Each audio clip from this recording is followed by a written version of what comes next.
Thank you, everyone. Please be seated. He's on his way. Okay.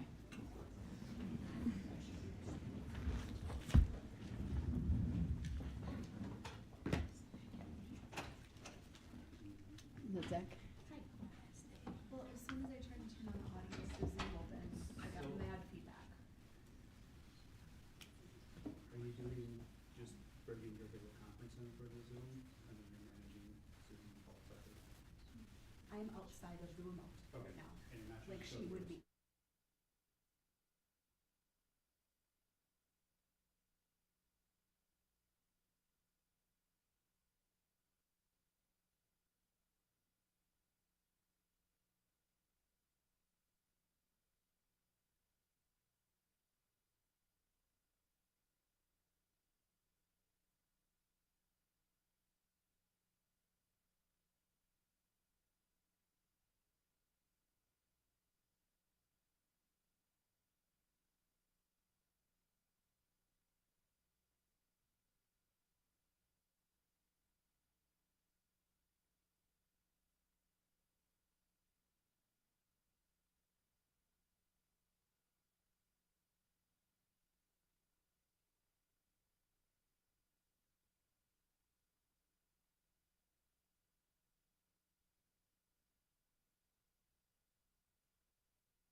Good afternoon, everyone. The court will call State of Wisconsin versus Darrell Brooks, case number 21 CF 1848. May I have the appearances, please? Good afternoon, Judge Sue Apper, Leslie Basie, and Zach Wichow, appearing for the state of Wisconsin. Good morning, Your Honor. My name is Darrell Brooks, Jr. Here for this matter without prejudice by special appearance, and I would like to ask, if it pleases the court, that someone can please render the account for me at this time. All right, the appearance of Mr. Brooks is noted. The court will not be addressing that last request of yours. We are here today to continue with the sentencing hearing. I do have the Zoom up. I have not brought in any of the individuals from the waiting room just yet. I wanted to know if there was anything the court needed to address before bringing those individuals in and then turning to Mr. Brooks to start his portion of the sentencing hearing from the state. There's two issues that I'm aware of, Your Honor. One is we're requesting if the court would briefly allow a young girl by the name of Brooke, who provided an impact statement yesterday, to read that statement again. She felt like she did not get a good chance to do that yesterday, and it's a brief statement if you would just allow that. And then I just wanted for the record to let the court know that at the close of today's hearing, we will be prepared to address the motion for stay pending appeal. All right, thank you. Can you remind me, was she interrupted at all based on anything that went on yesterday? Was that either the court taking a break? Yes, it was related to, or Mr. Brooks' removal from the courtroom, yes. All right, any comment or position on the request that she be able to restate her victim impact statement prior to the people we have on Zoom for you making their statements, sir? I don't recall that particular victim being interrupted because of the issue with me being sent to the other courtroom. I think it may have been a break that may have cut that particular victim off from the statement.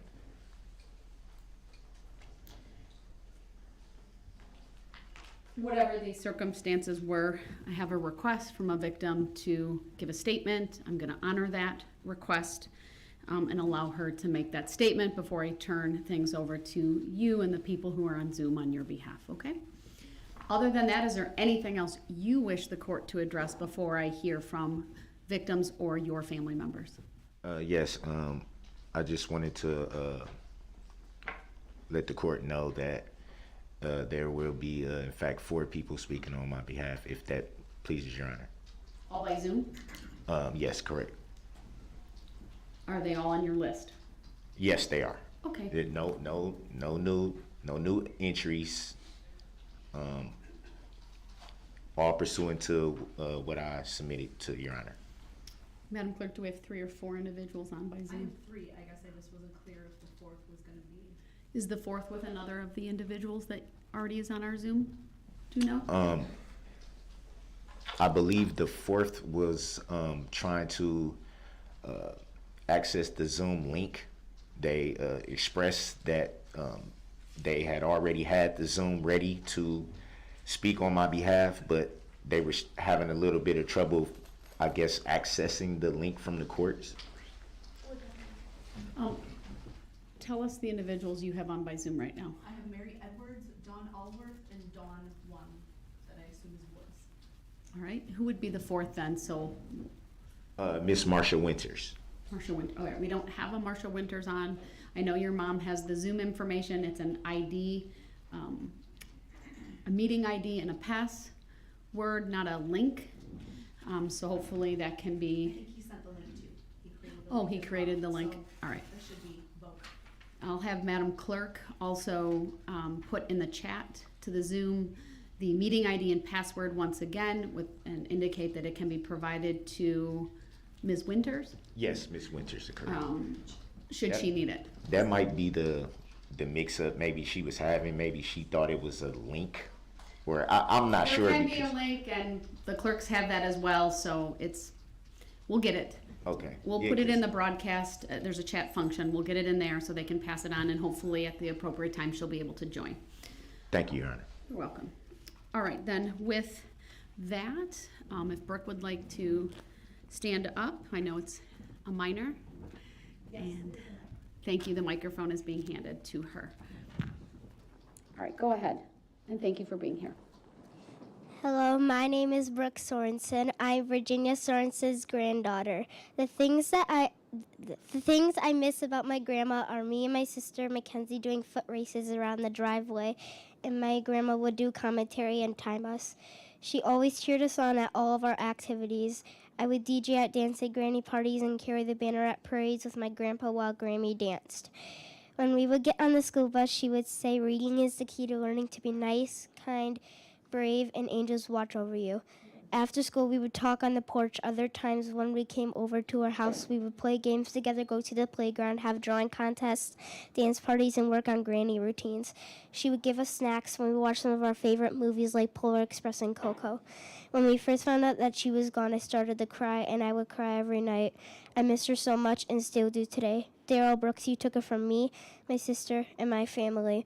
The things we will miss the most are not seeing her again, her smile, her laugh, being able to talk to her, and doing fun things with her. My sister and I pray every night for our Grammy and our family. Grammy, I will see you in my dreams, and I know you will be watching over me. Thank you. Thank you, Your Honor, for accommodating that request, and we have nothing further at this time. All right, then we will bring in the individuals who are on the Zoom, and then I'll give them some instructions on how that should proceed.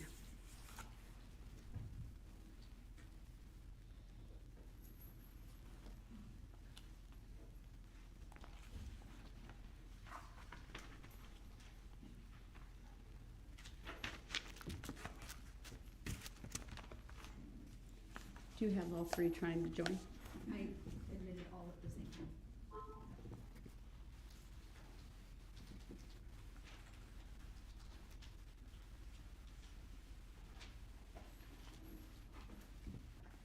Michelle has her video off. Mary has her video off. Dawn. Is this your mom? All right, so I can see Dawn Woods on the Zoom. Miss Woods, can you hear me? Yes, ma'am, I can hear you. All right, thank you. I know you have your camera on. You're unmuted. There are two other individuals on the Zoom. They currently have their cameras off. I believe they're both muted. I would just simply ask that we take one person in turn. You are on the Zoom. It is viewable in the courtroom. I want to acknowledge, ma'am, I did receive what I believe is a written statement that you faxed to the court. Yes, ma'am. All right, and then if that is, I'm not sure who joined us at the moment. All right, is that Ms. Edwards? All right, Ms. Edwards, if you could please, I'm gonna have Ms. Woods talk first, and then I'll have you next. If you could keep your camera off and your microphone muted until it's your turn to talk. That way I can give my full attention to Ms. Woods. Sure.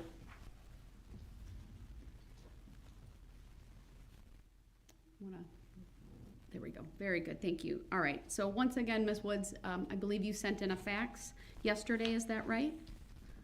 No, I believe it was this morning. Oh, this morning. All right. I have Yes, that. ma'am. And I've read it. Go ahead. What would you like to tell the court? And thank you for being with us today. Yes, thank you. Good afternoon. I have two things I would like to tell. One is a written statement, Your Honor, and then I have a poem I would like to read after my statement, if that's permissible. Go ahead. Okay, thank you. Mental illness affects everyone. It destroys lives, families, and hurts society.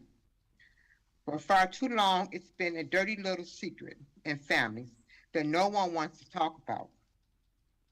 Mental illness is the elephant in the room that so many pretend it's not there. People who suffer from it are often shunned by families and friends, rejected by society, and made fun of, the subject of bad jokes, ridiculed, and judged on YouTube, podcasts, Facebook, and other media posts, used in campaign ads, disrespected, stripped of their dignity. No one cares. No one sees their pain or hears their cries and pleas for help. They are the forgotten ones and viewed by many of not having a place in society. It is no fault of their own that they have become ill and began to change from the person we all knew. Once viewed as fun, loving, and kind, are now the outcasts of society. We say what's wrong with society? They're idiots, unfit. They need to be disposed of, thrown out with the rest of the trash. They serve no purpose. The same my brother's keeper doesn't apply to them. And the Bible, in the book of Philippians chapter 2, verse 4, it says, let each of you not look only to his own interests, but also the interests of others. Mental illness caused them to do the unthinkable. They must be punished. Yes, I agree, there should be some accountability for their actions. But we also must render help. What good is punishment without correction to prevent the act from happening again? In their cases, or many of their cases, treatment, therapy, medication, hospitals, and institutions that specialize in helping those who suffer with mental illness need to be offered. And I believe these places can help those who suffer become mentally well.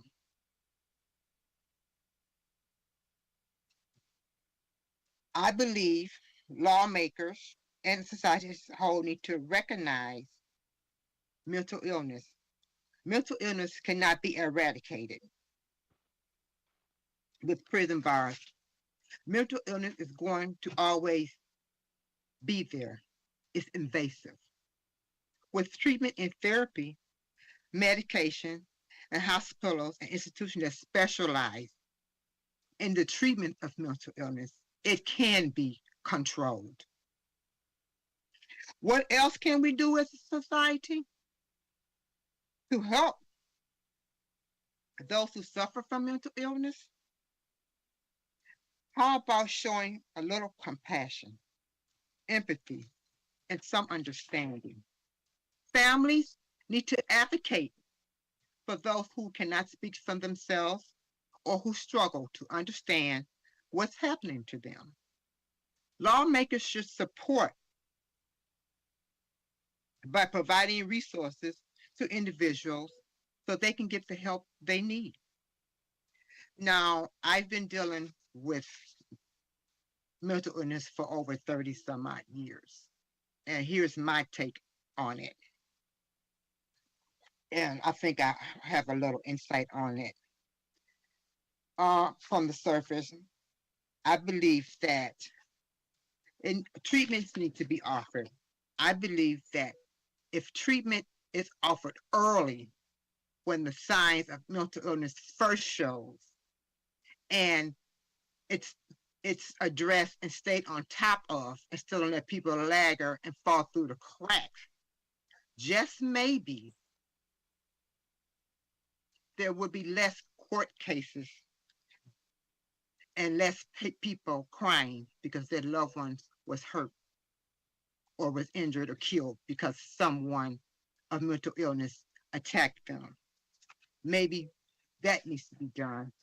Treatment needs to be done early and right away and stayed up on, and not let people fall through the crack holes and not be shunned out the door. It's the same. You don't have a mental illness. You're just a bad person and needs to be locked up. Jail is not the only answer. Help, treatment, hospitalization, and medication, it plays a big role in preventing this where we are today if it would have been offered sooner. Now, I have a poem that I have adopted, not just for my son Darrell, but for all the people who suffer from mental illness. And I let this be my theme and some inspiration. And I hope that Darrell will find strength in this poem. I sent it to him. And it's a poem that was written by the late, great Maya Angelou. I don't know if you're familiar with her writings, but she was a brilliant poet. And she wrote this poem back in 1969 for a totally different reason. It was during the racial injustice era, but I believe it applies to those who suffer from mental illness as well. It's called Caged Bird. A free bird leaps on the back of the wind and floats downstream till the current ends, and dips his wing in the orange sun rays and dares to touch the sky. But a caged bird that stalks down his narrow cage can seldom see through his bars of rage. His wings are clipped and his feet are tied, and he opens his throat to sing. The caged bird sings with fearful thrill of things unknown but longed for still, and his tune is heard on the distant hill, for the caged bird sings of freedom. The free bird thinks of another breeze, and the trade winds that when soft winds with soft signs through the trees, and the fat worms waiting on the dawn's bright lawn, and he names the sky his own. But a caged bird stands on the grave of dreams. His shadow shouts on the nightmare screen. Their wings are clipped. Their feet are tied. They open their mouths to sing. The caged bird sings of fearful thrills, of things unknown, but long for still. And his tune is heard on a distant hill. The caged birds sing of freedom.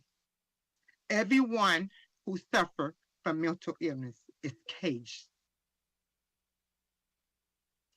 All they want is to be free of their illness and become mentally well.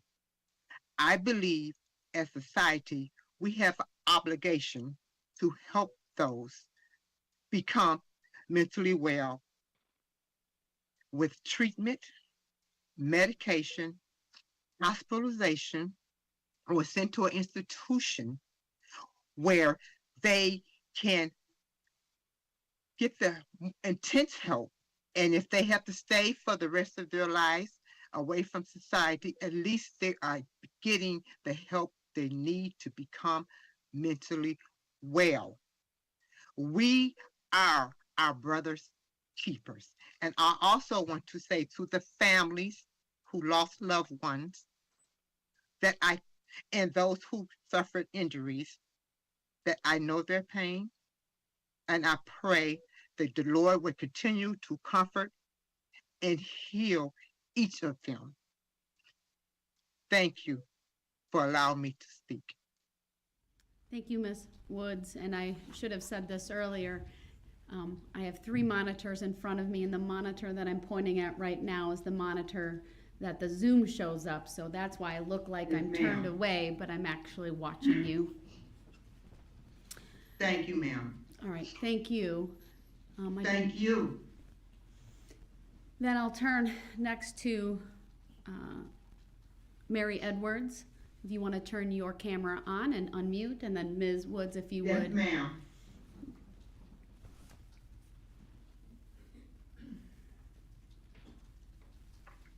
If you want to take her camera. Good afternoon. And I should say for the record that obviously Dawn Woods was the first speaker, and I have Mary Edwards. If you can let me know who's next to you, please. Oh, there's no one next to me at the moment. Thank you. Okay. Are we good to go? I need to know who's in the room with you, because I saw them. Oh, that's my husband. Okay, Okay, he's not in the room at the moment. well, all right, that's okay. He's not here. I just wanted to know I Is saw the problem someone. with him being here? No, he can be there since I know who it is. We'll just, All right, my husband is here. will he be speaking or Okay. just you? No. No, he's not speaking. All right, go ahead. Thank you for being here today. And again, if I look like I'm looking to the side, it's because that's where the monitor that I can see you is located. So go ahead. Thank you, Judge. For the record, my name is Dr. Mary Darlene Edwards, and I am not the wicked grandmother of the West. I am the grandmother of Darrell Edward Brooks Jr., and I asked to be here today for 2 reasons. First of all, from the bottom of my heart, I want to offer my sincere apologies to those who have been hurt so badly by what has happened here, this tragedy that has been caused by my grandson. I want to also apologize to the family of the little boy. I understand their name is Sparks. And to all of those whose lives have been damaged by this overwhelming tragedy.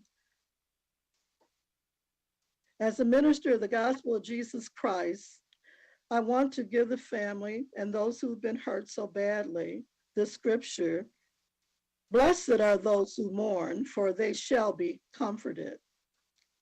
And I say this, please know that it's my prayer that my grandson will sincerely and humbly apologize and ask all of you and God for forgiveness for this horrible, terrible deed.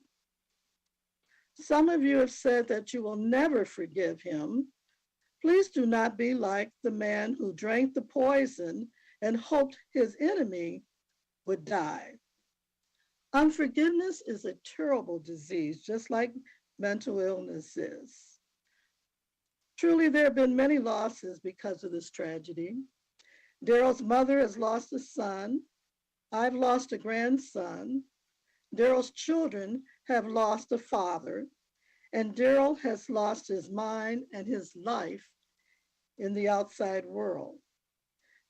Darrell's behavior, including his voice, should get the attention of the powers that be, both near and far. Darrell has suffered from bipolar since the age of 12, and it was that disorder that caused him to drive through that crowd. It is my prayer that he will be treated for this illness and managed in a facility that addresses mental health concerns. We must start with a younger generation. Finally, I'm 80 years old, and I have been an ordained minister for the gospel of Jesus Christ for 47 of these 80 years. If you look at my background, you will see that God has used my life to bring about positive change in multitudes of residents in the city of Detroit and beyond. I share this information not to boast. That is not my intention, but rather to let you know that I care about people and their well-being. I've spent more than half of my life helping what the Bible calls the least of these, AKA society's rejects. Since this tragedy, I have become a mental health coach.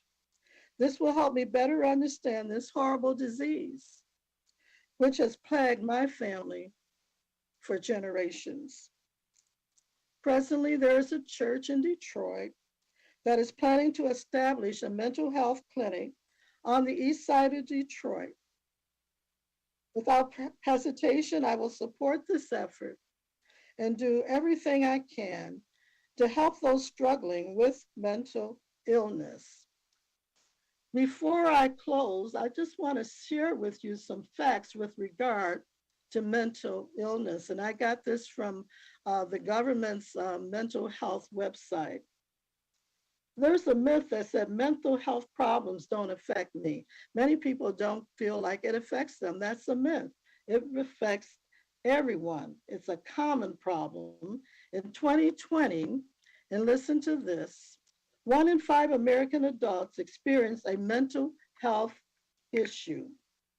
1 in 6 young people experience a major depression episode. 1 in 20 Americans lived with a serious mental illness, such as schizophrenia, bipolar disease, or major depression. Suicide is a leading cause of death in the United States.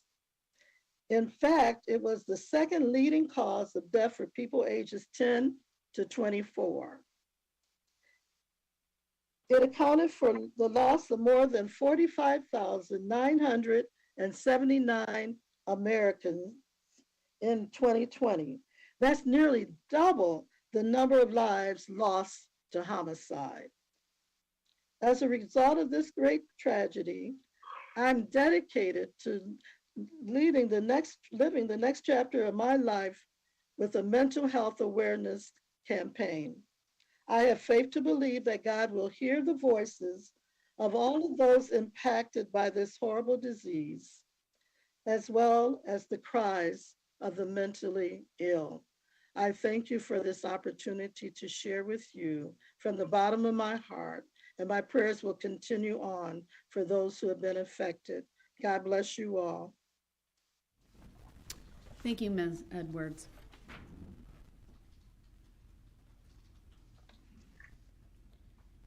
Is there anyone else on the Zoom, Madam Clerk?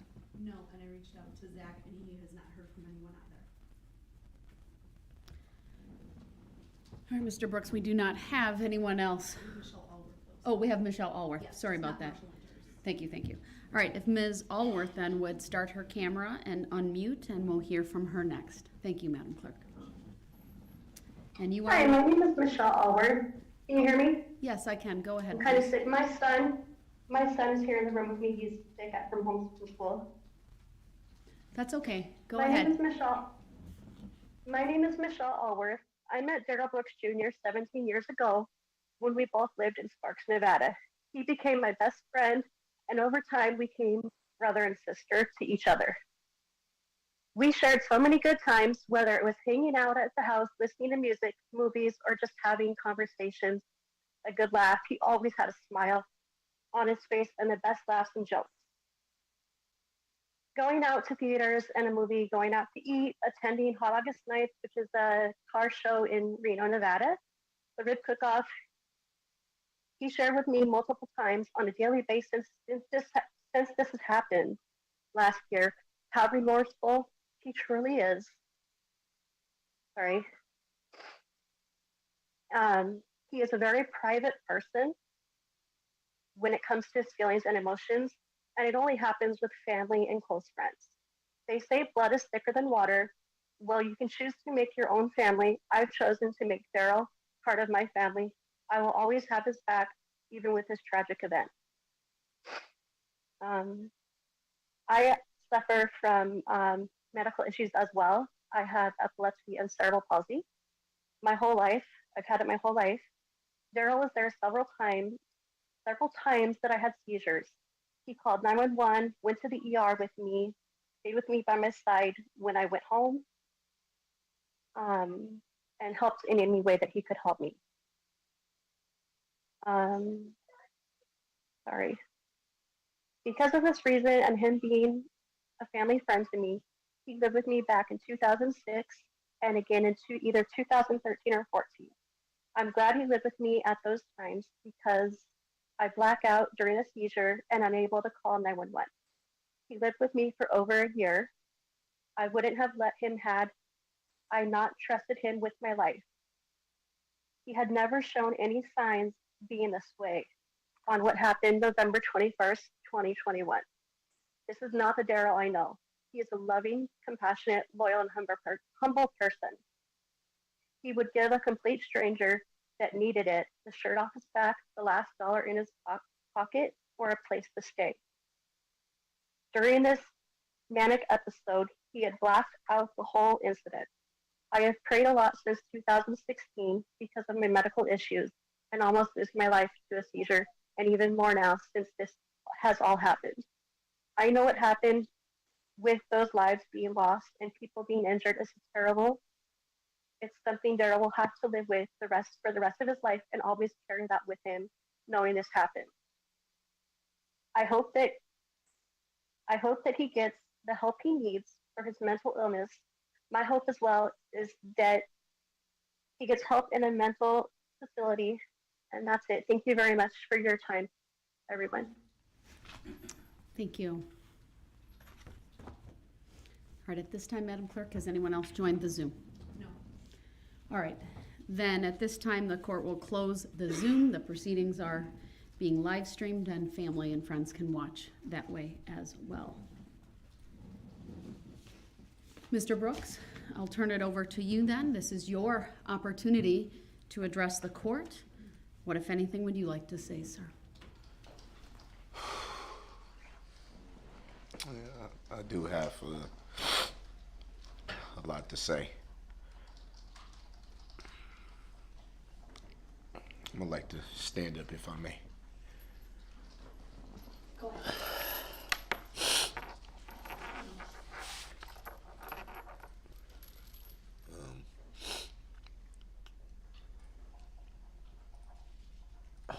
It's emotional. I apologize for taking so long.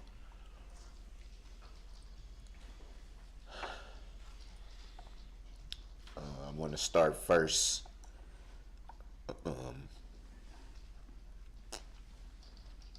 by giving glory to God.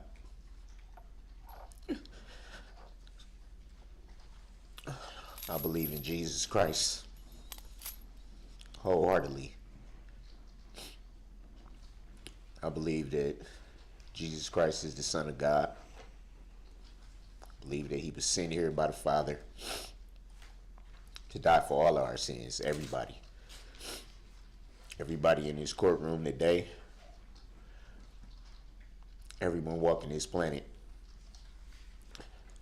mostly for those of us who will believe. I believe that he was crucified on the cross at Calvary.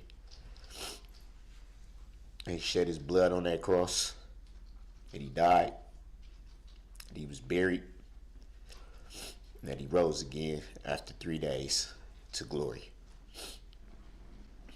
Took his glorious place at the right hand of the Father. The Bible says that he was exalted, given a name that is above all names, so that at the name of Jesus, every knee shall bow in heaven, on earth, and under the earth, and every tongue shall confess that Jesus is Lord, to the glory of God the Father. It's not just something that I was taught by my family. It's something I believe in my heart.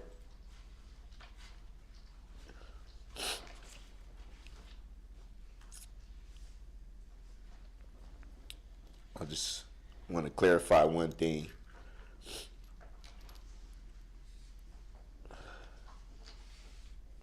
A lot of references was made to one of the things I said regarding my conscience being clear. And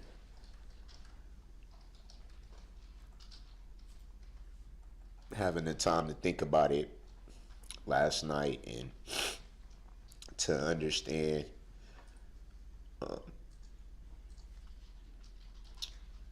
that the victims have the right to feel how they want to feel. They have the right to their opinions, and understanding that there's a lot of emotion, pain, frustration, anger, hatred, a lot of emotions. But I don't want that comment to be twisted. I don't want that comment to become another narrative that's ran with and taken out of context. That comment was made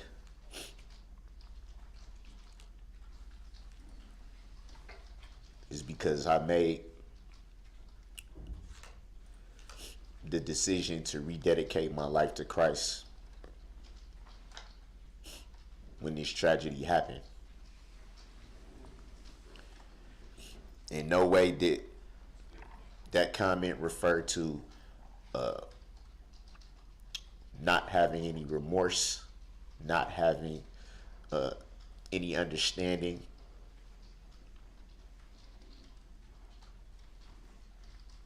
It was strictly made to that point that I have repented, that I have asked God for forgiveness, that I have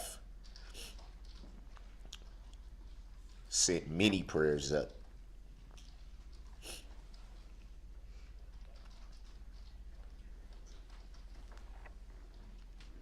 Learning how to wrap my head around this whole situation has been extremely hard. Extremely hard.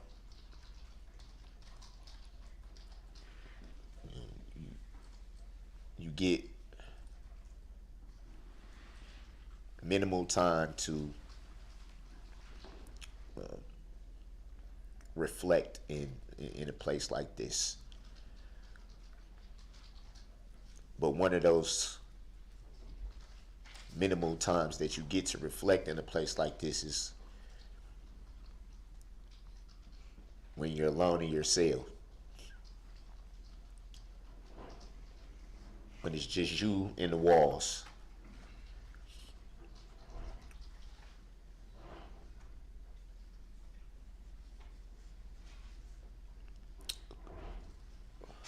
One of the victims made a comment about trying to understand why this happened.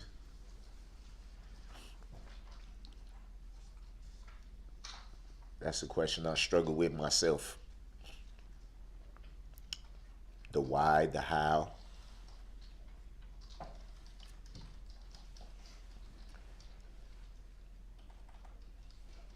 how could life ever get this far away from what it should be?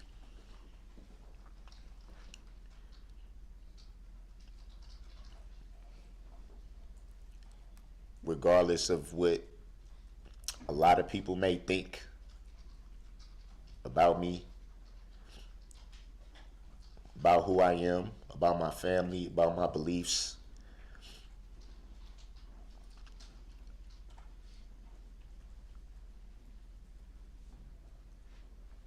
I know who I am. God knows who I am.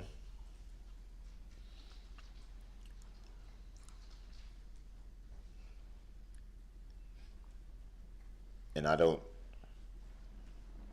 have any words of anger, any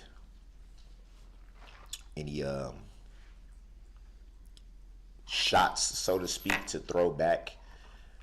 As I said before, I had to look inside myself and understand why the comments was being made. Why people feel the way they feel, and they have the right to.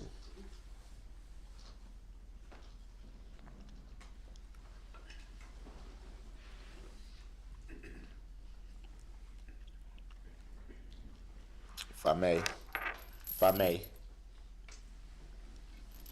You just need to turn forward, sir. I don't know that they're ready for that yet. respect it. I think it's important to state why I did want to turn. Comment was made about this mask. It's something that I've worn the whole year of this incident.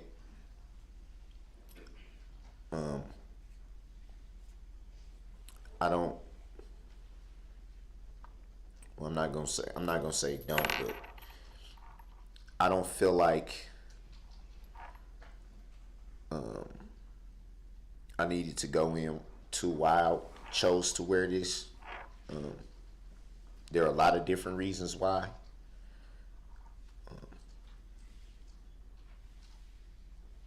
But it definitely has nothing to do with hiding anything.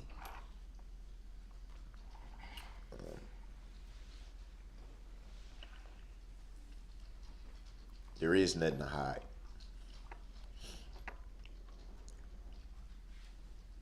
When you're on TV every day,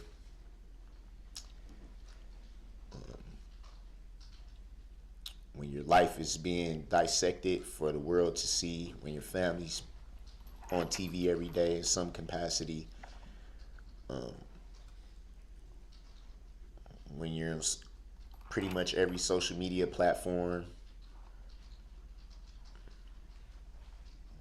what is there to hide from?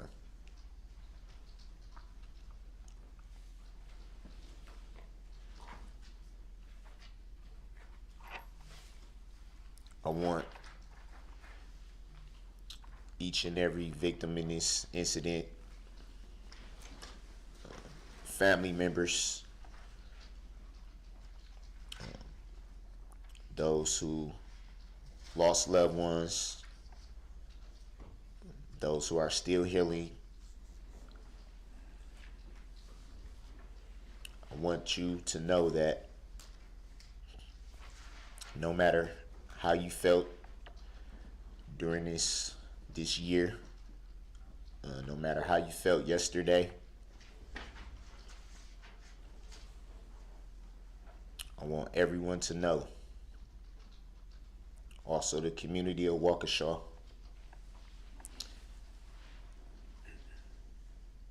I want you to know that not only am I sorry for what happened, I'm sorry that you could not see what's truly in my heart, that you cannot see the remorse that I have, that you cannot listen to all the phone calls that I've made to my family, that you cannot hear all the prayers that I've said in my cell, that you cannot count all the tears that I've dropped in this year.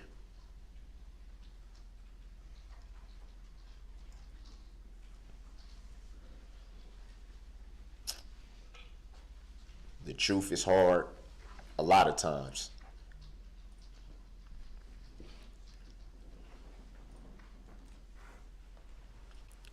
I'm not very old by age standards, but I've been alive long enough to understand that a lot of people are comfortable with hearing what they want to hear, being told what they want to be told.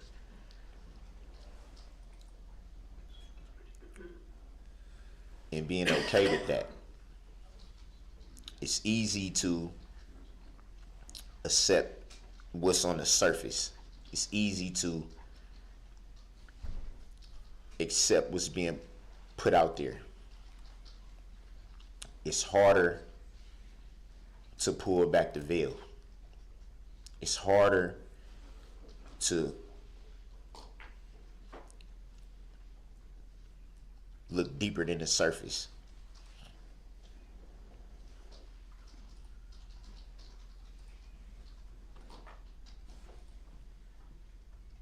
And regardless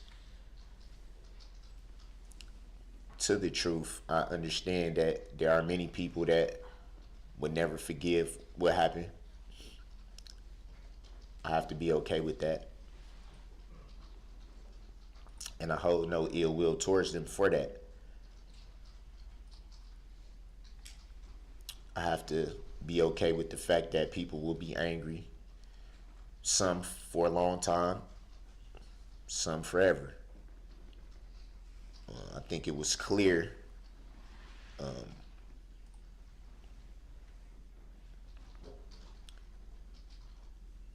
with respects to how I'm viewed.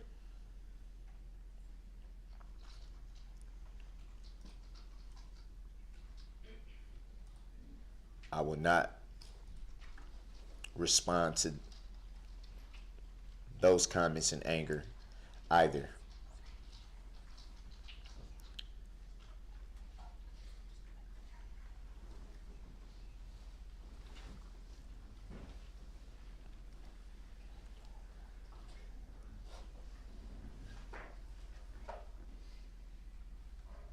I want to also say that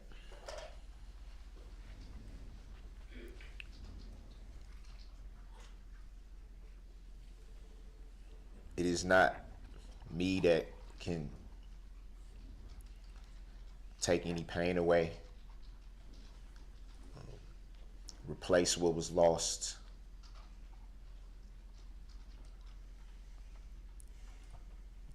Give back joy, happiness. There's so many other things that was lost that day.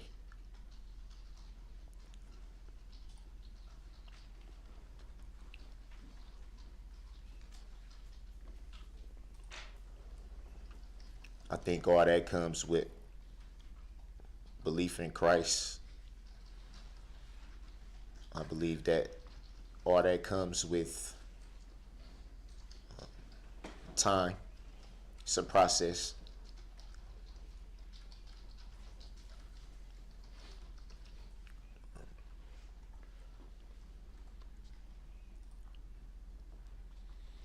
It's a process that we all have to go through.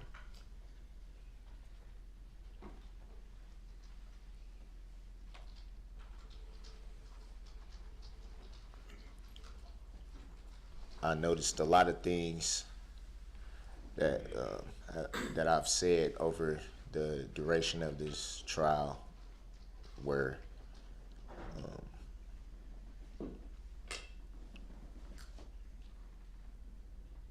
there's a lot of misconception. I don't consider myself to be a man of God yet. It's something that I'm learning. with time, with faith, with study. Lord willing, I will make it to that point at God's appointed time. Something that I'm learning.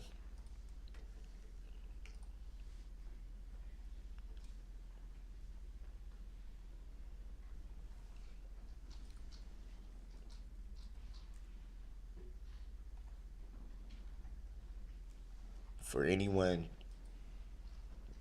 that doesn't think that I've spent time in the scriptures even before this, you're mistaken. Passages were quoted from Romans 6:23 in particular. The wages of sin is death. The wages of sin is death. That's Romans 6:23. It's a verse I'm very familiar with that I've read numerous times. Countless other passages are all passages that I'm familiar with.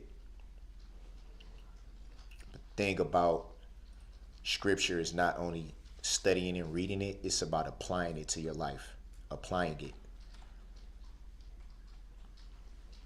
It's not about just reading it or being able to quote it. It's about living it.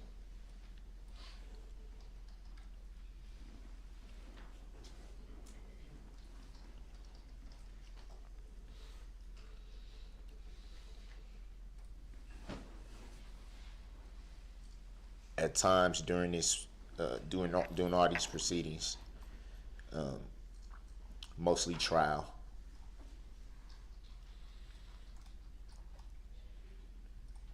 I've become frustrated at times.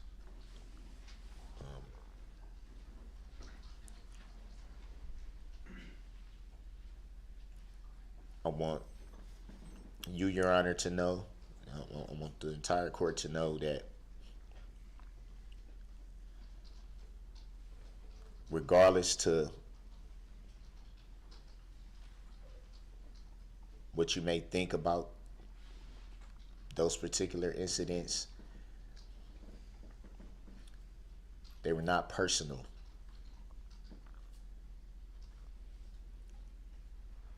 Being here throughout this year and the constant learning how to deal with everything, learning how to take everything in. What you see, what you hear, things being shouted at you, the threats, and everything that you have to deal with just being here. It was like a culmination. Sometimes you get so frustrated because you feel like your hands are tied. You don't know what to do. And for a person like me, it's easy for me to get to that point.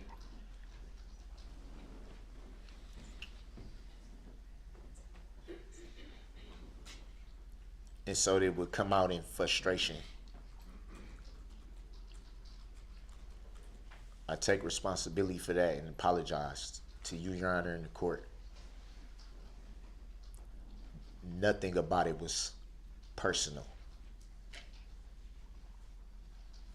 It was a part of me that felt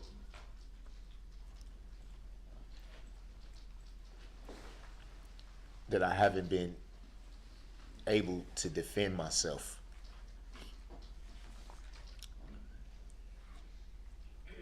And I think it was just the pot boiling over.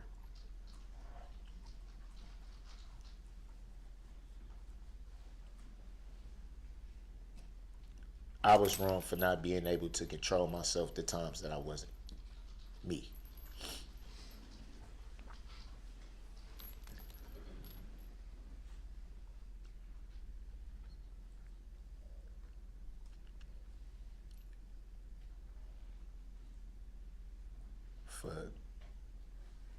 long as I can remember,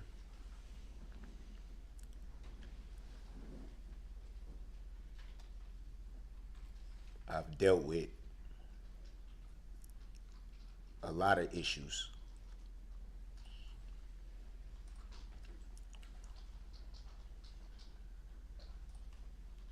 And going back to what I said a little bit earlier about what people see on the surface,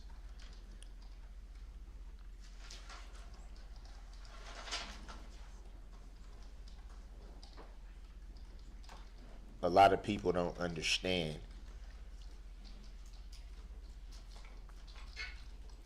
what it is to battle mental health issues. Not just that, but the difficulties of life in general.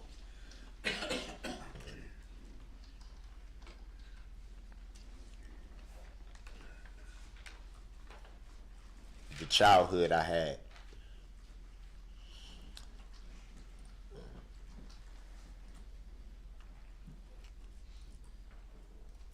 Not having a father, having to see my mom sometimes work 2 and 3 jobs just to be able to support us.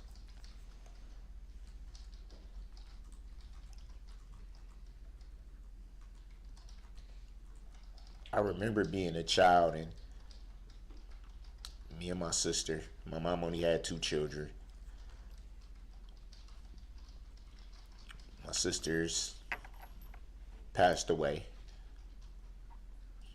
But I remember being a child and me and my sister and my mom standing in the welfare line to get milk, to get cheese, bread, Spam.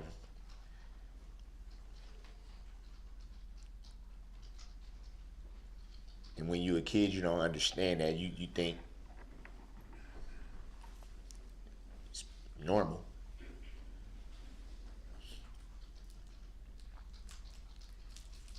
I remember living in apartment buildings infested with rodents and bugs.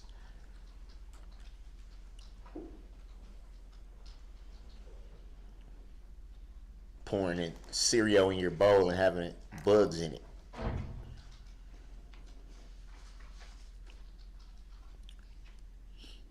A lot of people weren't raised like that, so it'd be hard for them to pull back that veil and understand that.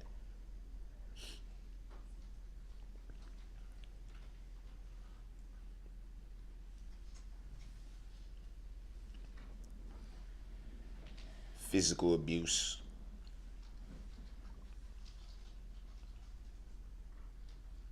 by the people that are supposed to love you.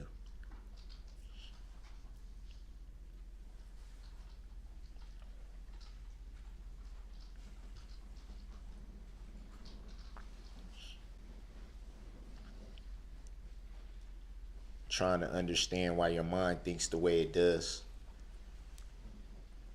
Why you don't comprehend certain things.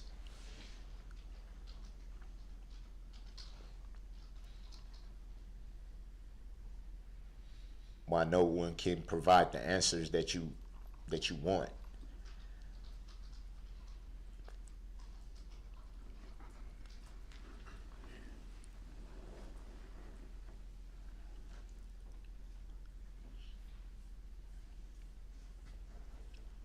Fact of the matter is, I have at times been medicated. I have been in mental health facilities, only for a short time.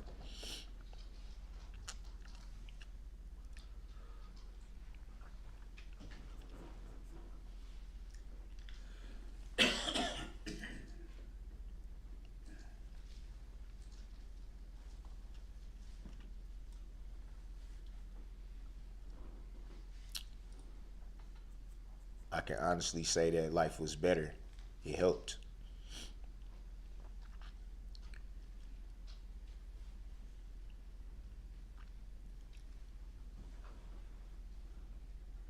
I think when you're going through something mentally that you don't understand. It always helps when you have people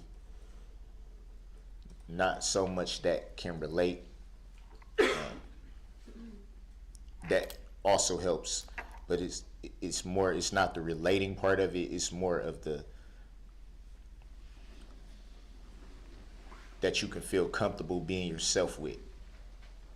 Someone to listen, someone to tell you that, hey, it's all right. You can't let your guard down.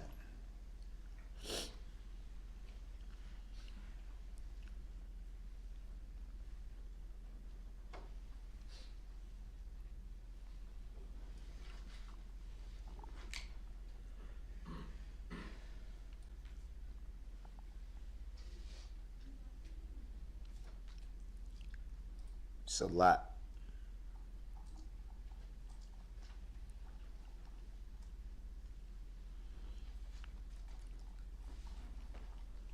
It's a lot.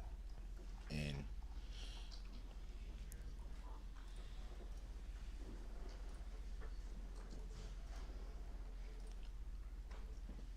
back to what I said about truth.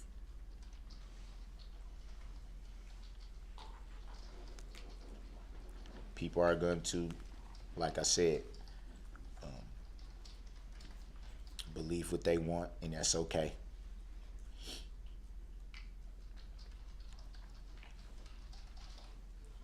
But this needs to be said.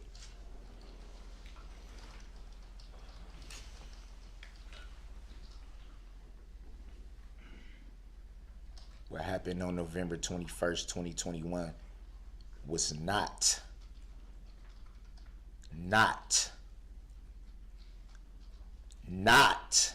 an attack.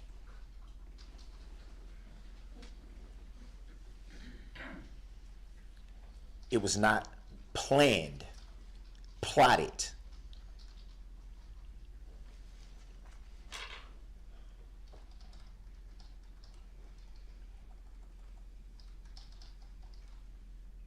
When you constantly hear that perpetuated,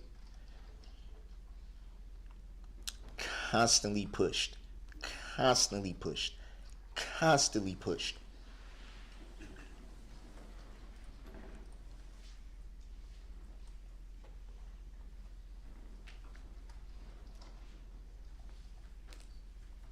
you wonder why.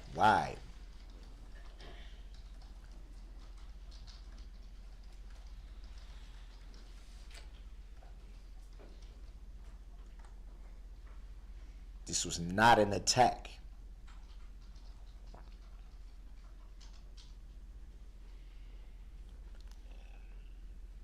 This was not an intentional act.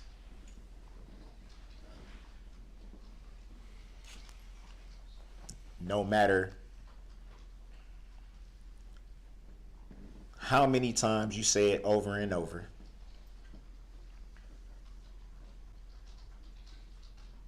it was not.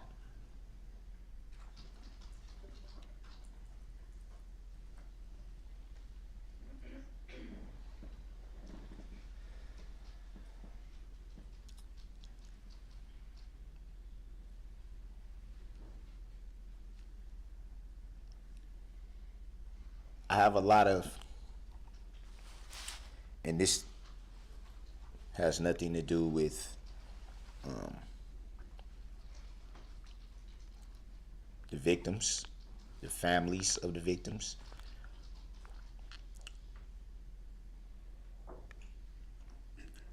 And as a matter of fact, I'm grateful that they had the opportunity to voice their opinions and their frustrations and their angers, because I believe and hopefully that will alleviate some of the wounds.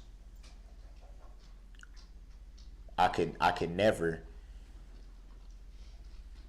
point a finger at them and say they're wrong for what they said, their opinions, how they feel. Never. And I won't do it. I won't do it now, and I won't do it ever. They're well within their rights to feel how they feel.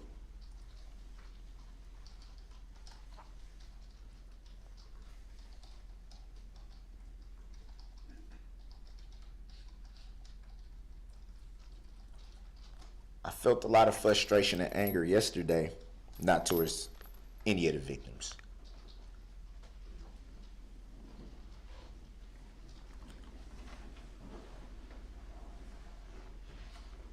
It was towards Miss Susan L. Opper. And I won't even throw shots back at her. Again, I choose to take the high road.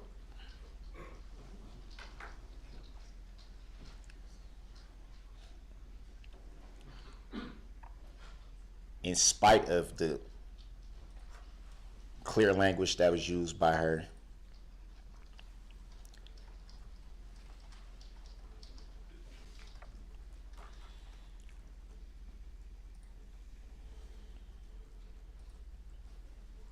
I'm not gonna fire back. I'm not gonna do that. Am I angry? Hell yeah. Hell yeah. But so what?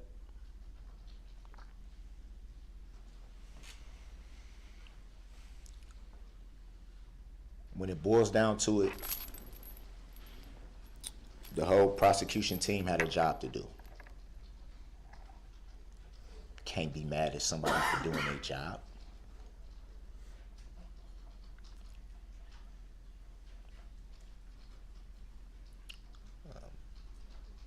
Attorney Basie, Attorney Witchow, I respect you guys. Regardless of what you may feel about me, I respect you guys. I really do.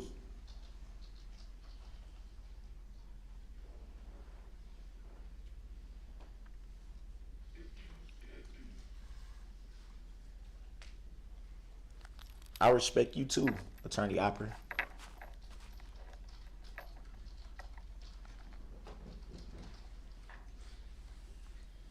The difference between all you guys is, you, Attorney Opper, I don't respect how you did your job, and I never will.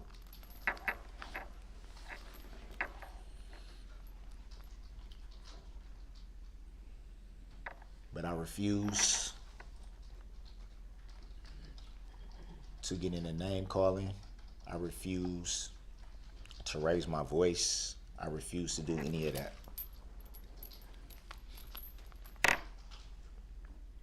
And I realized that last night. The part of me that I don't understand why it goes the way it goes had every intention to come in here and lay into you.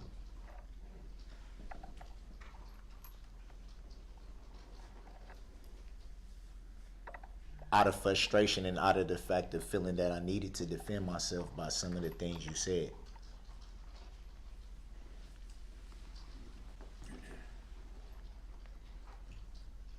How you had the audacity to speak on situations that had nothing to do with this tragedy, as if you were there, as if you had intimate details, as if you knew everything that led up to those allegations.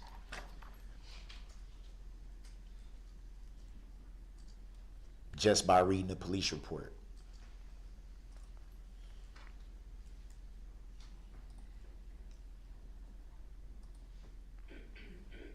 I think every situation is unique in its own way. It all has different circumstances that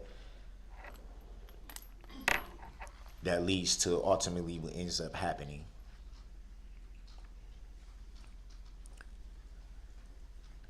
Reading the police report doesn't give you the right to pass judgment on a situation that, frankly, is none of your concern.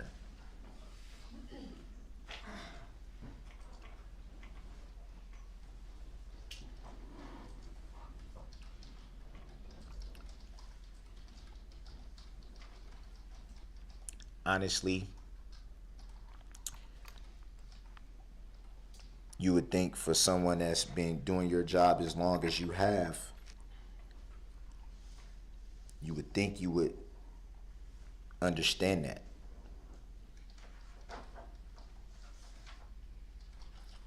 You would think that you have some kind of integrity.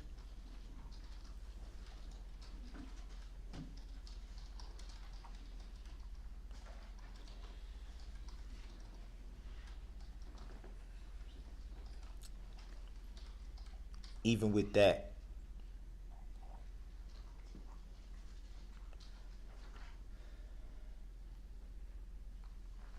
not gonna bash, not gonna say anything disrespectful, not gonna call you anything other than your God-given name.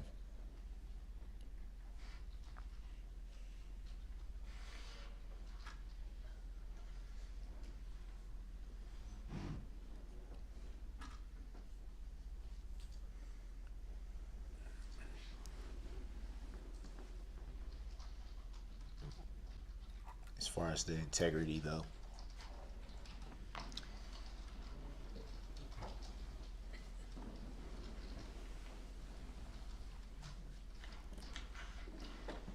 I won't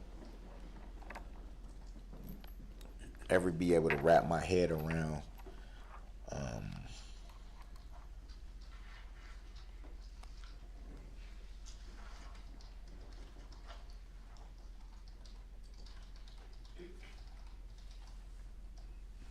why you did things the way you did it.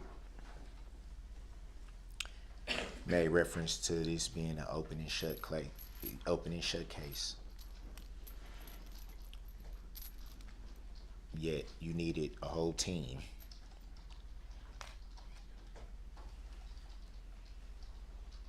to prosecute an open and shut case, as you say. And again, no disrespect to Attorney Basie, Attorney Whitchild.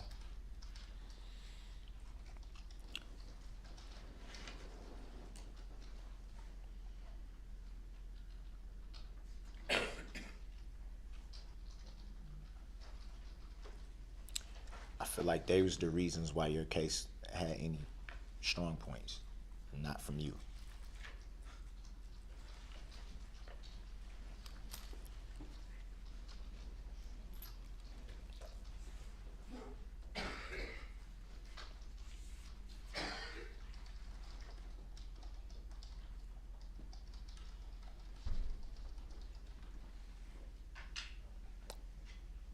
$31 years, you said. Well, yeah, you did say 31 years that you've done this. 31 years.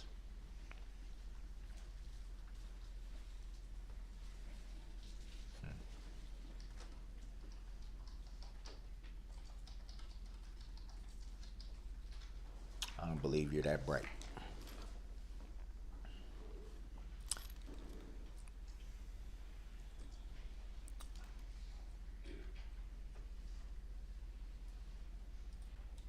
Yet, I respect you having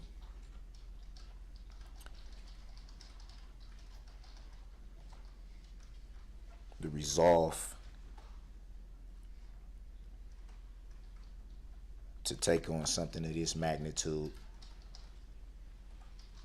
for this community. Can't do nothing but respect that.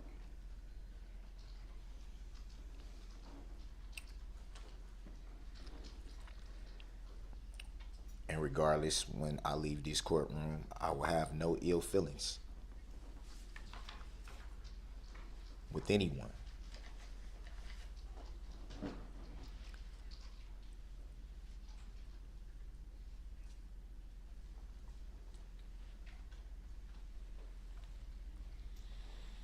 I know this is being live streamed.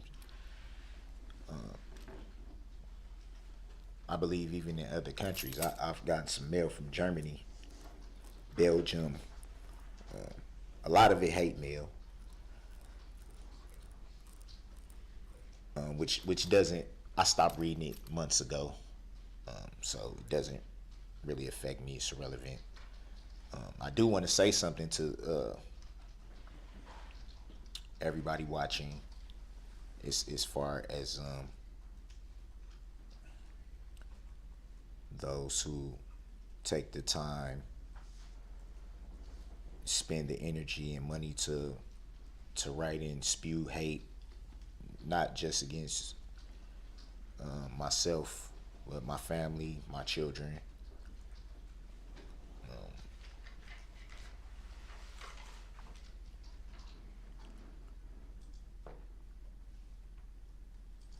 I have no value in anything that you say. It doesn't bother me. It doesn't affect me. Keep up the bad work.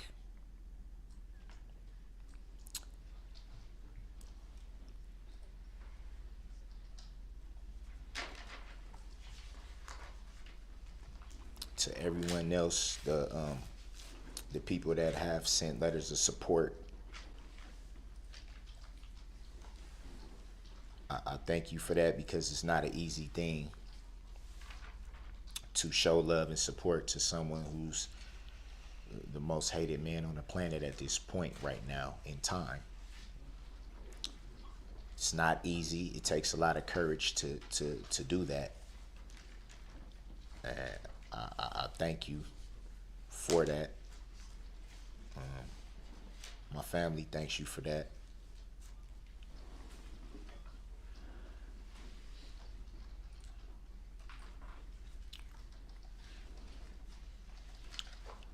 I want to say to the mother of my children, the mothers, excuse me, of my children,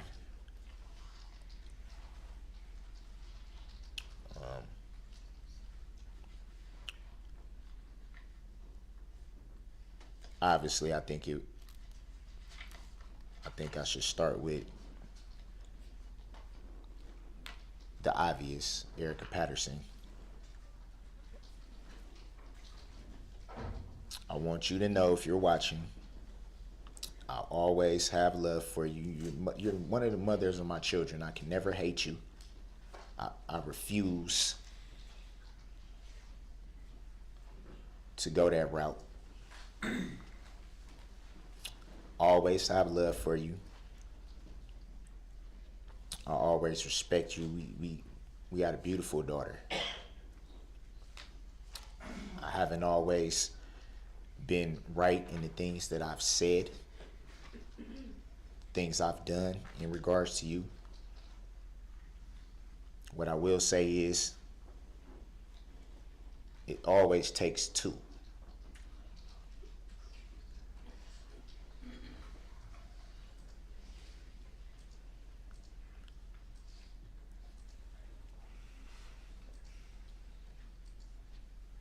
I pray that at some point you will reconcile with your children, and that you remember who I am here in my heart. That you remember that. My oldest son, who's an adult, his mother, beautiful, beautiful spirit.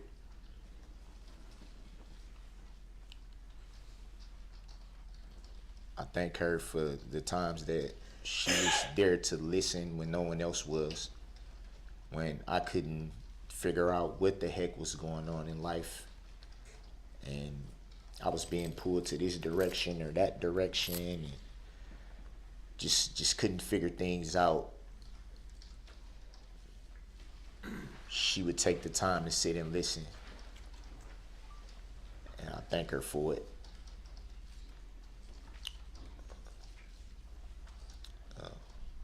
Times where I had nowhere to go, she would find me in the back of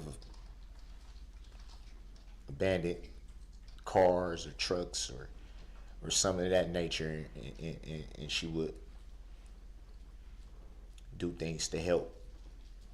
You know, it's a lot of people, a lot of good people out there in the world still. She's one of them. I thank you, Angel. That's her name too, by the way, Angel.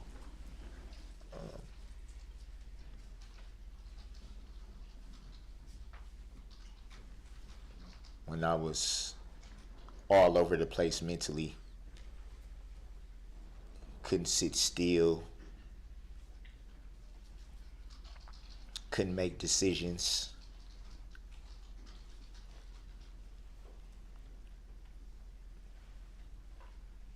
Trying to figure out how life would go being young parents, the both of us. She never once judged me. She never once ridiculed me and downed me because of my issues. She always was willing to be there. I'm eternally grateful for that. Jessica, my youngest daughter's mom.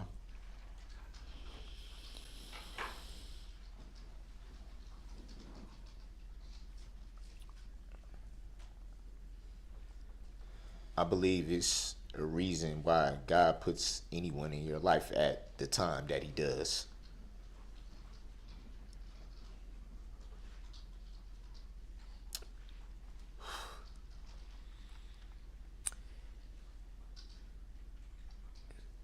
You came into my life at a time where everything was chaotic.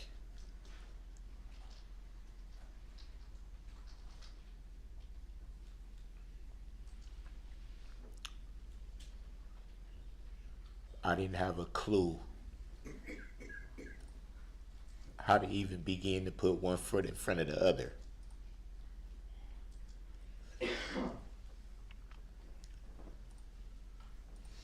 You came into my life at a time where I was pondering, what did I even have to live for?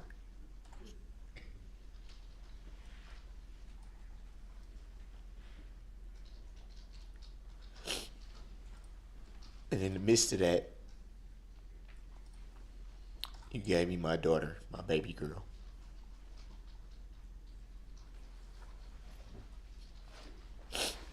I always get emotional talking about her in particular, because she's such a daddy's girl. We're very, very close. Very close.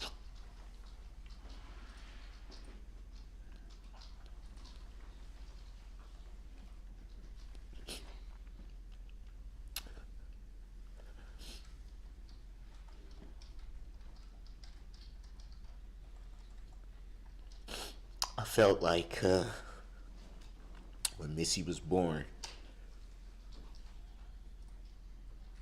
that was God giving me a chance to make good on the mistakes I made with my older two children at the time. I felt like that was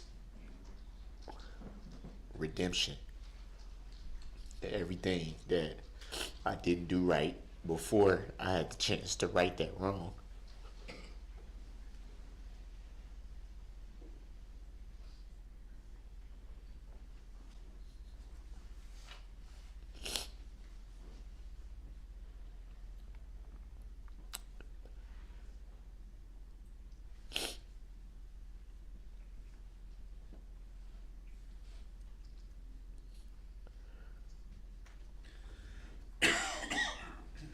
She's probably the single-handed reason why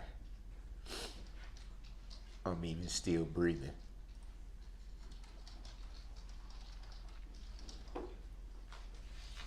She's such a light in my life, such a light.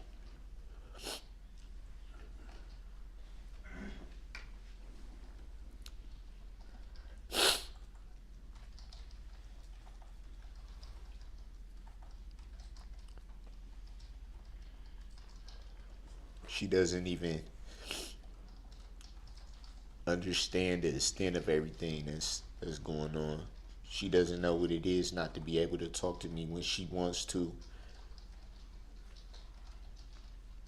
be able to see me when she wants to. She just doesn't get it, and I know that.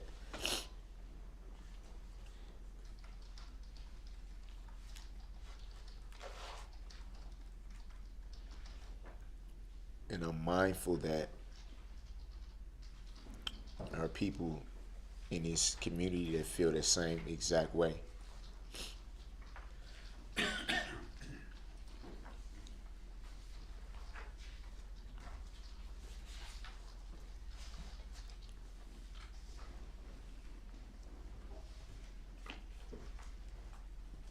That lights in their life that were taken.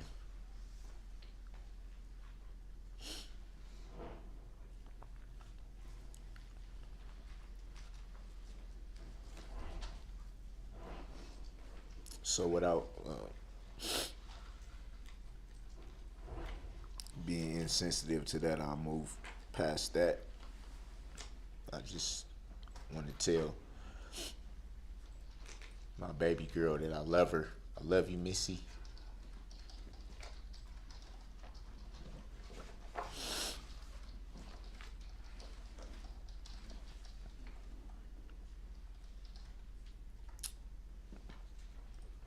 My baby boy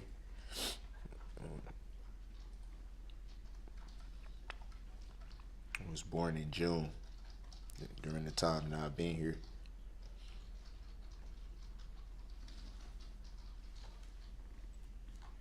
His mother, Quita,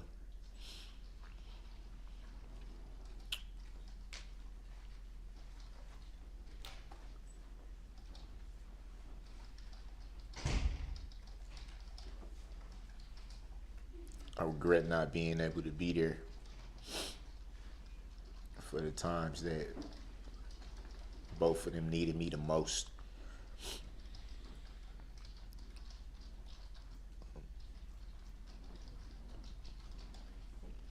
It's not an easy thing for a woman to go through a pregnancy with virtually no help.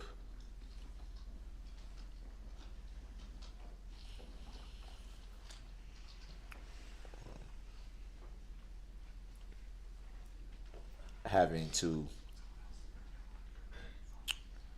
move residencies because of this tragedy, not feeling safe while she was pregnant, not feeling safe, receiving threats, things like that. And I wasn't there.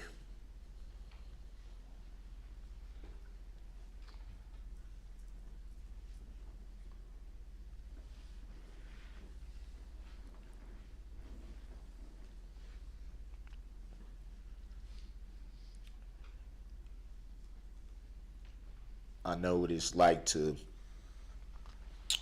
be at the birth of your children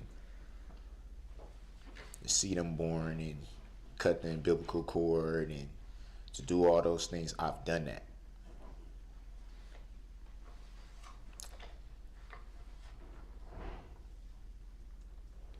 And to not be able to do it for her and for him.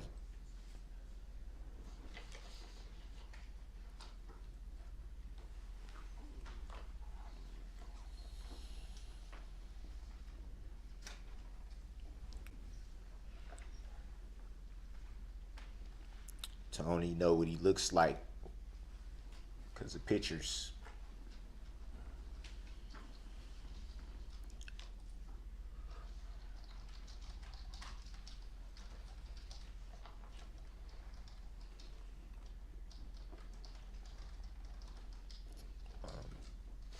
For her to not feel safe to be in the city or be around my family members, to build that rapport. because she can't mentally deal with everything that comes with.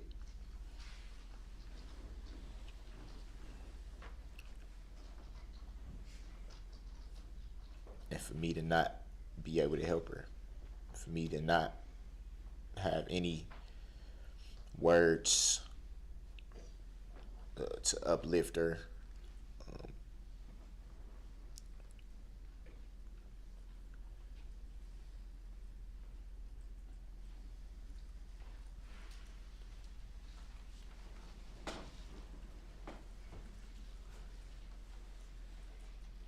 her expressing her anger to me,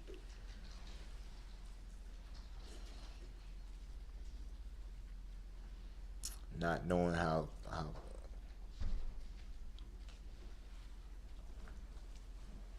everything would go.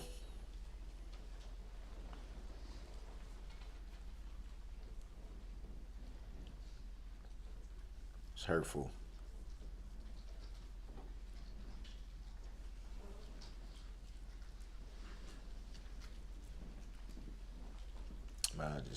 I want her to know I believe God has a plan for everything, and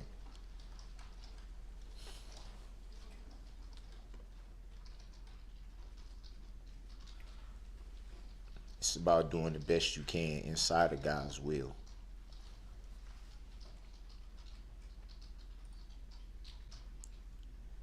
Say what you want about me.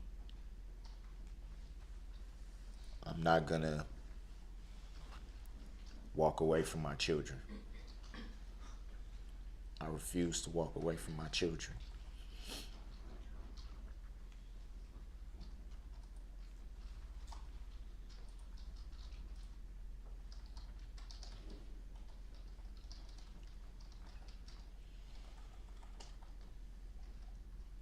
I love all four of you.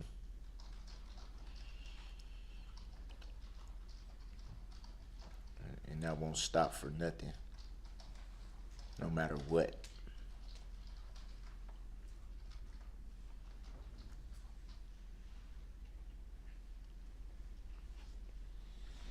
A lot of reference yesterday was made about death.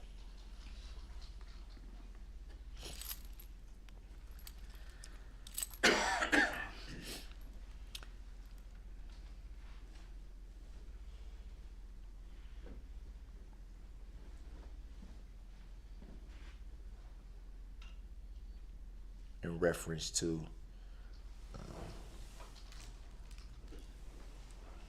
opinions towards myself.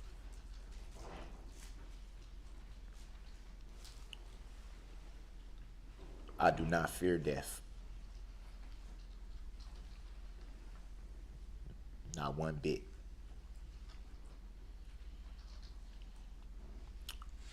I do not fear death because I'm in Christ.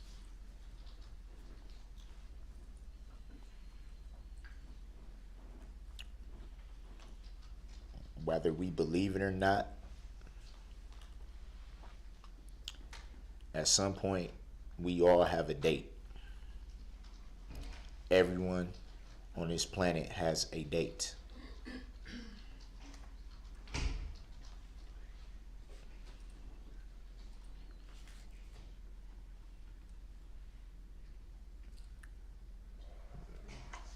In the word, it says that it is appointed to man once to die.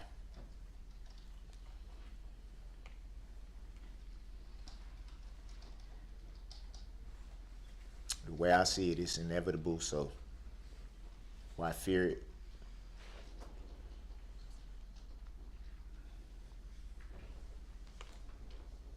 I'm 1,000,000% confident in where I'm going when this is all over. 1,000,000% confident. Regardless of what anyone thinks or says, I'm 1,000,000% confident in where I'm going.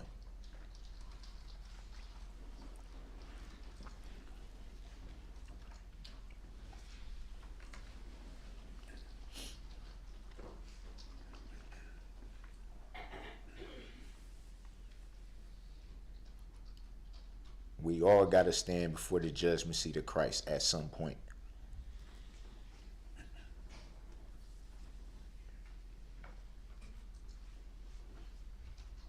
All of us. Nobody's any better than the next person.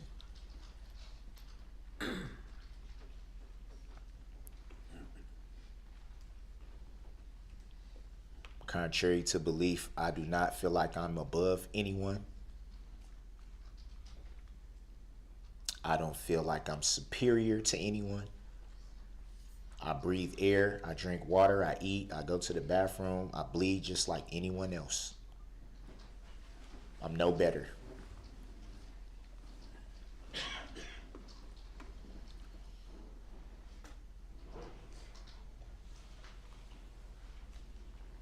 I'm a human being. I'm not a monster.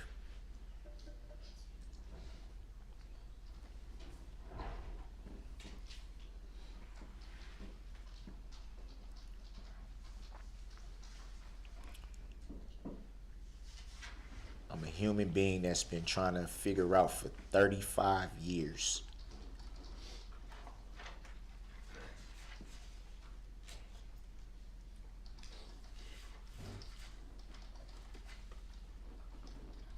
Questions that I've never got the answer to.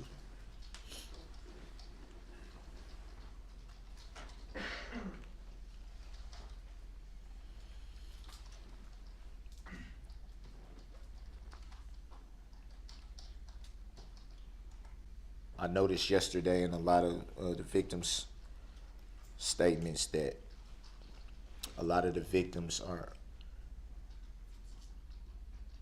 going through the healing process.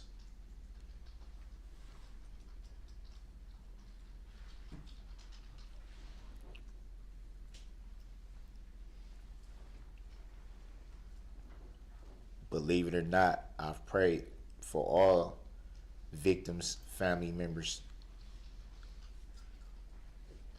for a year now to be able to make it through that process. But it is a process. It won't happen overnight.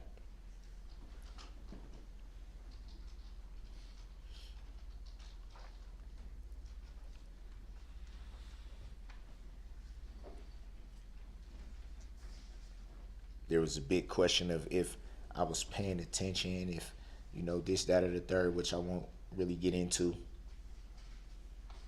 I definitely was paying attention. And I heard in a lot of those statements, people that were having their own mental health issues. Some recognizing what it was, others not so much. But that's what it was. A lot of things that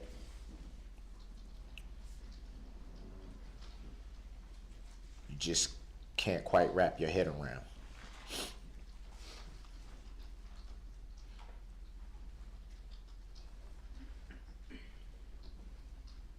Believe it or not,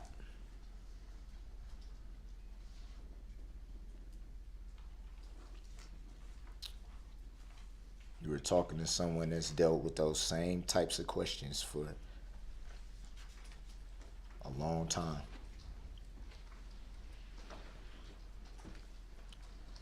Questioning life itself. Questioning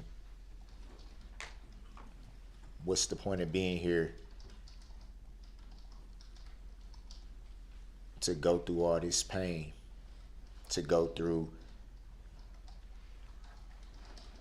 all the doubts, feelings of inadequacy I can relate to firsthand.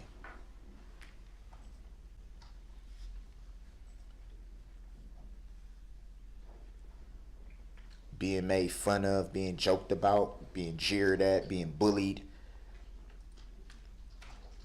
Growing up, I can relate to all of that because I've been through it.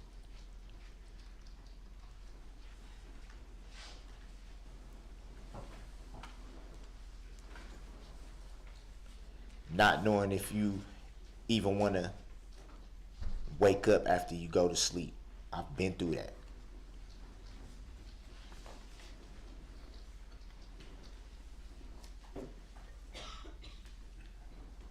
Wondering if you'll even be missed when you're gone.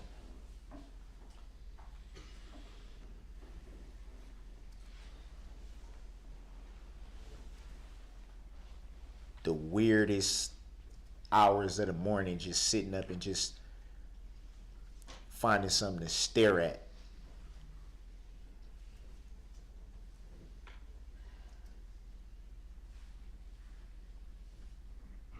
Hoping that an answer may just fall out of the sky on you.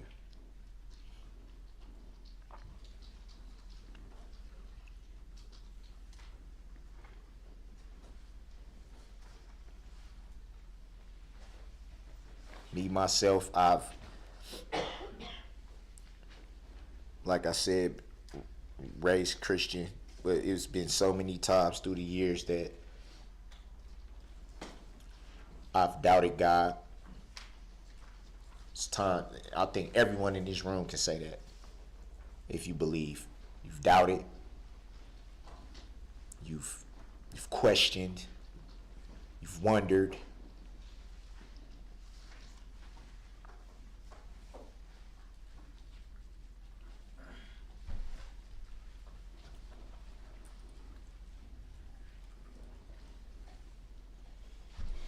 Been in situations that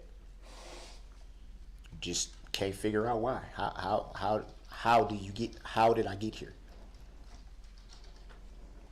What did I miss? What didn't I catch? What didn't I see? How did it ever get to this? How did it ever end up with this?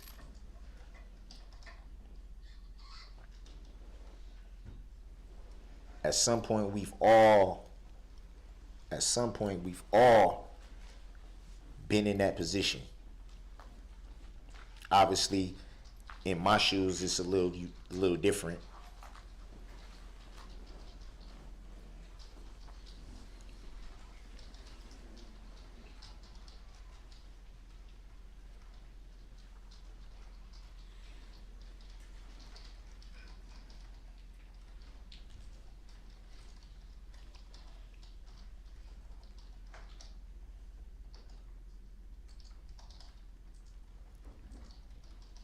I said before,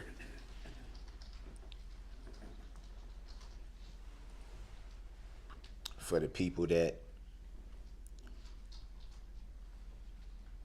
don't have any understanding, I can't sit here and be what people would want me to be. We're all individuals. We all have our own ways of looking at things, and we all have our own personalities or whatnot. That's what makes us unique, is our individualism. How one person may react to something, another person may feel the same exact way, but probably not react the same way. People can agree on certain things and still have a different approach.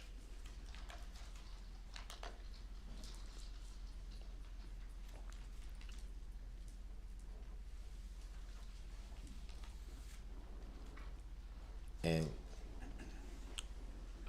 listening to all the victims yesterday that had the courage to speak and state their opinions and vent their frustrations and their anger and everything.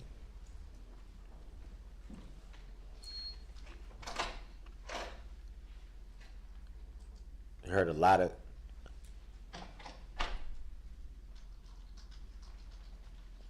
what should have been done, what could have been done as far as to the remorse. I apologize for not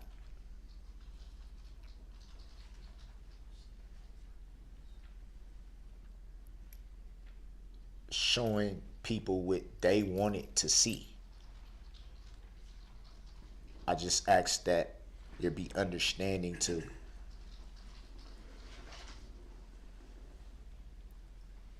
that there's a side out of the courtroom that's not seen. What's seen in the courtroom is just a small piece of the whole puzzle.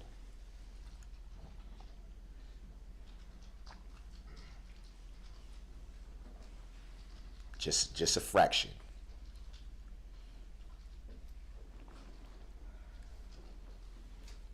The majority of the time, I'm not standing in the courtroom or sitting in the courtroom.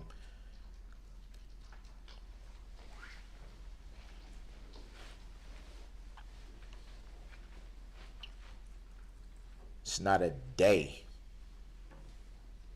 It's not an hour that goes by that I haven't thought about what's happened. That I haven't tried to wrap my head around how something like this could happen.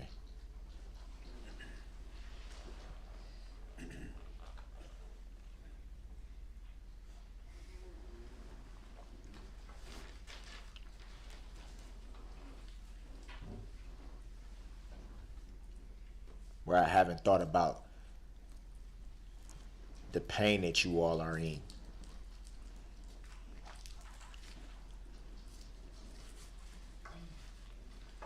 What was lost and in the fashion that it was lost. Contrary to what people may think.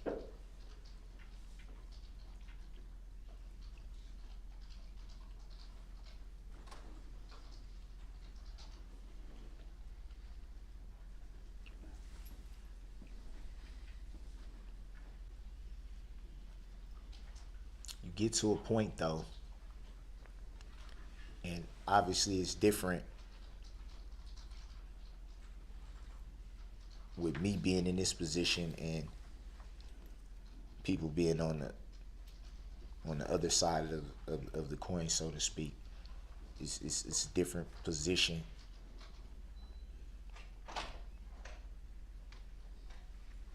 On my end, you get to a point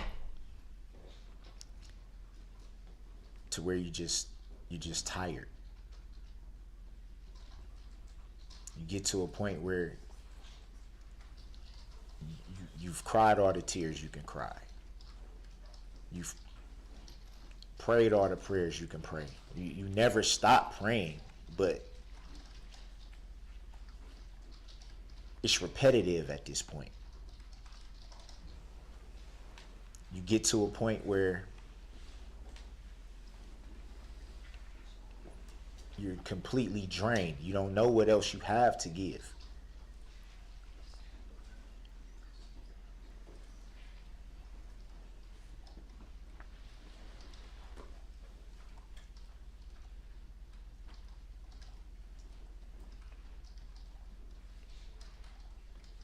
There was many court dates in the beginning of all these proceedings that I wasn't even sure if I can even come in the courtroom without breaking down. It was times where I didn't even feel like I was going to make it through a court proceeding. When I did have representation, it was times where I told my representation, no, I don't. And that wasn't because I just didn't want to come in the courtroom. It was because mentally I could not handle it. I couldn't.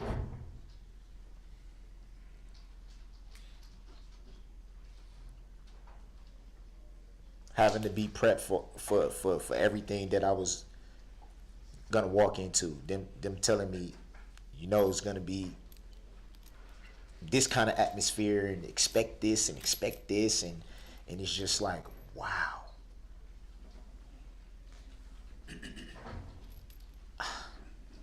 How am I gonna do this?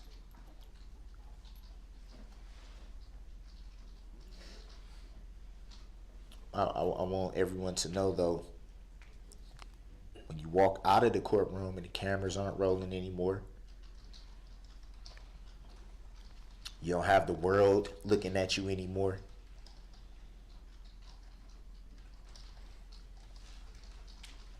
That's when you can feel like you're human again. When you can go back to your cell, drop your tears, pray, punch your mat if you're frustrated.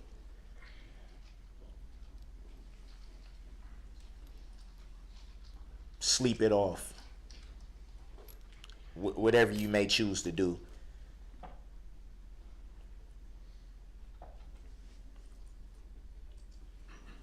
And I wonder how things would be different if the cameras was rolling then.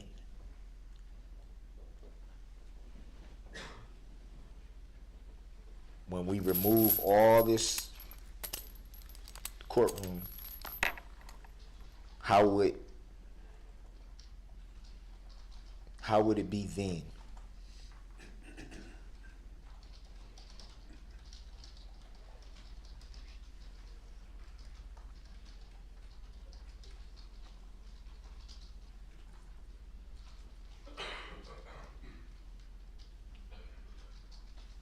We've all done things in our life that we regret, that we're not proud of.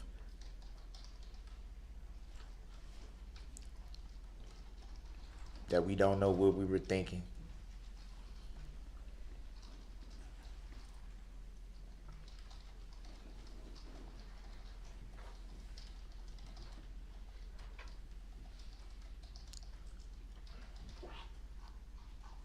That's been like a roller coaster for me in this year, a roller coaster. And obviously, just everyday life, some days are better than others. That's just life in general. Some days are just better than other days.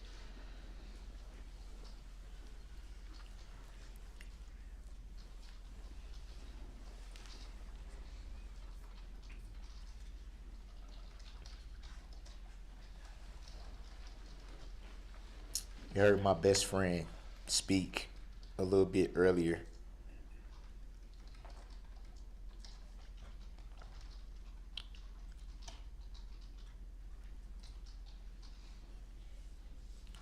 About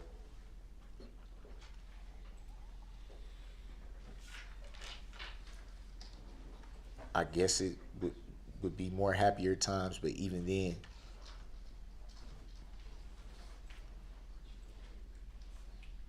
you put on a smile to hide the pain.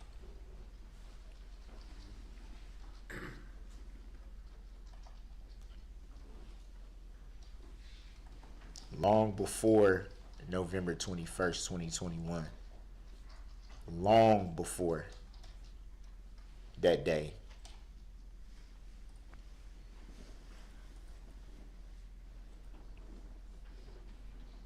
I was struggling. Long before.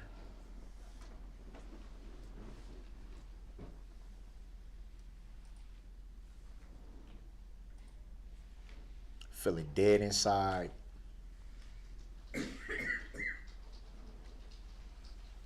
Then feeling hopeful. Then feeling depressed. Then feeling happy. Then feeling upset. Just up and down, up and down, up and down, up and down, up and down.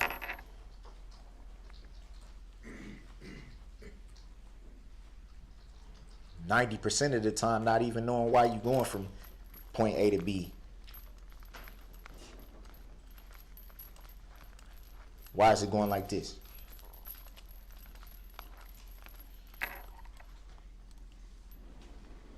So I think you do a lot of things to numb that. Some people have different things that help them numb it. Some people turn to drugs. Some people turn to alcohol. Some people turn to many different things. Some people isolate themselves. Some people However you deal with it, it's how you deal with it. At that point in my life, I chose to put up a front. If no one seen me for how I truly felt, then there would be no questions. You see someone and they always have an upbeat appearance, or seem to be smiling, or seem to be in a joyful mood. There's no reason to like what is there to question?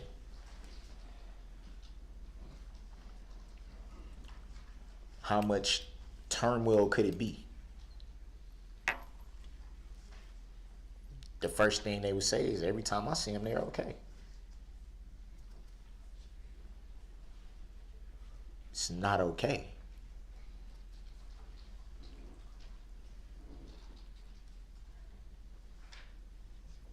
It's not.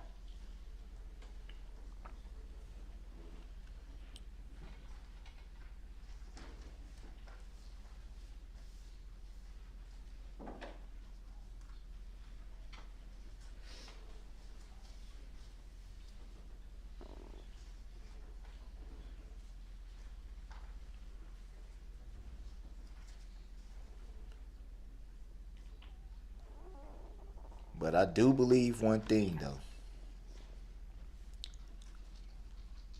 As long as you have breath in your body,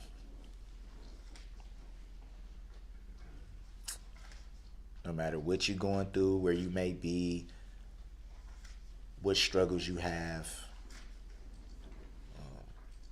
what you can't figure out, you have to find a way to press forward. You have to keep faith, and you have to press forward. I think the Apostle Paul said it best.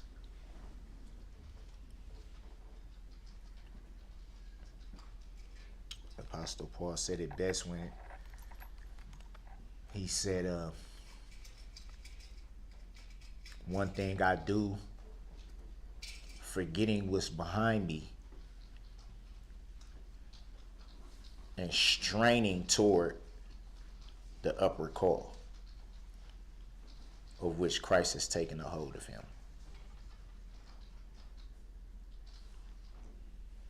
Straining forward, which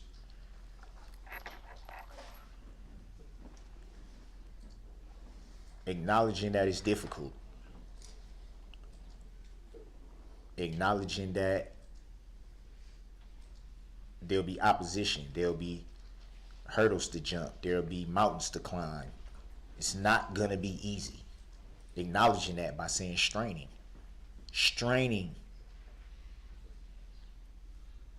to move forward.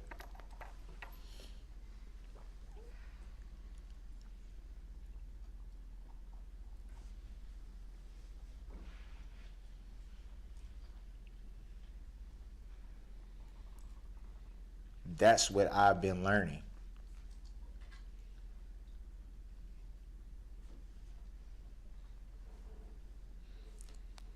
Is it frustrating that sometimes people mistake that for not caring? Yeah. It's very frustrating.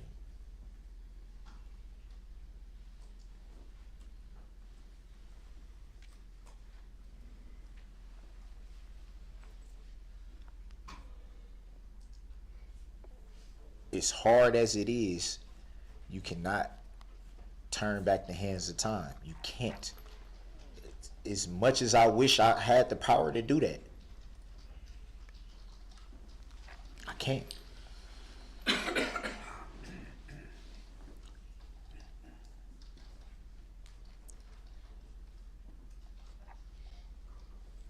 So I have to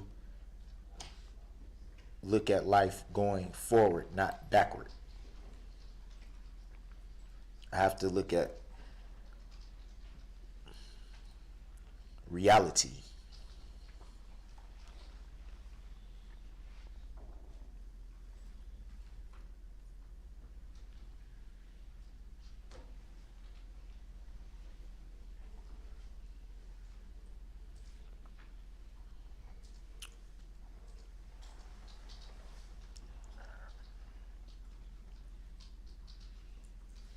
I've moved past the actual tragedy of the day of November 21st, 2021, but I have not moved past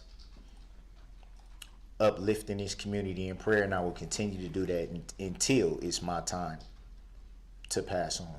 I won't stop uplifting the communities in prayer, the victims, the families. Regardless of how anyone feels, I will continue to pray for them, because that's what I want my heart to reflect. And I don't want it to be misinterpreted what I'm saying by that, by saying I moved past the actual day. To clarify that so there's no misconception, it's that none of us can go back and change what happened. We can't.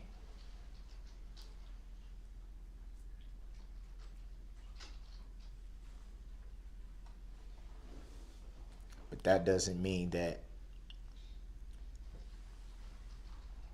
my life has to continue to be defined by that.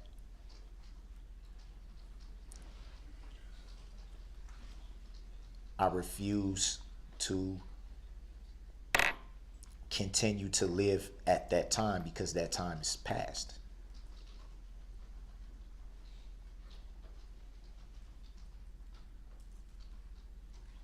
We can always say shoulda, coulda, woulda.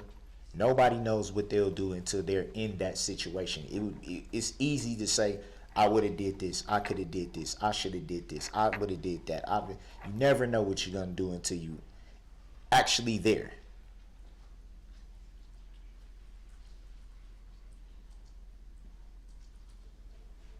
Does anyone think I haven't asked myself that? Man, I should have. Why didn't I? What does it matter now?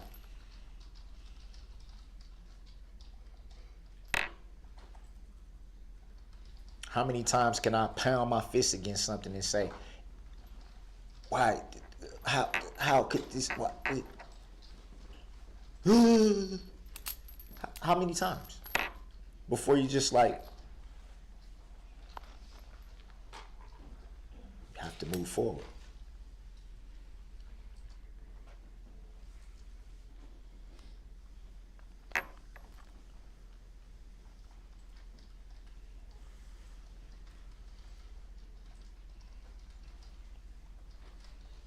Forgiveness.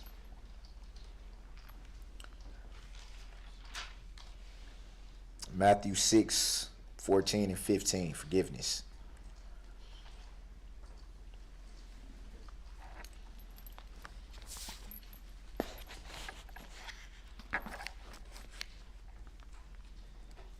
For if you forgive other people when they sin against you, your heavenly Father will also forgive you. But if you do not forgive others their sins, your Father will not forgive your sins.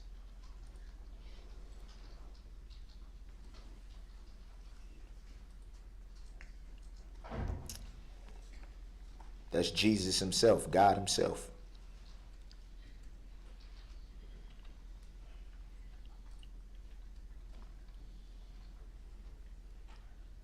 I point no fingers towards anyone in judgment to say, how could you say this, and how, like I said before,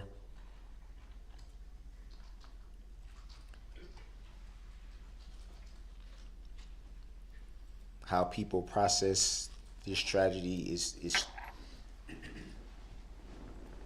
how they choose to.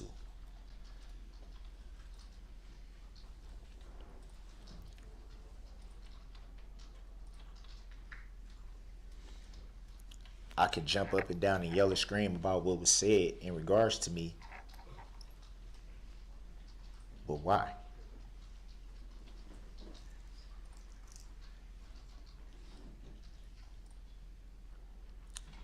Everyone has to make their own peace with God. And that's what I've done. regardless to what people think, I've done it.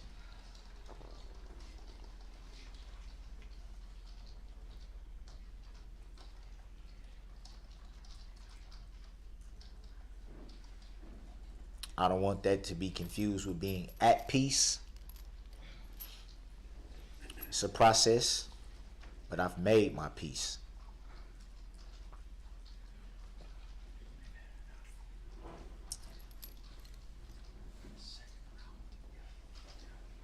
That is the only reason why I made the comment that I have a clear conscience. It was not pertaining to remorse. It wasn't mockery. It wasn't to thumb my nose at anyone.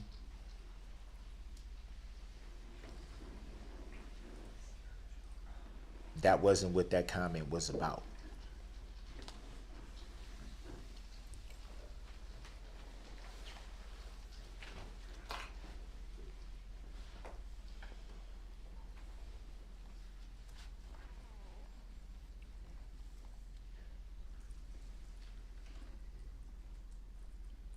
I've chosen to do that because it was needed.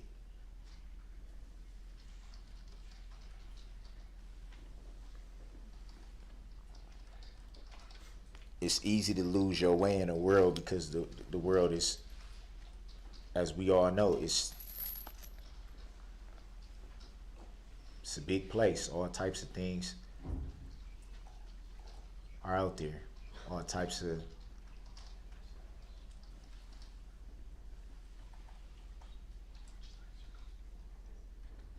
it's easy to get caught up in the world.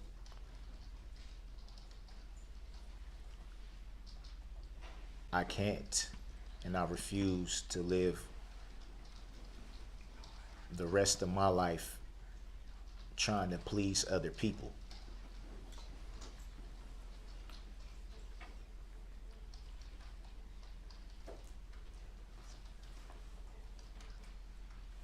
I still have a long way to go to get to where I need to be.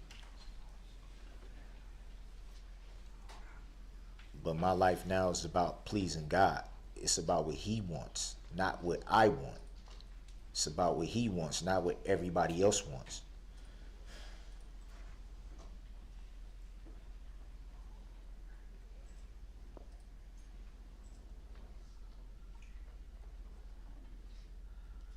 I brought up God's will. Yet another comment that was taken out of context.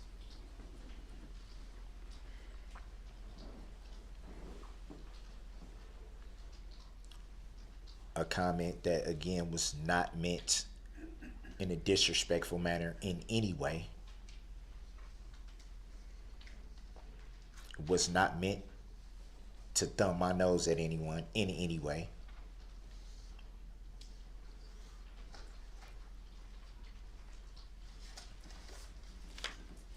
It was the acknowledgement that God is in control of everything.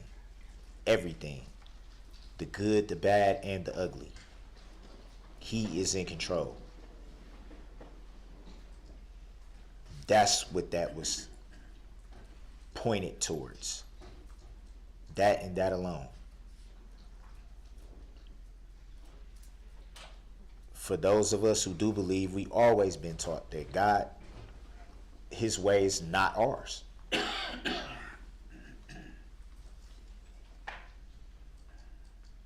What He sees fit to do, we can't stand in the way of it.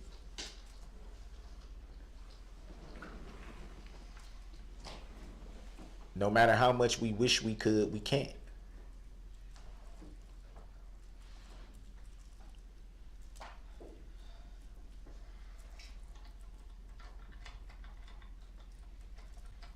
Frankly, sometimes that sucks.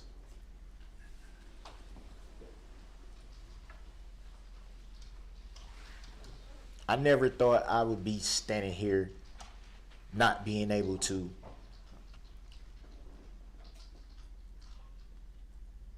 enjoy a time with my family that anyone would enjoy with their family. People lost loved ones.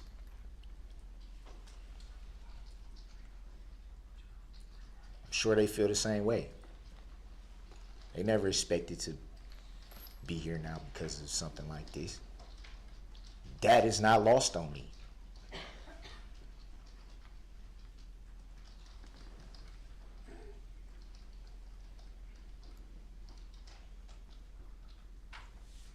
To suggest that I don't care,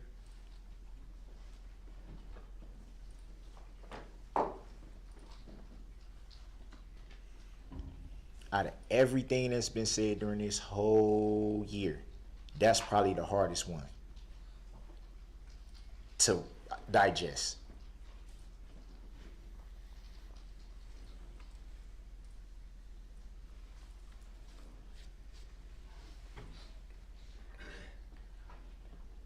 To suggest that I'm heartless.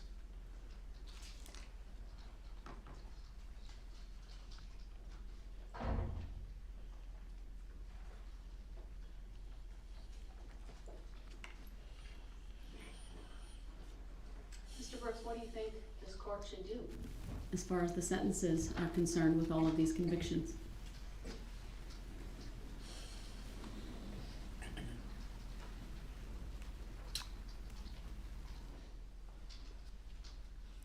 Honestly, Your Honor,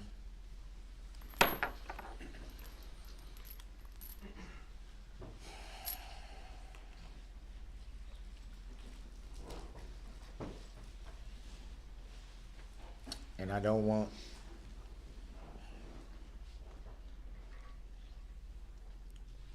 this to be taken out of context.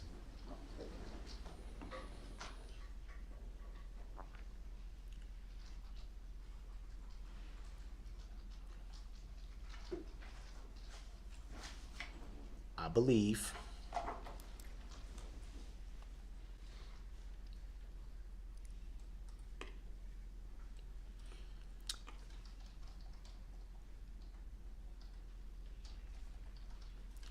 there's issues with me attempting to answer that. And here's why.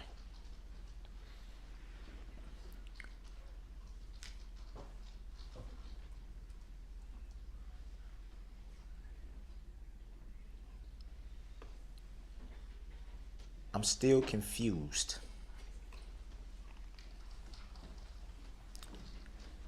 I'm still confused on the true nature and cause of the charges. I don't understand them.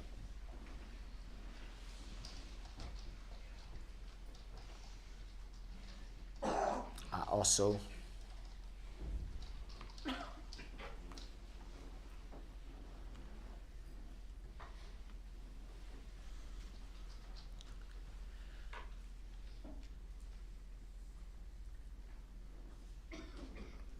believe a decision was already made before we even got here. And I could be wrong. That's not a shot. It's not a slight in any way towards Your Honor. It's not. And I don't want that to be taken out of context as well.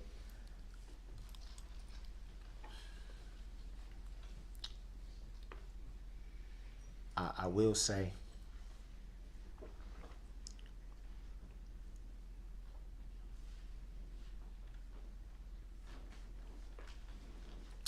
help is needed.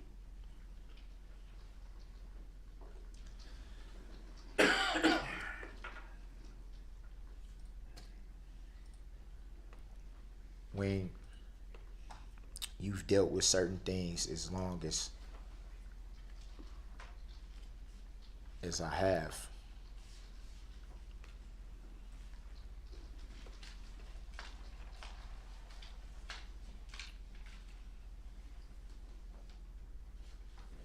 we have so many questions about where to start.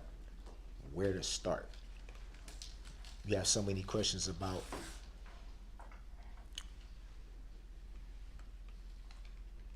what can give you the help you need.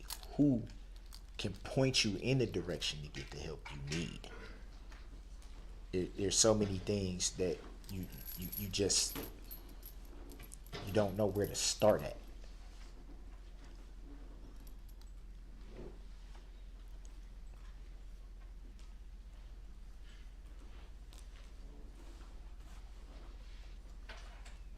Your Honor,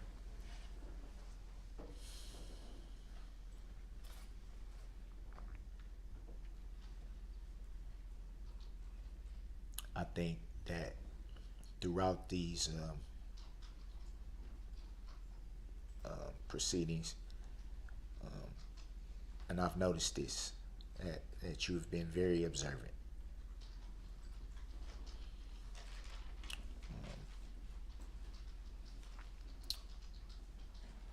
You've been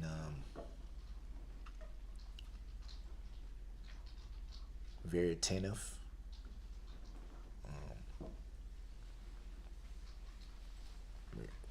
Regardless of me being frustrated with some of the things that has been, I can't do anything but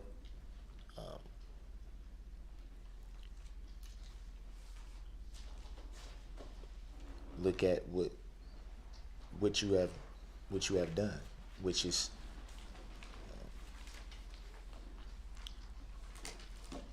you have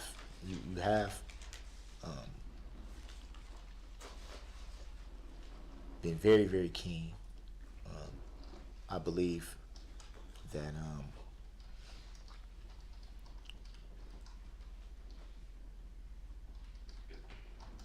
still a lot of issues there.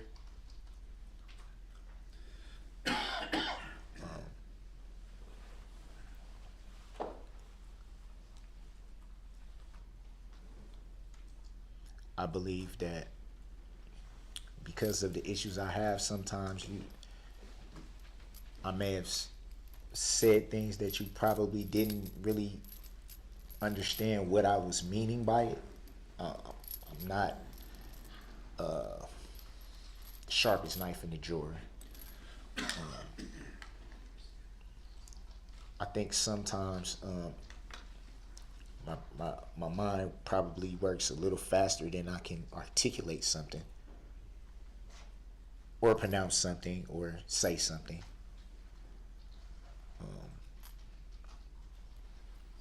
Obviously, it would be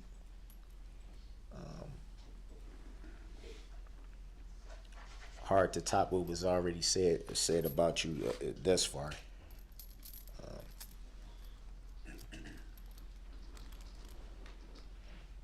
You've gotten an incredible amount, a credible amount of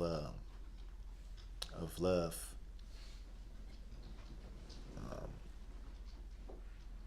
For your job in this matter. Some even say superhero. Some people, I'm sure you know this, but some people have even dressed up as you for Halloween. Mr. Brooks, I'm not looking for accolades from anyone. I'm looking here today to sentence you in this case, and I'm frankly more interested in your thoughts on that than your opinion of me and how I conducted myself during this trial. Wasn't my opinion on that part. I have a job to do today. It's not an easy one. There's 76 counts. I'd like you, if you can and if you want, to tell me how you think I should do that. That's what the victims have stated. That's what the state, right? They provided their recommendation. The only thing I can say is one thing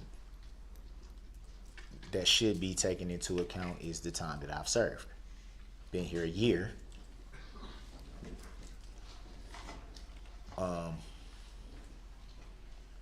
That would pretty much negate count 76.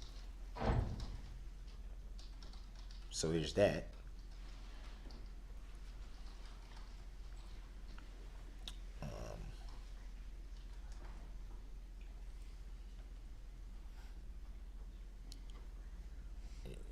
Your Honor, I'm confused. I don't understand the true nature and cause of the charges. So I can't really consent to being sentenced when I'm still trying to. I don't understand. It's not a delay tactic. It's not attempting to be disruptive.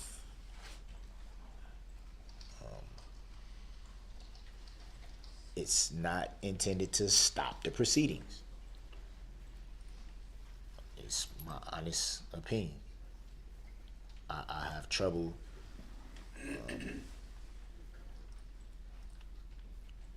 with comprehension.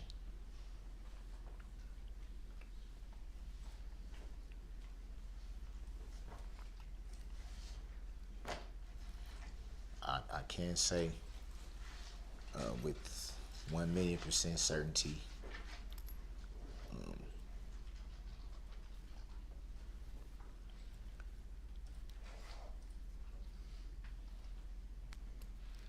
that everything as far as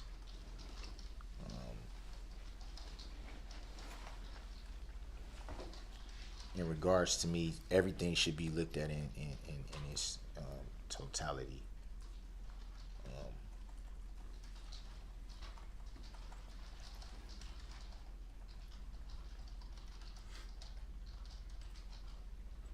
The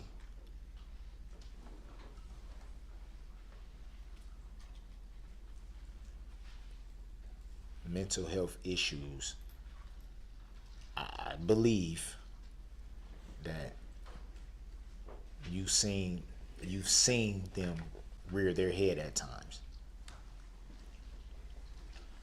I believe that. I know that you've seen that rear its head at times.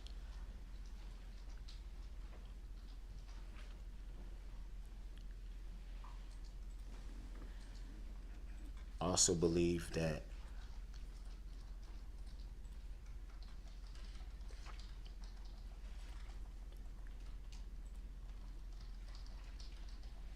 you recognize the need for the help that's needed.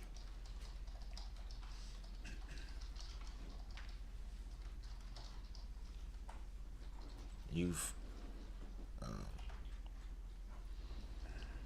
seen things as far back as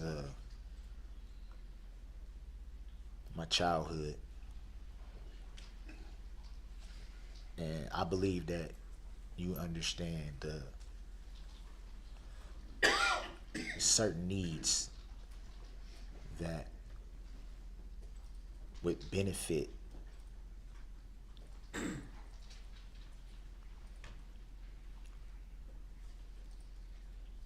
where to start. Me myself, I don't know. There's so many issues that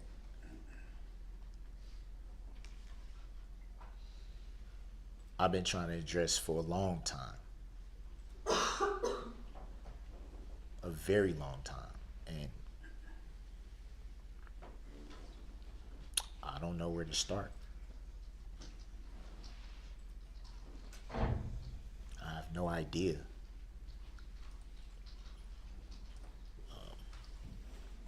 I can tell you that I want to be able to get to a point in my life where I can have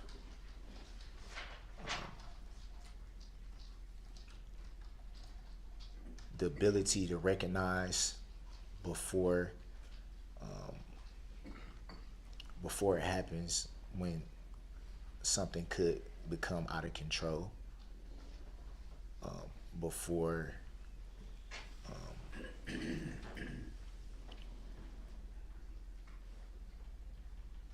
an outside source can maybe pinpoint it and say maybe something's wrong. I would want to get to a point where I can be able to recognize the signs on my own. I want to get to a point where I don't have mind is jumping back and forth and all over the place, and these moves that go from here to here to here to here to here to here to here, and then it's like, oh, I'm cool, and then it's here to here to here to here. I want to get to a place where I can combat that. It's this, Your Honor, this has not been easy, and not just this, but life in general. It has not been easy. It's not easy to wake up every day and try to figure out how to stay grounded, or how to stay in a I don't want to say a box, but to be able to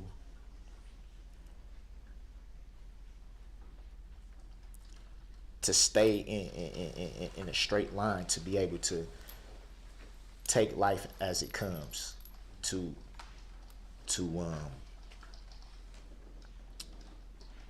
not only be able to cope with things.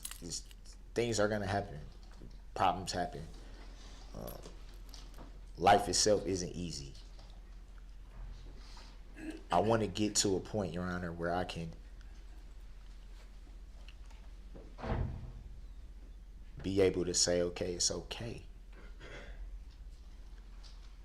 It's okay.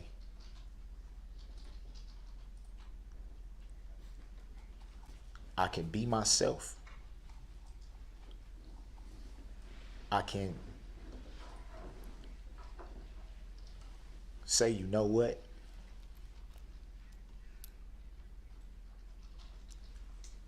You aren't the only person going through this. This doesn't make you any less than anybody else. I wasn't asked to be born this way, Your Honor. I wasn't. I was not. I don't understand it. But the fact of the matter is I want to get to a point of happiness again. To be able to be medicated and not care what people think.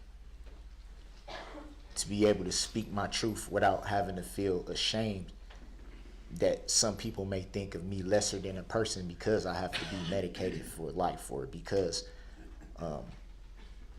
they feel like it's not normal.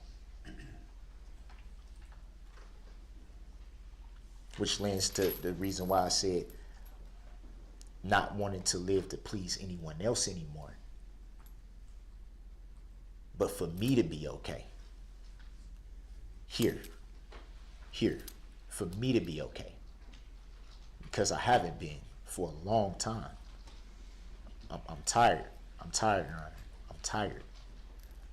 Some days I don't know what's up or down. Some days I don't know. I want to know.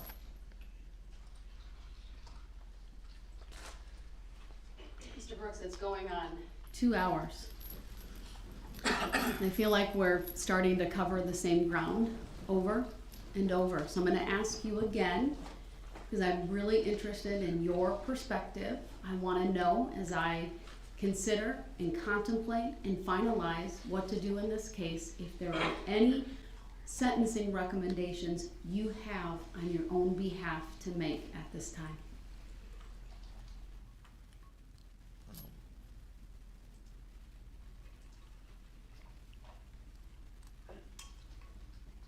I just want to be helped. I don't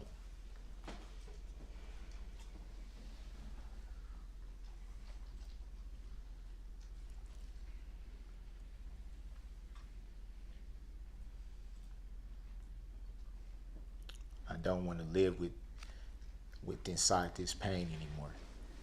I know that's probably not the answer you're looking for.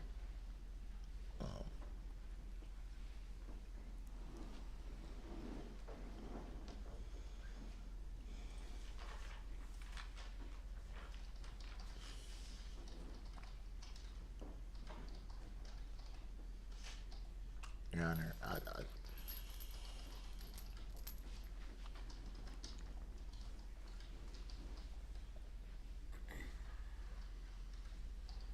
I really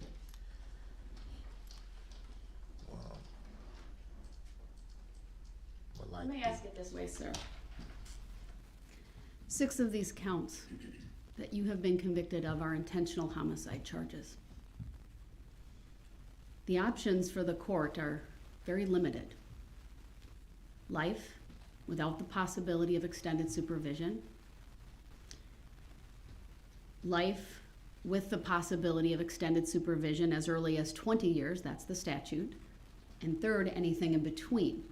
And then lastly, related to that, there's an enhancer of 5 years for each count based upon the jury answering that special verdict question, did you commit the offense of intentional homicide by using a dangerous weapon? Thoughts on that? I don't. Do you think you should spend the rest of your life in prison without ever seeing freedom outside bars? That would be extended supervision. Should these counts run consecutive or concurrent? Meaning one after the other, or serving them at the same time? What are your thoughts on those things?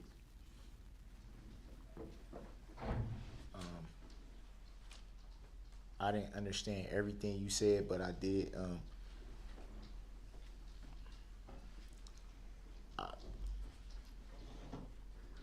I can't live 1,000,000 years.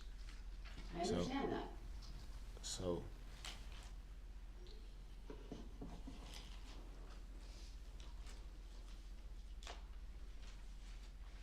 I feel like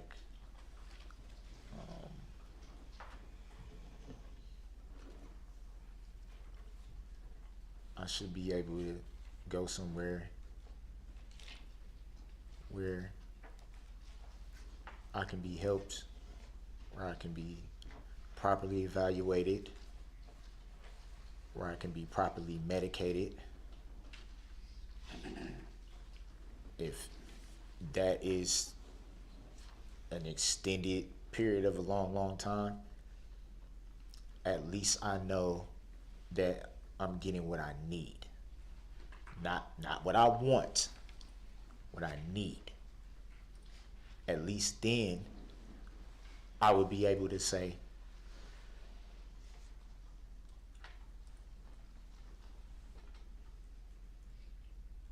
it's okay. You can be you. You can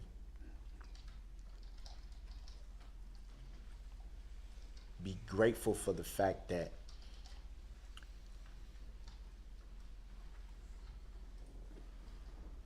you have experts, or I don't know if that's the right word, but you have people that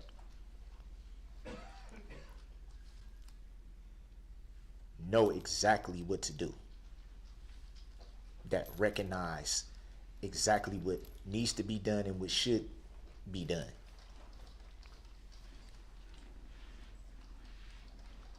To be able to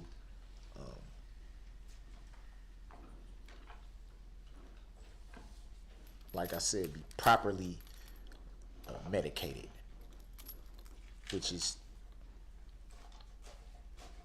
extremely needed. I don't know if that answers. I'll follow it up again. What I hear you saying, sir, is that you don't have a specific recommendation in terms of how long the sentences are, whether they're life, whether they're consecutive, whether they're concurrent, but you're asking me to take into consideration your mental health needs and your desire to get help. Would that be fair? Yes, I would say.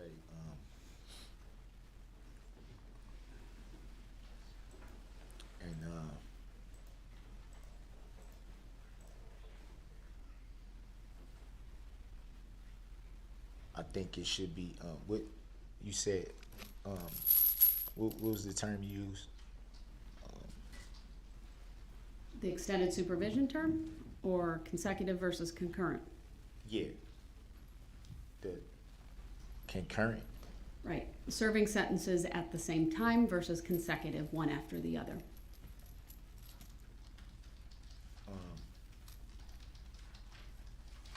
Serving all together.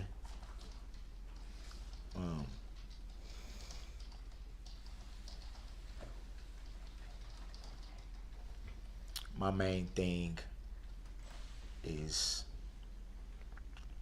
you know, like I said, regardless, is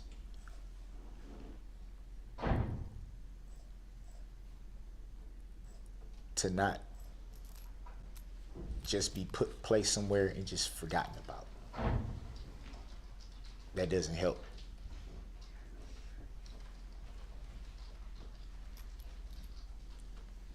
Obviously, I don't know how that all works.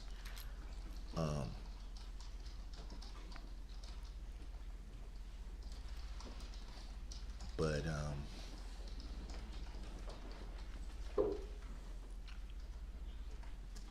I know that it would greatly benefit me to be able to be somewhere where, like I said, I can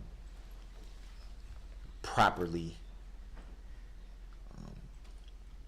evaluate it and medicate it with the things that I need.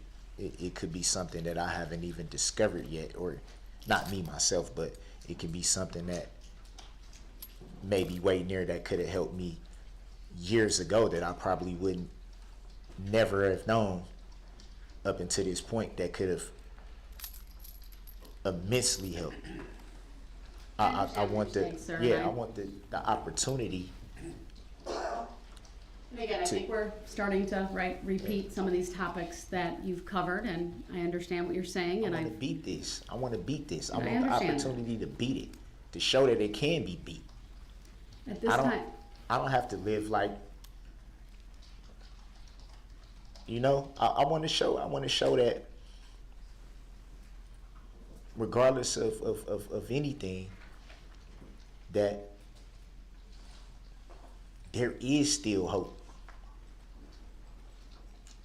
I want to be able to show my children that regardless, you can rise up. You don't have to. I believe I understand and comprehend your desire to have your mental health issues addressed and met. You've stated that multiple times. I understand that. I can certainly address that in my sentencing remarks here today. At this time, it's been over 2 hours. I appreciate all of the words you've said here today and the fact that you've made a statement. I apologize for the length. I didn't even It's not about realize. It's okay. But at this time, I would like to take about a just shy of 20-minute break, come back at 3 p.m. and start my portion of the sentencing hearing with my sentencing remarks and the sentence. So at this time, we will be in recess until 3 p.m. Thank you, everyone.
When you,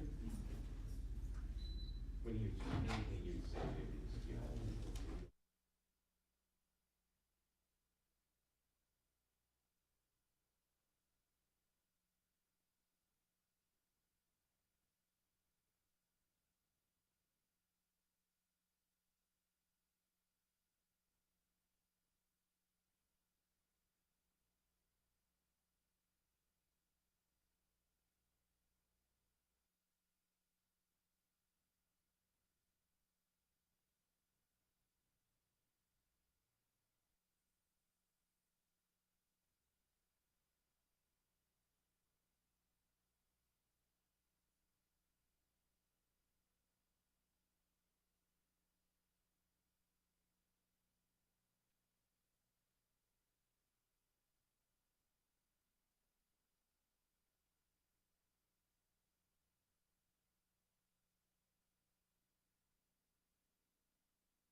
Thank you, everyone. Please be seated.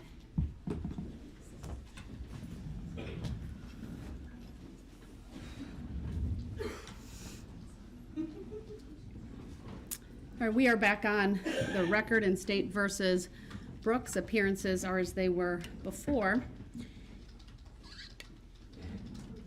I want to give you all a little bit of my roadmap for my remarks here today and what will ultimately conclude with the sentencing. I'm going to start with a review, frankly, of Mr. Brooks's NGI plea. Now, I wasn't going to start out doing that, but I feel compelled to make a record of certain things in light of many of the statements that were made here today by Mr. Brooks and his family. Following that, I'm going to talk about the case, the strength of the case, the witnesses and evidence that was presented, and some of the things that really impacted me throughout that time and throughout the nearly 4 weeks of trial.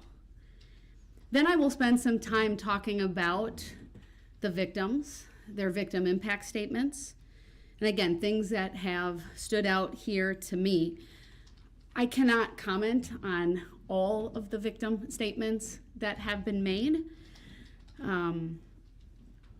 but there are a few that I do want to highlight. And then ultimately, go through the sentencing factors. Because all of these things that I'm going to talk about relate to those factors, which in Wisconsin, there are 3 primary factors: the seriousness of the offense, the need to protect the public, and the character and rehabilitative needs of the defendant. So I want to start sort of near the end of all of the remarks over the last couple of days, and that is with my thoughts on Mr. Brooks and his mental health. I'm not here to debate that you have had a history over time of intersecting with the mental health agencies and that you may have in your history trauma, emotional pain, and things of that nature. I have read through not 1, not 2, not 3, but 4 reports from experts, people who are well known in this field of what we call forensic psychology and psychiatry, individuals who have an expertise in evaluating a plea of not guilty by reason of mental disease or defect. Because I don't want there to be any doubt in my sentencing here today that I've considered that. But I also don't want there to be any doubt that somehow this trial was missing something.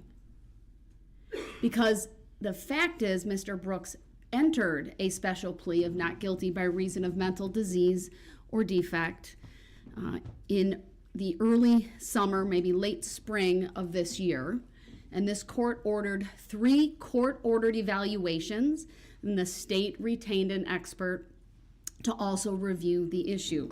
Whether the defense team at that point ever hired anyone, they are not required to disclose that. I don't know, but I have 4 well-known doctors who have written this court based upon the orders that were made or one doctor being retained. And these are reports that are thorough. One report is 24 pages, another is more of a summary, it's 8 pages, another is 26 pages, and then another is 12. And they look at the discovery information, so police reports, videographic evidence, things of that nature. They have access to any mental health related records from prior stays or things like that. They look at a history, they meet with Mr. Brooks. I've referenced this in the past when competency wasn't so much raised by any of the parties here, but during the trial there was, as Attorney Opper wanted to make a record one day of Mr. Brooks's competency. And I will restate what I stated at that point. I have absolutely no doubt that Mr. Brooks is competent.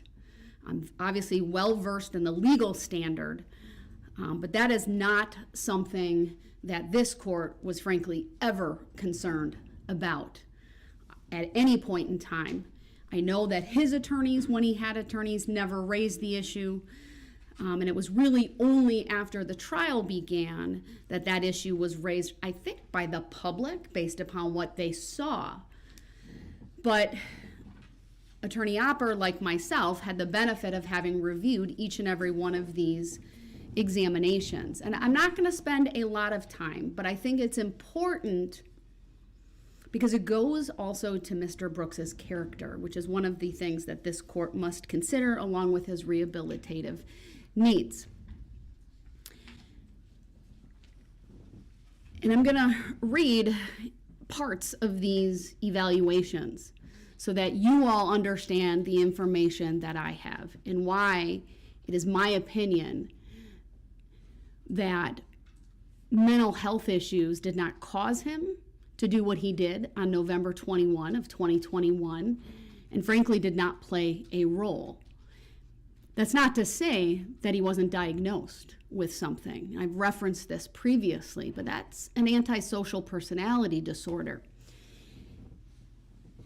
And this is what one of the reports has to say. They've looked at one doctor indicated that there was available evidence to sustain a diagnosis of cannabis abuse, intoxication, antisocial personality disorder, adjustment disorder with mixed disturbance of emotions and conduct. And the reports go on to describe what those things are and that they may qualify as an abnormal condition of the mind substantially affecting mental or emotional processes and thus as a mental disease or defect as broadly defined by the Wisconsin jury instructions, and that's at least as to the adjustment disorder. Cannabis abuse or intoxication would not. The diagnosis of antisocial personality disorder, and this is what the doctor said, reflects converging support of an underlying characterological disorder versus a major mental illness. In Mr. Brooks's case, I would note his history of disregarding the rights of others and conforming to societal norms, including in the forms of multiple acts of violence beginning in his youth, contacts with the criminal justice system, lack of remorse as indicated by being indifferent, rationalizing, etc.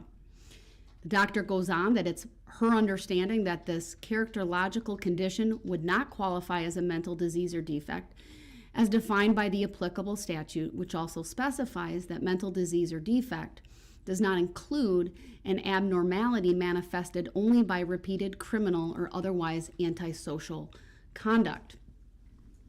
Goes on to talk about her opinion regarding criminal non-responsibility.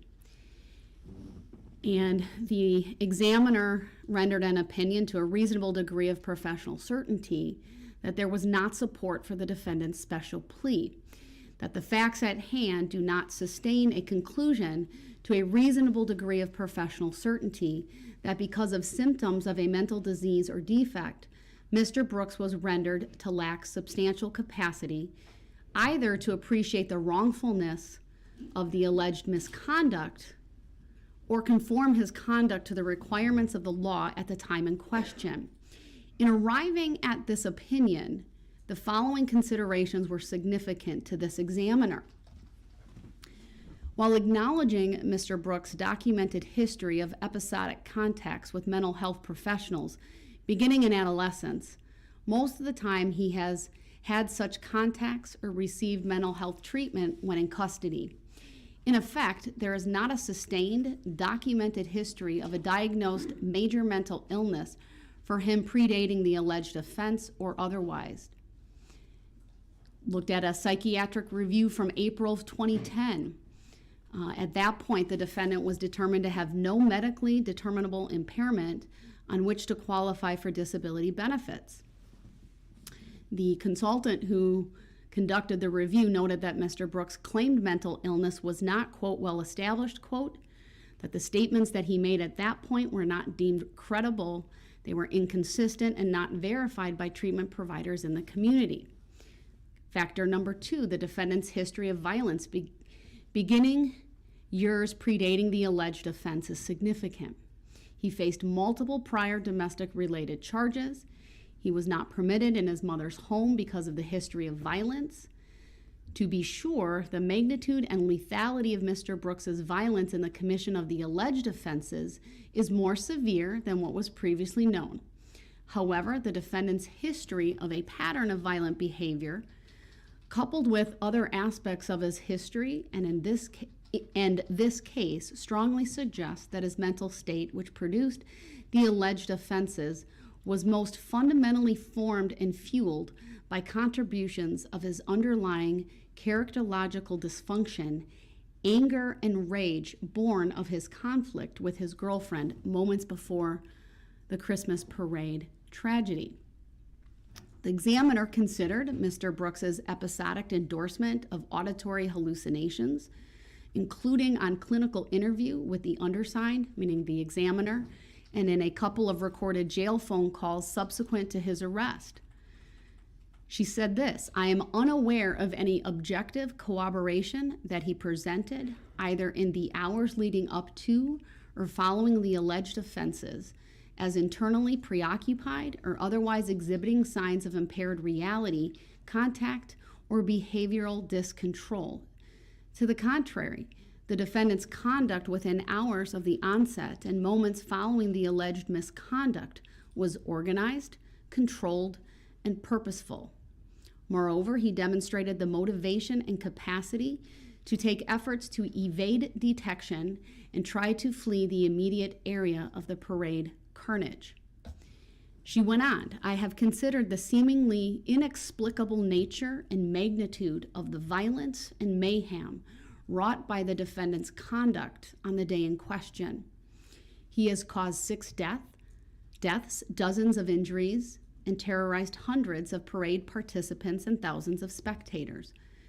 There is no indication in the extensive compilation of records and other information available that at the time of the alleged misconduct, he lacked substantial capacity to either control or conform his conduct to the requirements of the law, or that his reality contact capacity to appreciate wrongfulness was substantially impaired.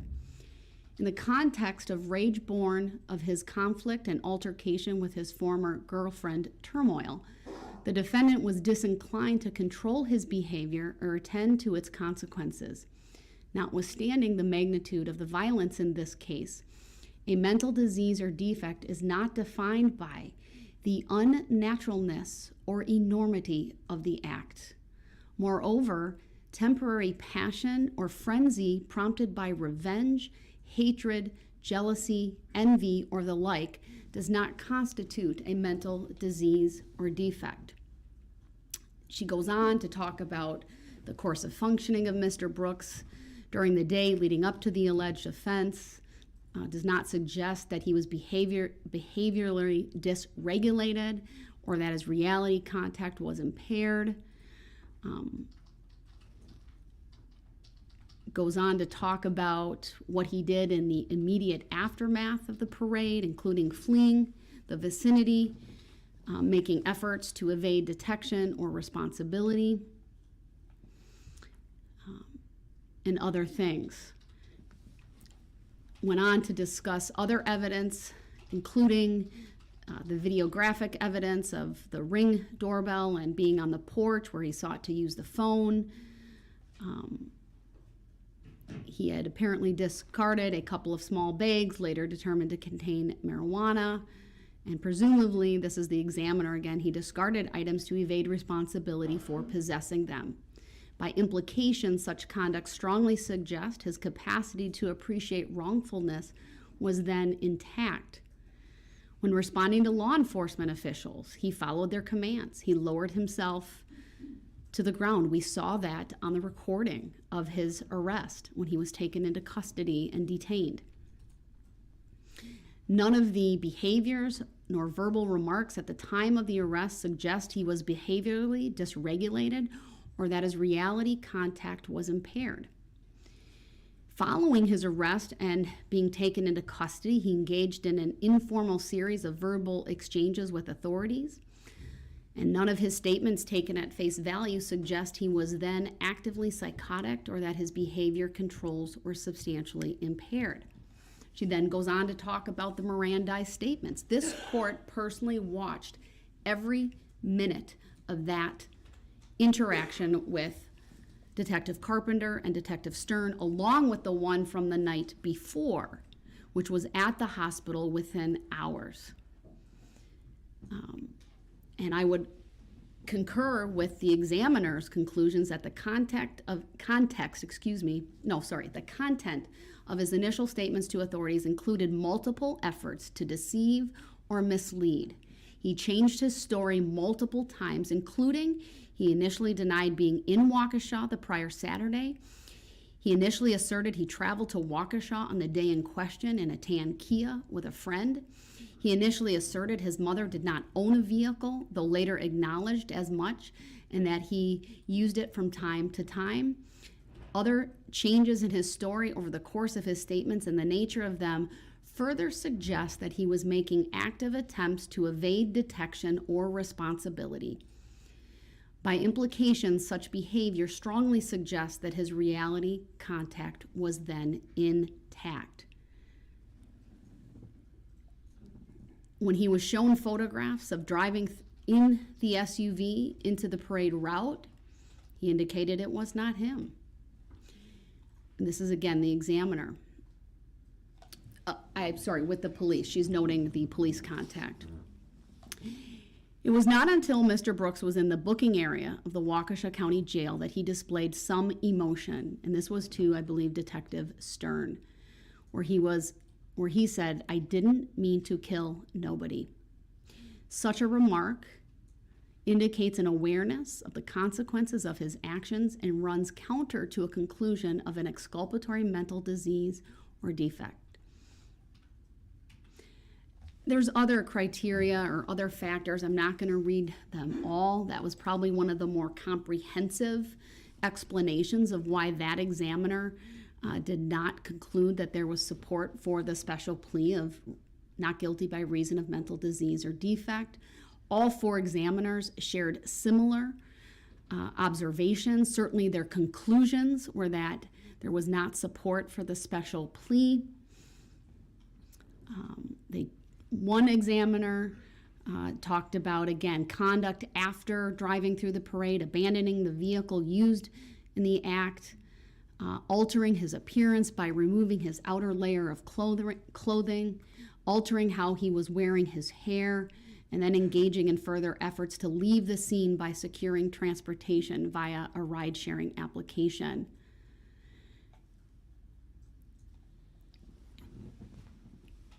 This particular examiner went on to say, while he essentially, meaning Mr. Brooks, disclaimed any memory of those actions and could therefore not explain them, such behaviors strongly suggest an awareness of wrongdoing and a desire to avoid detection. Another examiner had very similar things: antisocial personality disorder with borderline features, talked about the cannabis use disorder and full remission in a controlled environment. What's interesting about this particular report is the description of an antisocial personality disorder. The DSM-5 defines antisocial personality disorder as a pervasive pattern of disregard for a violation of the rights of others occurring since age 15 years, as indicated by three or more of the following: failure to conform to social norms with respect to lawful behaviors, as indicated by repeated performing acts that are grounds for arrest. 2, deceitfulness, as indicated by repeated lying, use of aliases, or conning others for personal profit or pleasure. 3, impulsivity or failure to plan ahead. 4, irritability and aggressiveness, as indicated by repeated physical fights or assaults. 5, reckless disregard for safety of self and others. 6, consistent irresponsibility, as indicated by repeated failure to sustain consistent work behavior or honor financial obligations.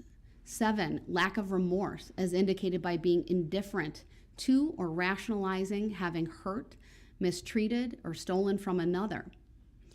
In addition, the individual is at least 18 years old and there is evidence of a conduct disorder prior to the age of 15.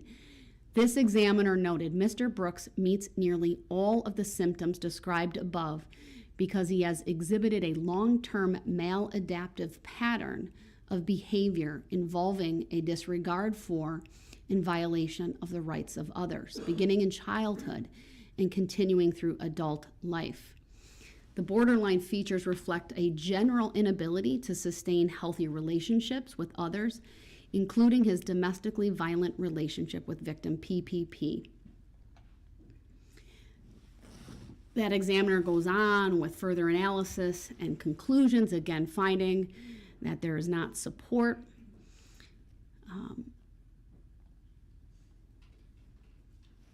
The last examiner, again, made similar conclusions, also diagnosing Mr. Brooks with an antisocial personality disorder. Why is that important? There is no doubt that in our criminal justice system today, we face a crisis of the mentally ill intersecting in our courts. In the last year and a half alone, this court has ordered many competency evaluations, presided over a number of contested competency hearings, and ordered many, many evaluations for the special plea of not guilty by reason of mental disease or defect.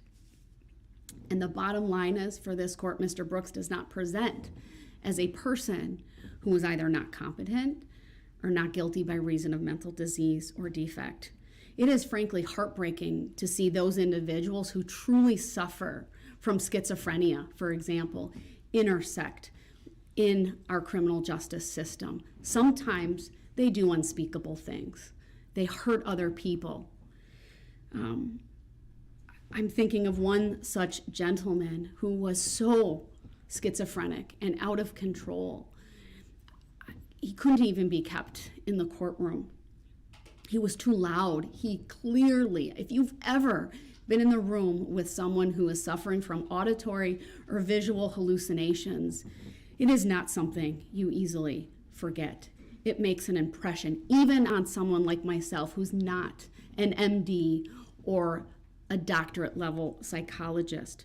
I've been in the room with an individual who was, when I did defense work, and he was accused of killing someone near and dear to him. It's a very, very different presentation. It's heartbreaking. It's heart-wrenching. Do the mentally ill sometimes commit atrocious crimes? They do. This is not one of those situations. We've heard Mr. Brooks's family talk about mental illness and bipolar. You know, in addition, and before I get to that, I've also had, over my 11 years on the bench, of coming face to face with evil on occasion.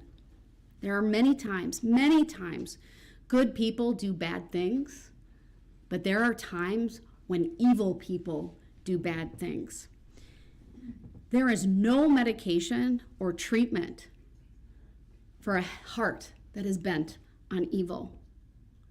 Child trauma, bipolar, indifference, physical abuse of a child, or even childhood trauma did not cause Darrell Brooks to commit the acts for which he will be sentenced here today. It is very clear to this court that he understands the difference between right and wrong, and that he simply chooses to ignore his conscience. He is fueled by anger and rage.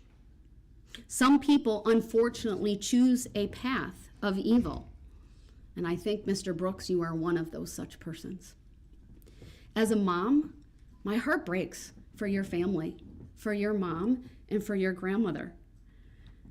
The son that she raised, the grandson that your grandmother knew, the hopes and dreams they had for your life, they're gone. And I think it's perhaps far easier for them to blame a mental illness than to perhaps come to grips with their son did very, very bad things due to very bad motivations.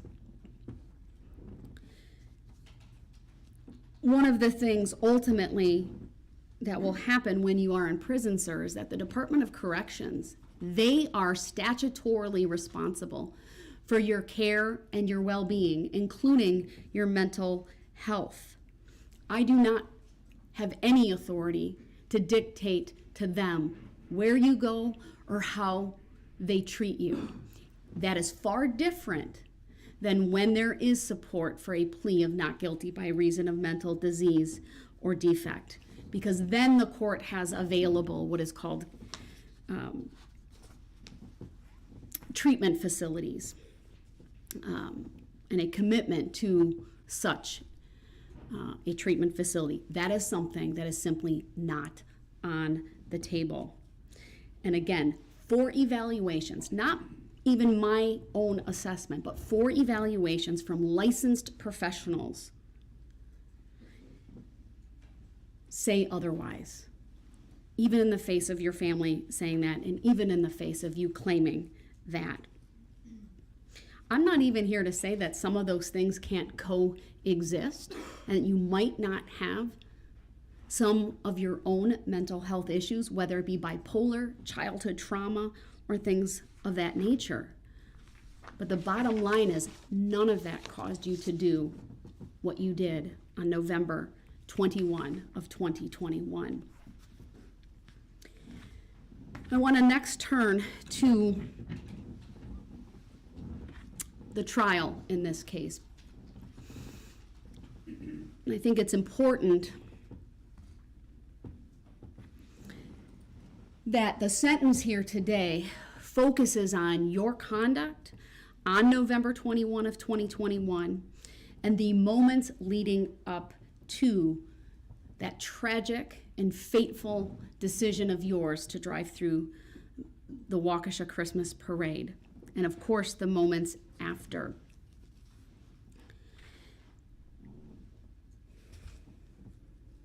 I, of course, through my sentencing remarks and ultimately what I do here today, I can't answer all of the questions. I can't address all of the issues, including the why. Perhaps the one question that will remain unanswered. Why? Why did you barrel down White Rock Avenue? Why did you not stop? Why did you keep going? Many of us in this courtroom sat through the entire trial.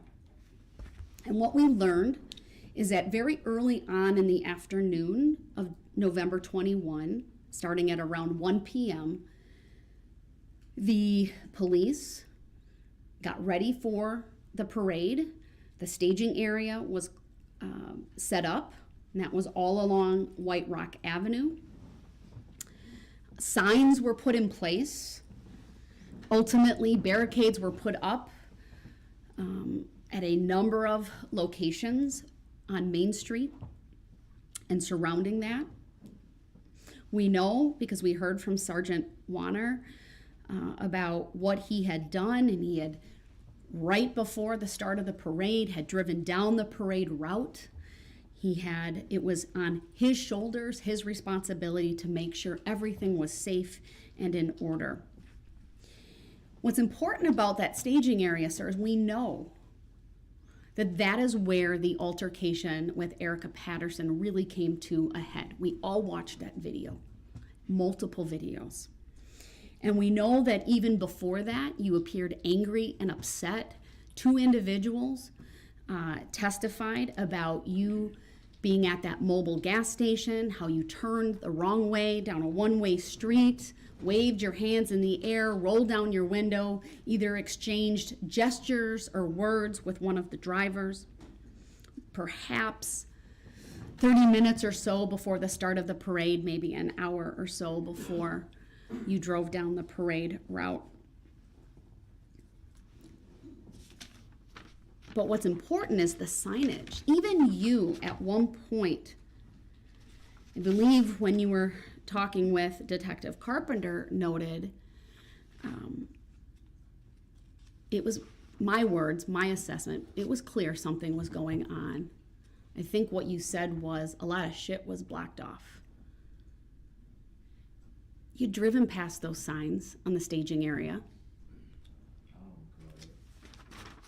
The fact remains they were there, sir. And the fact remains is you told Detective Carpenter that.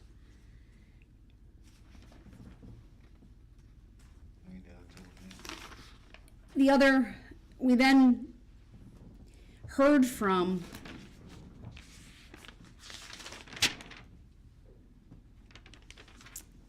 the witnesses related to Ms. Patterson. We heard from Corey Runkle. We heard from Erica Patterson herself. My impression, based upon Erica Patterson's testimony, who, by the way, she showed grace and dignity facing you, the man who clearly has no regard for her as a mother of one of your children, as someone you had a domestic partnership with and a relationship with at one point. That's not true. We know, and I would say this goes to your character, what was shown through that altercation and going up the hill, following her, slapping her. You know, the rules don't matter to you, not the rules of the road, not the rules established by court orders, not the rules even of decorum and decency. And I'll get to this more fully when I talk about your character. And I know you went hard at Attorney Opper for her bringing these things up, but those are legitimate, lawful sentencing considerations. And when I get to that point, I'll tell you the case law that supports that. Your character, even your pending cases. I don't need no case law. We know at the time of all of this, right, you were out on bond for 2 felony cases, one involving a handgun, one involving the same vehicle in Erica Patterson, and one involving ultimately intimidation of Ms. Patterson. We know that on November 20th, and she was very contrite about this, she told you where she was. She invited you out there, and that you had contact with her on the 20th. There was some physical. Contact with her on the 20th. Mr. Brooks, this is my time. You need to not interrupt. That's the reason why the charge was dropped. Mr. Brooks, the state you need to stop. said specifically, wrote you, Your Honor, and said that they know it was no incident that day. Mr. And Brooks, now you want to sit up here. do not interrupt me or you will be removed to the other And now you courtroom. want to sit up here Stop. and try to now. add something in that you know for a fact never even happened. You want to sit up here Mr. and talk Brooks, about every who time- has grace and all this. You talking about someone with 5 kids that don't have custody. You need to stop None of right them. now or you will be removed. Remove me then. All right? He will be removed. He cannot simply stay I don't quiet when consent this to being court talks. sentenced anyway. I don't consent to this. Just like I told you, I don't know the. He'll be in recess until he's I don't removed to even the other understand courtroom. the true nature and cause.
seated, I need to first confirm that Mr. Brooks is able to hear and see the court. We do have the audio and visual on. If someone, I can see on the screen, there is a headset on the table should he choose, but I have confirmation that the audio and visual are working in the other courtroom. Before I continue, of course, Mr. Brooks does have a right to be present for his sentencing. He's been present all along today up until his disruption. It was very clear to this court that he had absolutely no intention of stopping his tirade. I think there's really no other way to describe it. And this court needs to go through its remarks uninterrupted. And given the history in this case, which is well documented, of his disruptions and inability or unwillingness to follow the very simple rules of decorum and courtesy, which include not interrupting the court, I felt it important under Illinois versus Allen to remove him from the courtroom, as that is, of course, one of the options, and we have the benefit of the wonderful technology here in this courtroom and the adjoining courtroom, which I believe is the equivalent of being present, what I have referred to at times during this trial as the functional equivalent of being present in this very courtroom.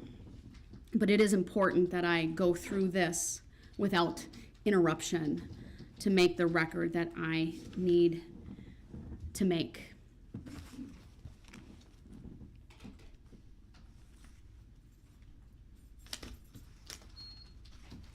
I'm going to backtrack. No, you're not muted, sir. You're going to listen to me, and you're not going to interrupt. So I want to, I don't want to call it a tangent, but I'm looking for a note that I made.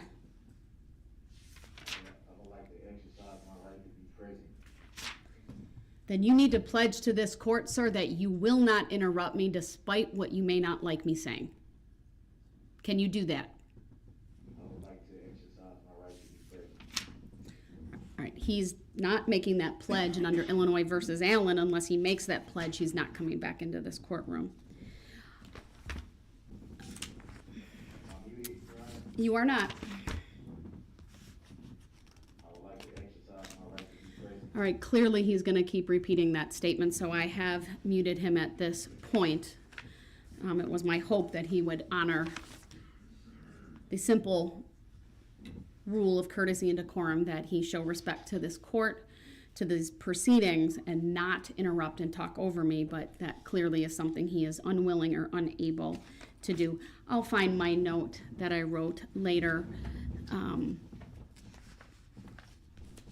It had to do with, frankly, what this court has observed as a pattern with Mr. Brooks, and that is when testimony or statements by the court or statements by the prosecution team become unfavorable to him, he lashes out and he disrupts.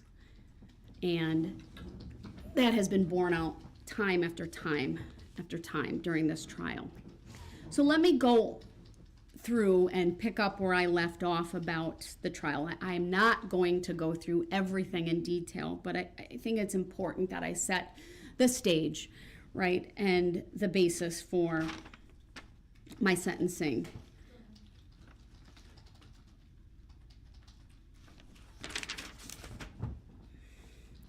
One of the things that I did note regarding Erica Patterson's testimony, because frankly I wasn't sure where Mr. Brooks was going to go with his own defense based on some of the remarks he made during his opening statement, which was actually later, but I guess I'll go back to my review of his recorded interview and some of the things that he tried to say, and at least it became apparent ultimately with the way he cross-examined witnesses, I wasn't sure if he would claim perhaps someone else was in the vehicle, he was afraid of police, the tinting of the windows, some of those things. Here's where it frankly doesn't matter. Okay, Erica Patterson provided key testimony in this regard, that there was no one else in the vehicle with Mr. Brooks. And I'm aware that he wants to come back, but until he writes me a pledge that he will not interrupt me under Illinois versus Allen, he is not coming back in this courtroom. He has forfeited his right to be present during my remarks. And unless he makes that pledge to me in writing, he's not coming back in.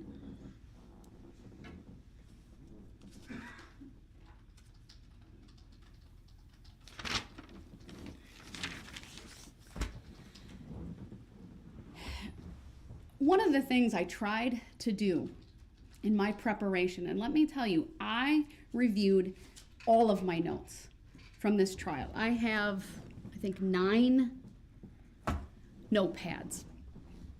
I looked at just a couple of exhibits, but primarily the map, Exhibit 15. I really wanted to determine for myself how long this carnage took. We know the distance, right? From at least where he entered.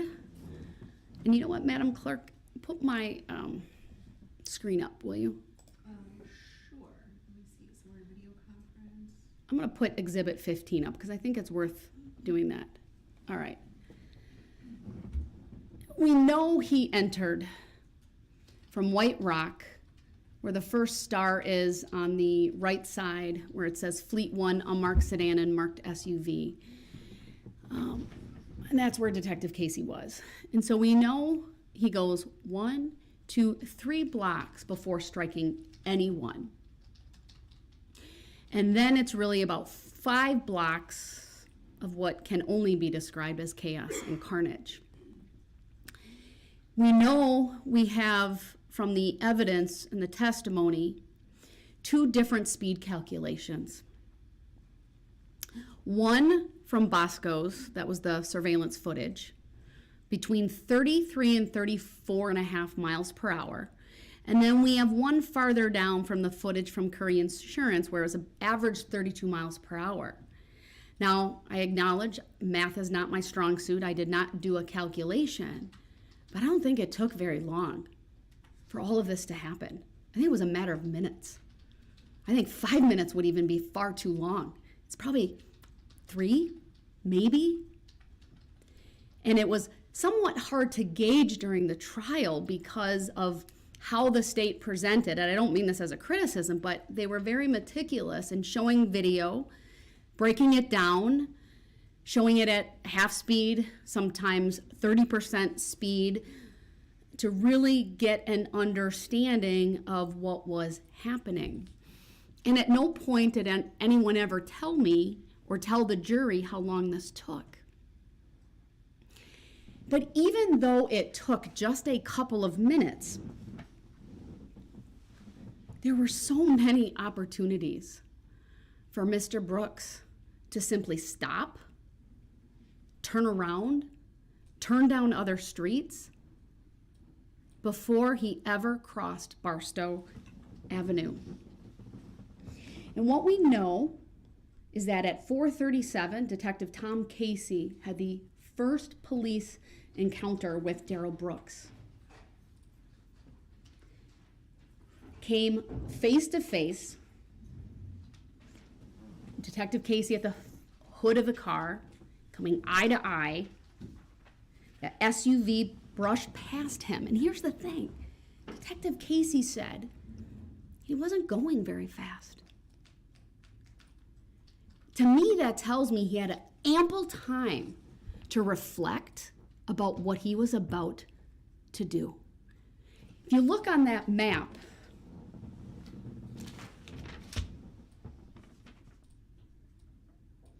it's not a pledge, he's not coming in. When you come down White Rock, you can take a hard left on East Main Street. You can take what I call a soft left. I believe it's Pleasant Street. and Detective Casey, you can correct me if I'm wrong, I can't see it on the map. Frankly, you can turn around at any point in time on White Rock Avenue. But instead, and I think if you all try to picture this, as difficult as it may be, there's squads with lights, there's barricades.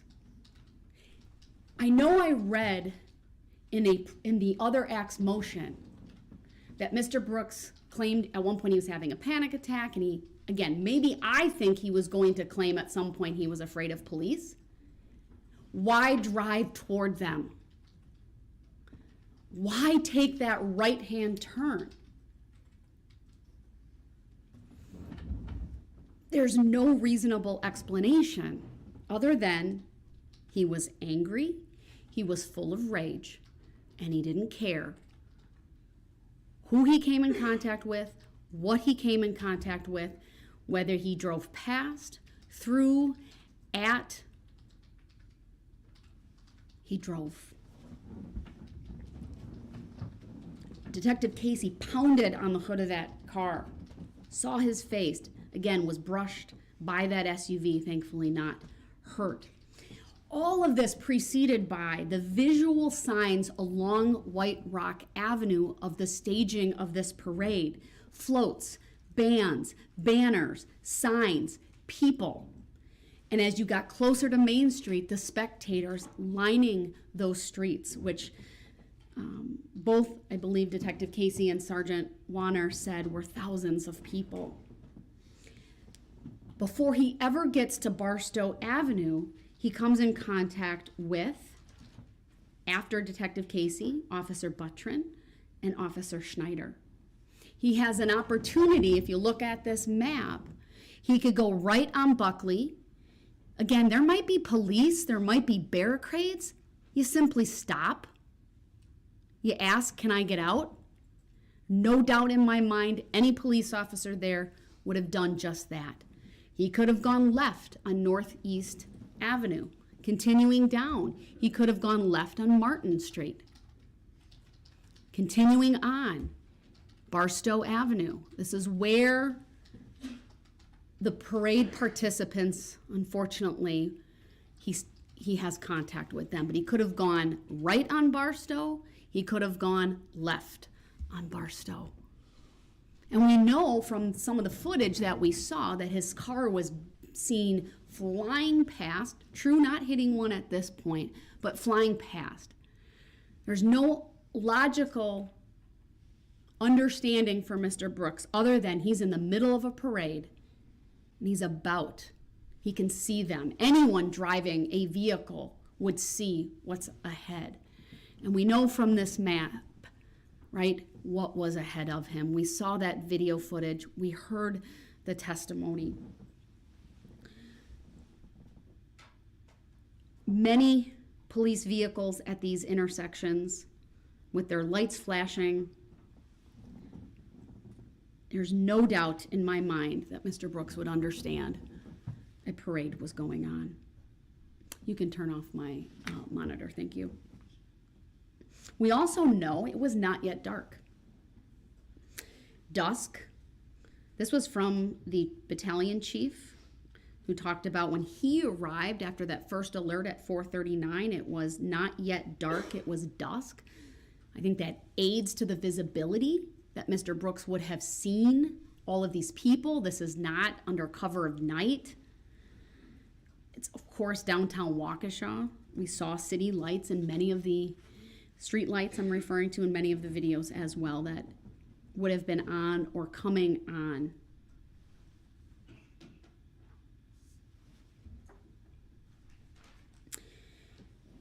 We know just past Barstow, he strikes his first victim, Nicole White. She was with RE/MAX Services with the hot air balloon. If anyone's seen that, we saw it in the video, that is unmistakable what that is. That would get anyone's attention. If this was a mistake, if he was lost, this was his very first opportunity to stop and do the right thing after causing injury to a person. But he didn't. He did not stop. And then, of course, the Waukesha South Band.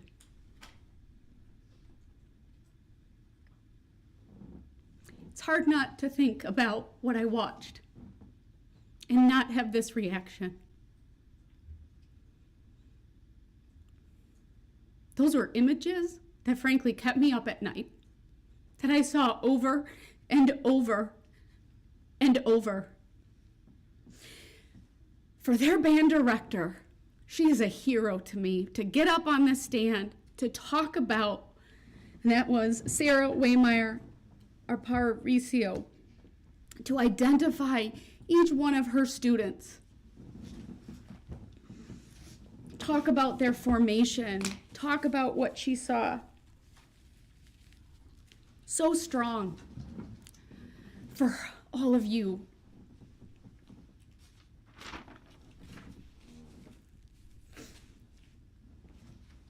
Mr. Brooks had another opportunity to stop. This wasn't one isolated person that he could claim, I didn't know I struck someone. This was driving over people. What Kyle Jewell described as the SUV went over people like they were big old speed bumps.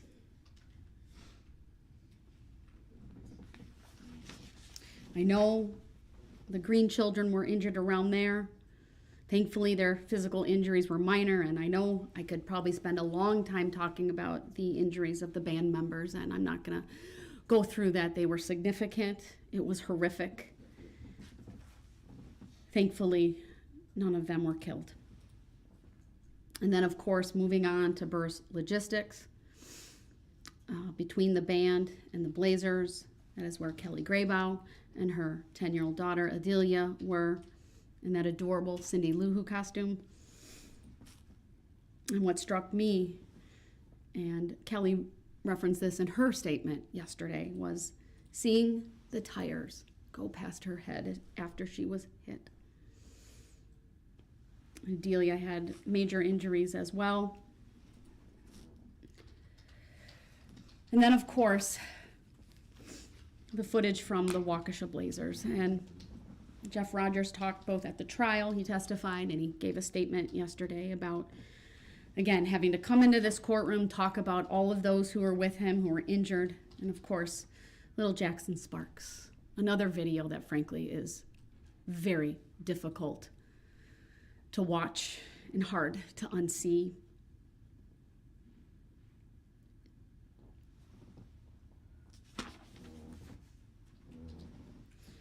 You heard not only Jeff, but Josh Craner talk about what happened, and Josh, of course, being struck.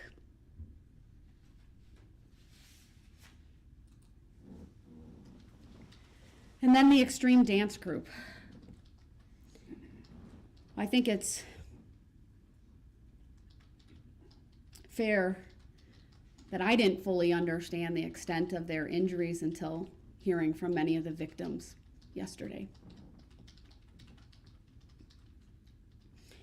I now understand why one of the girls called her aunt and said, "My entire team is dead," because that's what it looked like. It was horrific.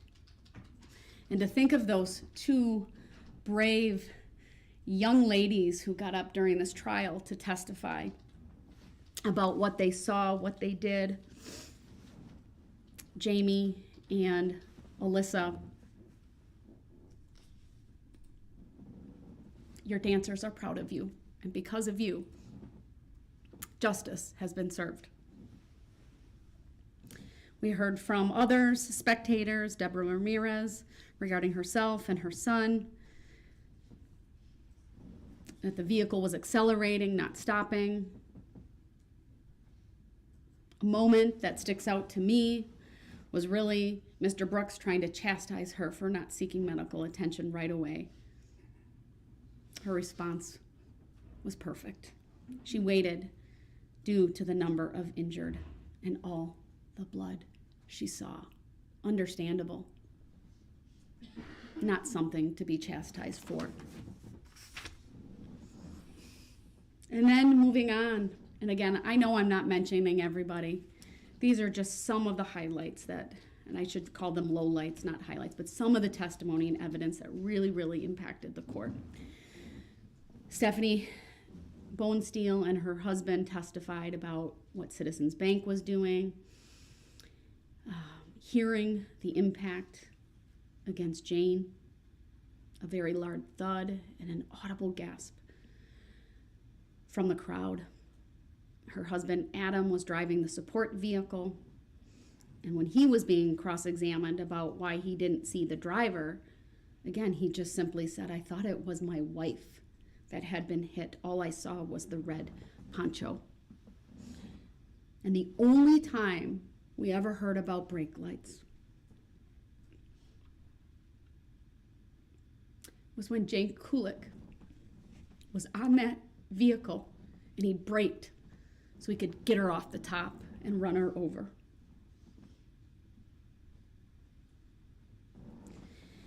We heard from Matthew Harris, who talked about the red SUV coming straight at them and then veering and going in the direction of the dancing grannies. And again, that audible gasp as he described that eerie sound. He saw a child injured in front, Jane Kulik behind. Actually, the child and Jane Kulik behind, and two victims ahead. He saw two of the dancing grannies. What he described as the SUV traveling faster than the speed limit. What I wrote down from his testimony is he's a combat vet, and this is what he said. "I've never saw anything like this in such a safe area." You could tell he felt bad about not seeking treatment right away for his daughter. He talked about how his wife's a nurse practitioner. And again, he didn't want to direct resources from other victims, that we thought she was okay enough to be home with them. Now, by this time in the parade, it's very clear the spectators are noticing something is not right. The sounds, the atmosphere has changed. There's screaming, there's gasping. There's a noticeable difference.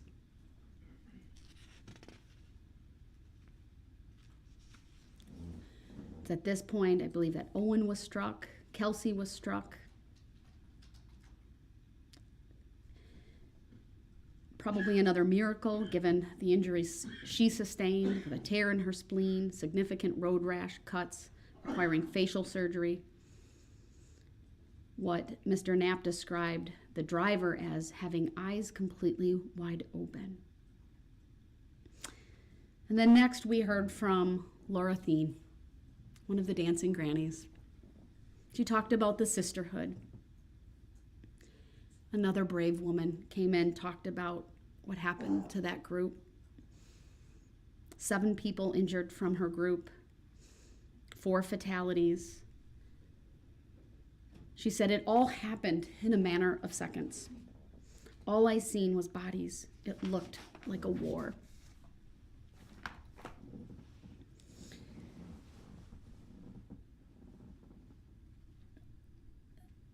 The 6 people who were killed suffered multiple blunt force traumatic injuries, severe, significant, some dying instantly.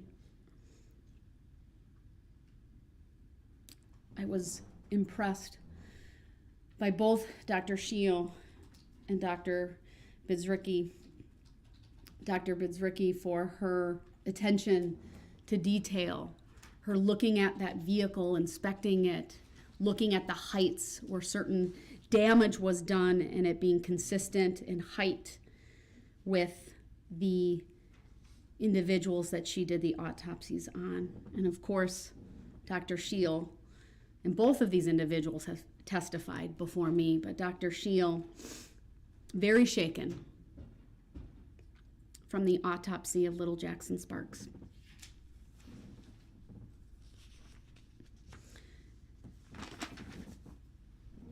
We then, continuing on, heard from Father Witter, very gracious man.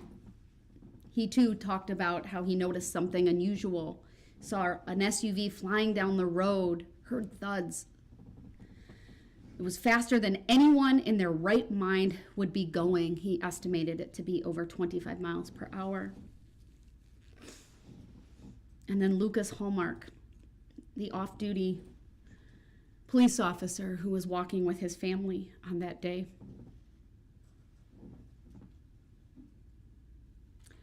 He talked about the commotion behind, the large amount of screaming.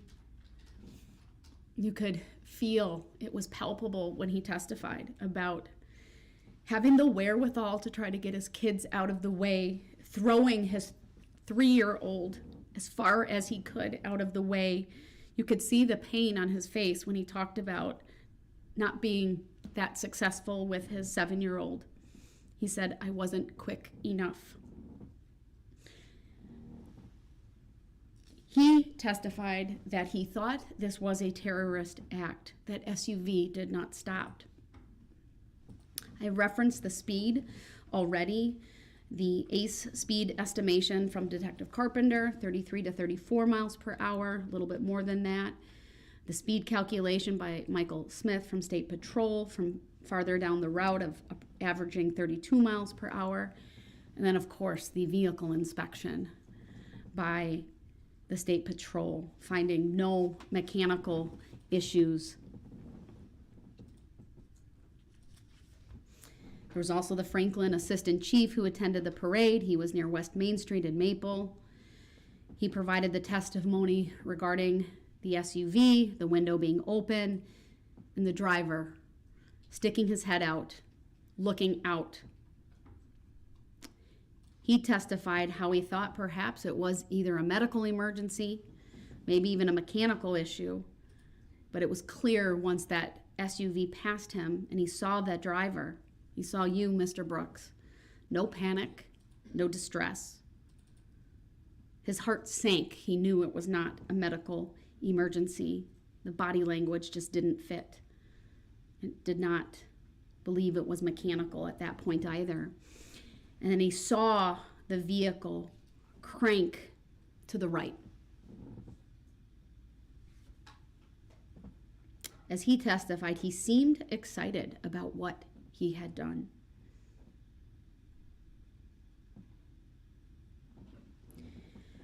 Another off-duty police officer, this one from Wauwatosa, talked about how he saw Mr. Brooks after the fact crash the vehicle, hear him yell out an expletive and run southbound. With his sweatshirt still on, we all saw that video. Of course, at one point, Officer Skolton had contact. And as he testified, he put things together. Keep in mind all of the radio traffic, right, about one person, then like 15 people, and another 15. It was very apparent to him that although he was on the far end, he was around the dogleg on Wisconsin and Maine, that a vehicle had driven through the parade. He saw this vehicle. Of course, at that point, it was heavily damaged. He made the decision to use deadly force.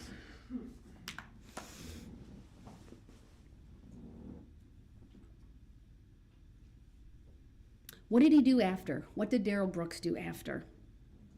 We crashed the vehicle. He fled the scene in a hurry. He changed his appearance, took off his sweatshirt, loses his shoes, I think in a hurry to get out of there, not caring that they had fallen off. He puts his hair up. We saw that on a number of videos. He asked unsuspecting people to use their phone to call an Uber. All within minutes of all of this happening. He was in such a hurry to get out of there, he left his phone in the SUV. He calls his mother, who arranges for an Uber. We heard from the Uber driver. He never showed up.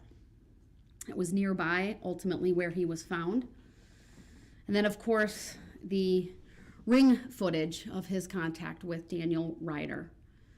That is at 5:01 p.m. minutes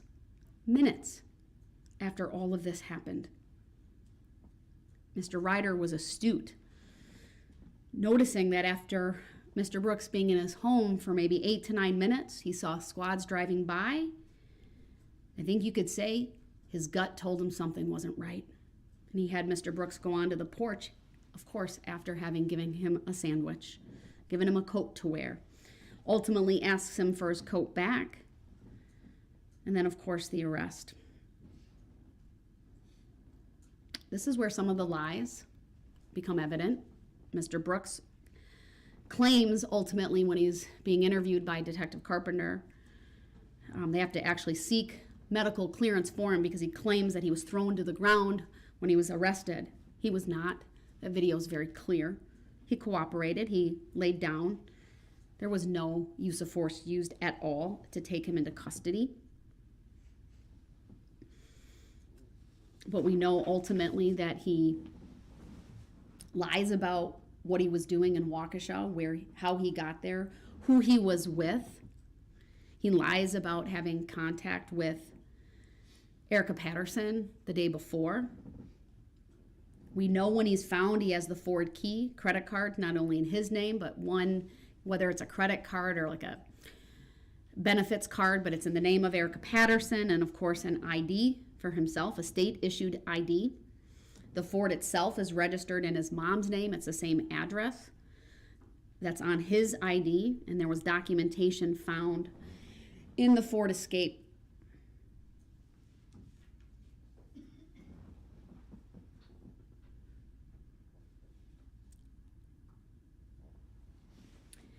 He's now in custody. He's taken to the substation, ultimately taken to Waukesha Memorial Hospital.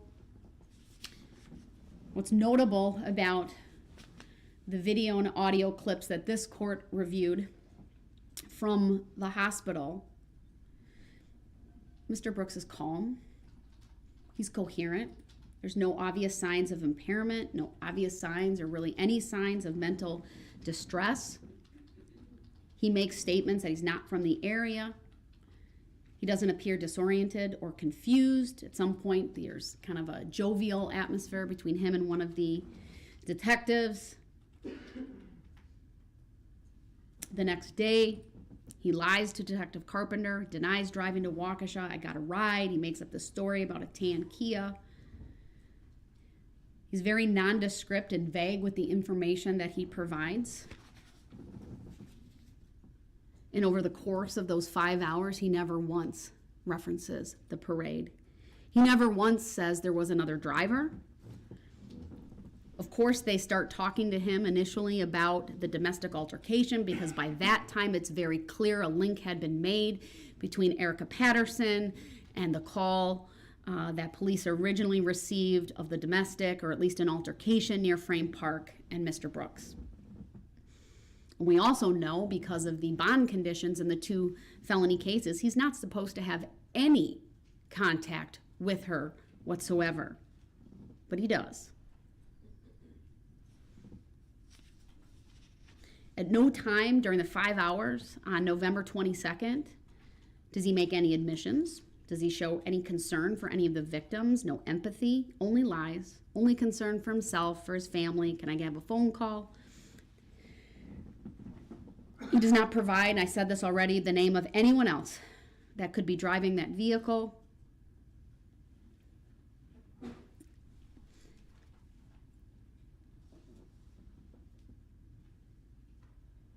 At one point, Detective Carpenter says, one of 2 people drove through the Waukesha Christmas parade. Either a God-fearing person who screwed up or the malicious guy. Darrell Brooks' response is, don't spin it.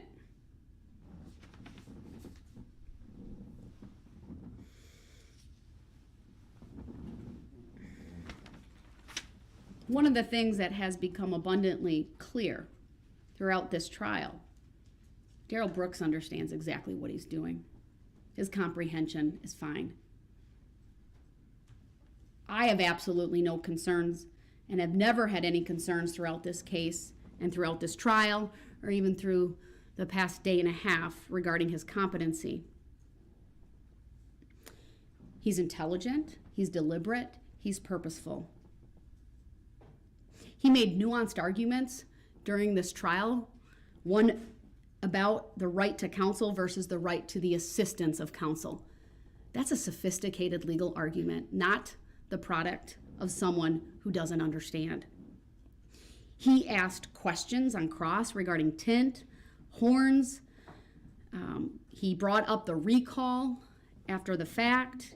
He talked and asked questions about, question about barricades, police being at the intersection. Although we never fully understood what his defense was, what became very apparent to me as I reread through all of my notes is that from the very beginning, he wanted to argue jury nullification. If you go back to his opening statements, he talked about power and the jury doing the right thing. He repeated that theme during his closing statement. At one point, he objected to evidence based upon a violation of one of the court's pretrial rulings. Again, a pretty sophisticated objection that resulted in the court striking an exhibit that had previously been received. Today, he spent close to 2 hours talking on his own behalf without any notes. He covered a variety of topics.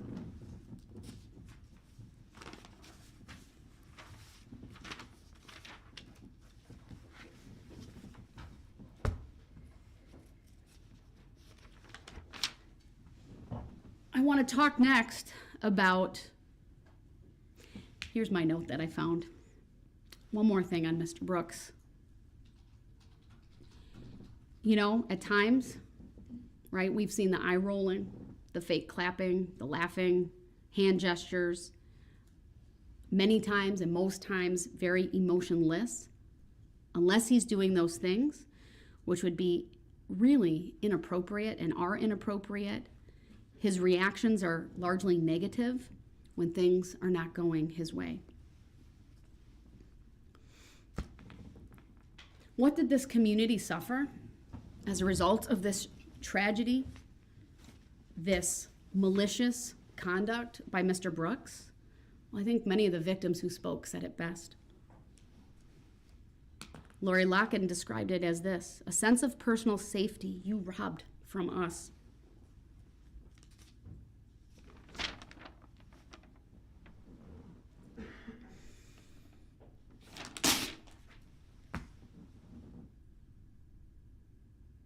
I believe it was Bill Mitchell who said, the only life he seems to value is his own.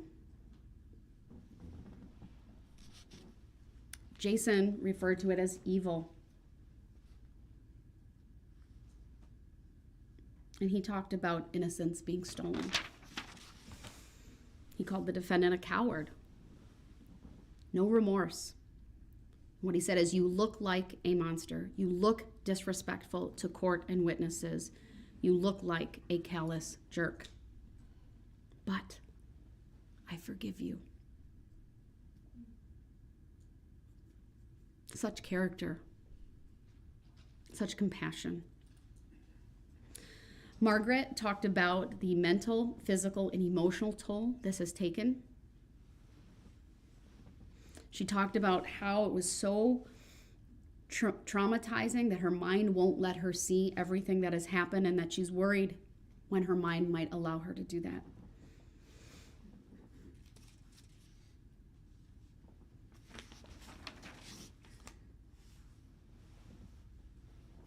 I'm thankful that she's 95% back to normal.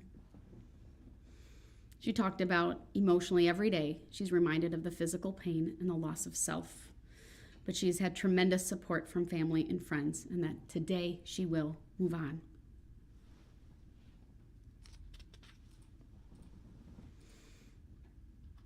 Jeff Rogers also commented on the lack of remorse and sympathy for the victims,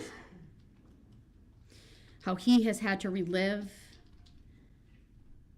just the immenseness of this, the confusion, the anxiety, depression as a father, and irritation.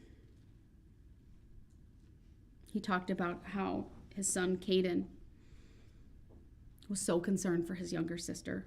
I'm really glad Riley is okay. I believe that was from the day of the parade. And how he recognized he was inches away from losing 3 of his 4 kids just because of where they were located. He had flashbacks of grabbing his daughter's jacket, missing the first time, but that Riley gets up sometimes 6, 7, 8 times a night. How this was supposed to be a happy kickoff event for him as their new president, and how after it happened and in the aftermath, the weight of the moment, and 35 people there trying to find everyone, weighed on him. He talked about the media showing up at his door and the emotional toll things have taken. It was intense, and speaking at Jackson's funeral. He talked about how his faith is stronger. Again, very gracious, very inspiring. We heard next from Jessica and Juan, and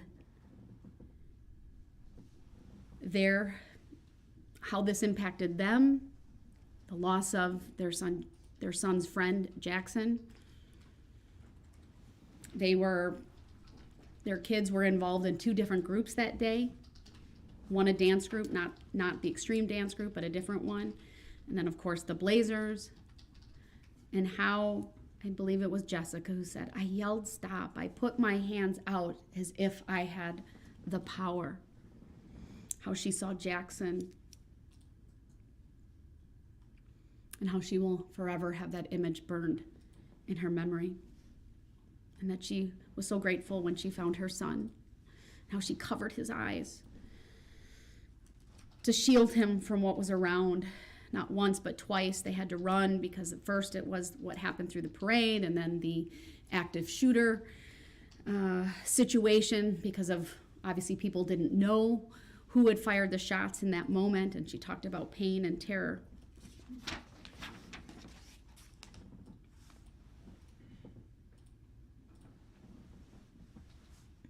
Many people talked about PTSD. I mean, for her, I was really struck by how difficult it has been because of what she saw, not able to be a teacher, how she's hypervigilant, and every sound sends her into a panic, how her joy has been stolen, and how she does her best to hold it together for her kids. But when she was alone, she cried, she screamed. And only a month ago was she able to return to work, but in a very different capacity.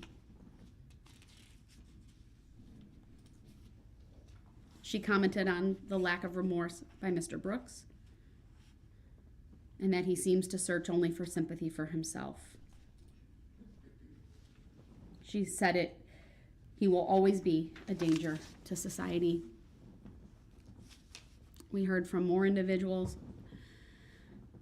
From the Blazers, again, a lot of discussion of PTSD.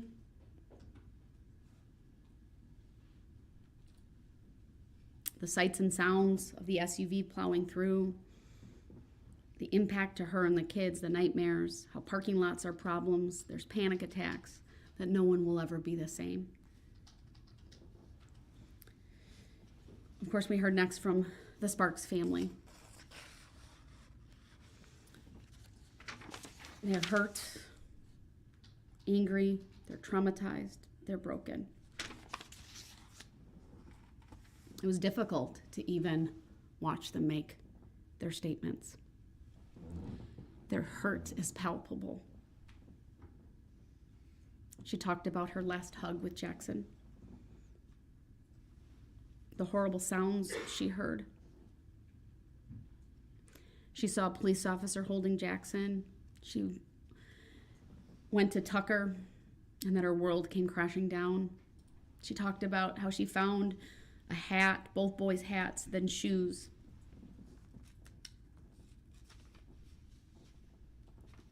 Again, I didn't realize how significantly Tucker had been injured until she described that for us yesterday.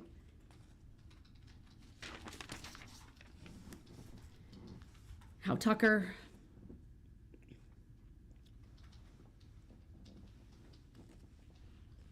somehow blames himself for his brother's death.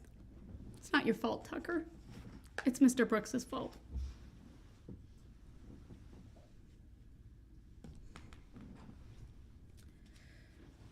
One of the things when there is a fatality with all of these victims is the future that is robbed from them, right? No future weddings, no future graduations, no future grandchildren or children, no plans. It's just gone. It's all memories. And the contrast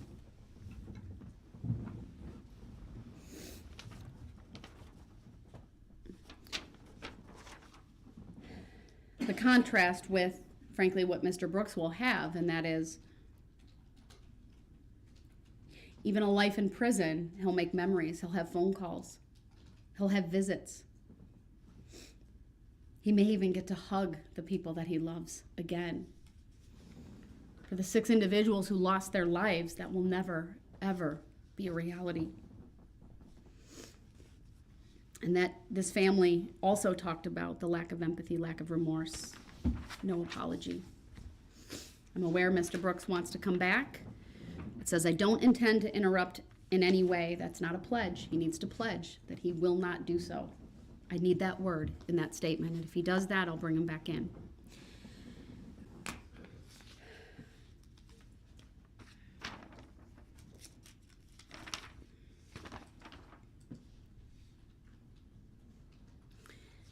I'm going to try to go a little bit faster.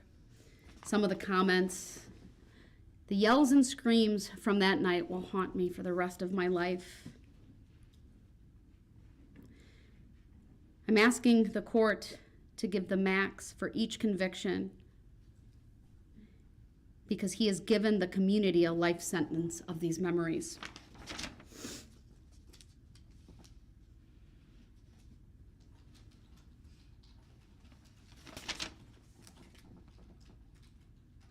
I think it was Tyler's mom who talked about the community rising like a phoenix. You clearly have a phoenix for a son. He's strong. He got me a little bit with his comments. Wasn't expecting that. You're an amazing young man. You're a picture of resiliency, of fortitude, of strength. I think what this community needs.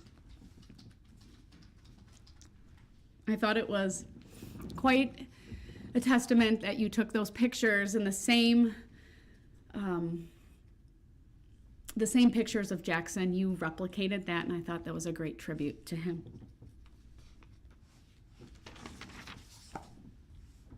You talked about, of course, rising up with Eric, who had significant injuries as well, both of you, and how you fought back and each were able to play baseball, even if not up to the full capacity that you had done previously.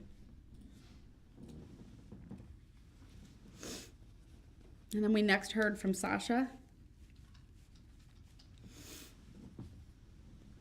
who's haunted by survivor guilt. My heart breaks for her.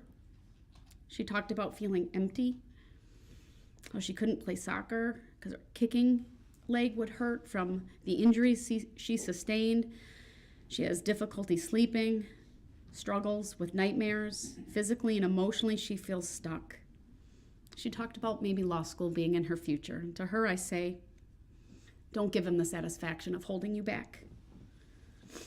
Rely on your friends and your family and be the phoenix that Tyler's mom spoke about.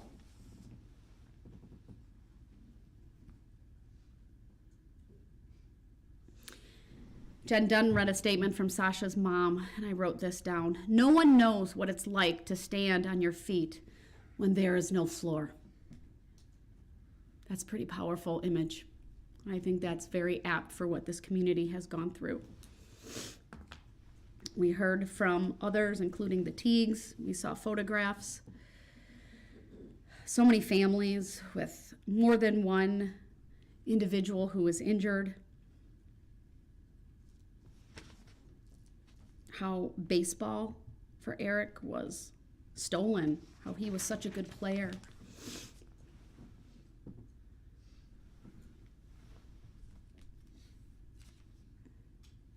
We heard a lot about night terrors and, again, PTSD and trauma. One of the individuals talked about humor is good medicine, and I would echo that.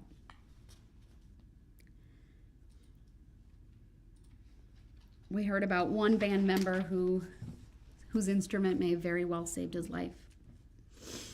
Someone described it as a mental massacre, though, the aftermath of this. It's difficult to go downtown. It's difficult to get restful slumber. Panic attacks are common. Describe Mr. Brooks as sheer evil in its vilest form. I wrote down that despite all of the impact and carnage, many people talked about forgiveness, brokenness, sorrow, anger, hatred, regret. A lot of emotions.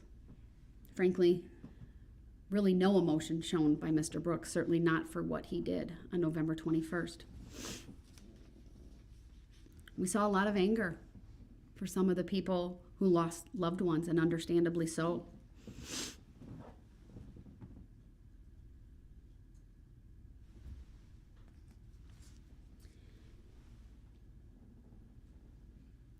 Many families were devastated.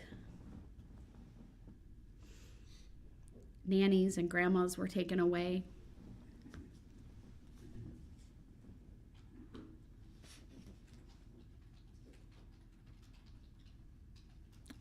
Yes, there were very specific terms used to describe Mr. Brooks, that in their opinion, he's a monster, he's a demon.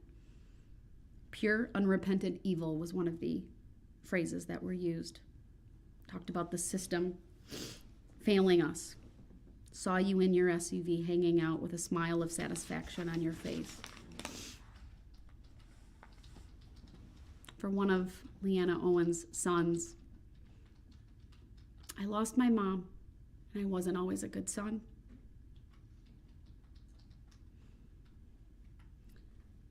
You can hear, right, the regret in that statement, because life is short, and these lives were taken far too short. We heard the very gracious statement from Michael Carlson, who, unbeknownst to me, had been writing Mr. Brooks in jail and sharing the gospel and the love of Jesus.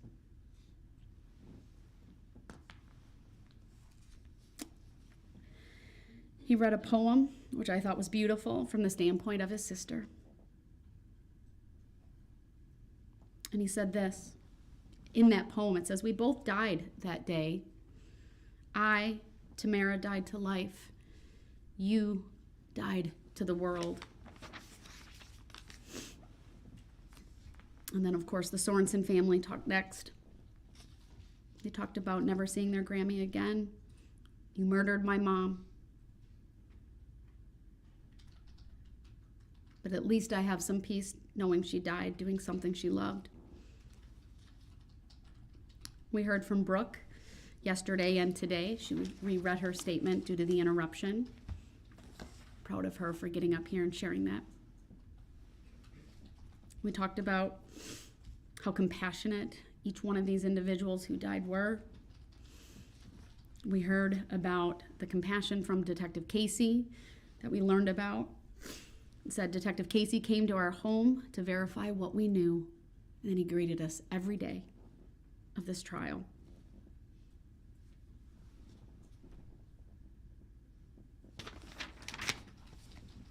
They ended with, "Angels watch over us." 6 angels watching over us today.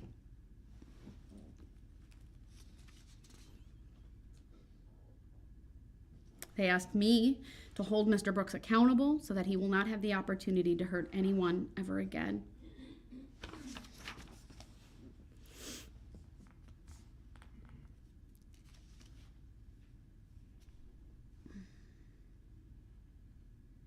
We heard from the Kulik family about the empty space that they have and the brokenness.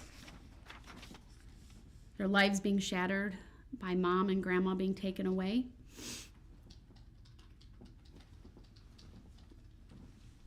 We heard from her youngest daughter among them, The grief was so palpable, being 17 and in high school as a senior, now a first year in college.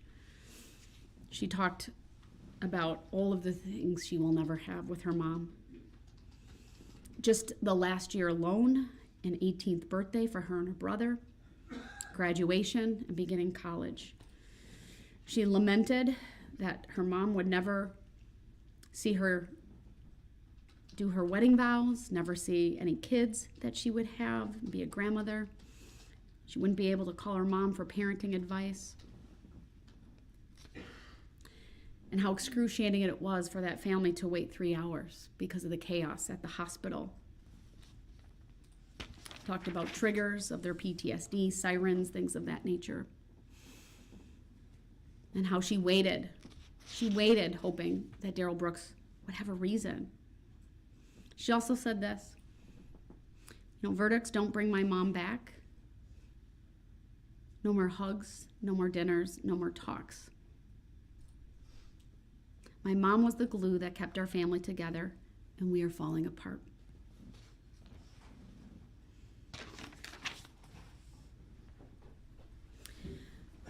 Moving on, Leanne talked about her safety and security being stolen by this defendant. She asked Mr. Brooks to picture his own daughter, unresponsive, lying on the ground with a leg injury, a head injury, and blood coming out of her mouth.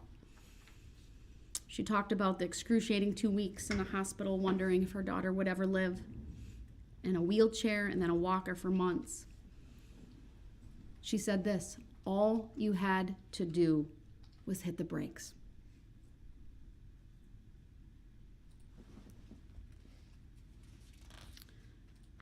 Her daughter talked about being scared of everything, worried about a sister, being alone in a church for 3 hours on lockdown because of what was happening in the aftermath. And we heard next from the Urell family. A family that, of course, was impacted significantly with 4 of their children, all of their children being struck by the SUV, with the mom, of course, having to testify, in this case being called by Mr. Brooks, which, of course, was his right to call witnesses. But it's the manner in which, I think the indifference, not caring that this was someone who had 4 children impacted significantly. But clearly, you're raising your kids the right way. With grace and dignity, Charlotte got up and talked about the basic things you learned in kindergarten. She described what she saw as being stupid, delusional, and egotistical. She wanted to punch you in the face, and understandably so.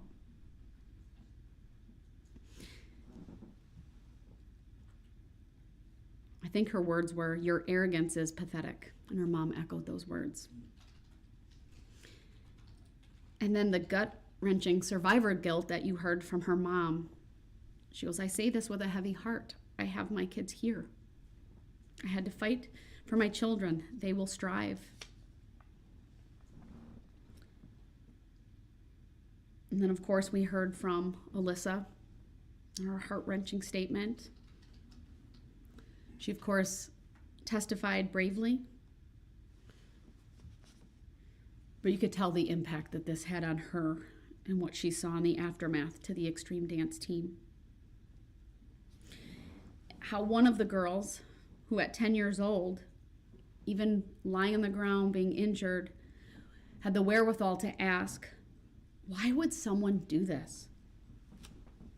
If a 10-year-old knew this, then the defendant knew this. And how she left the hospital not knowing if she would see some of her girls again. She was completely and utterly broken, forever changed by this event. She waited. She talked about how she waited for remorse, for empathy. It didn't happen.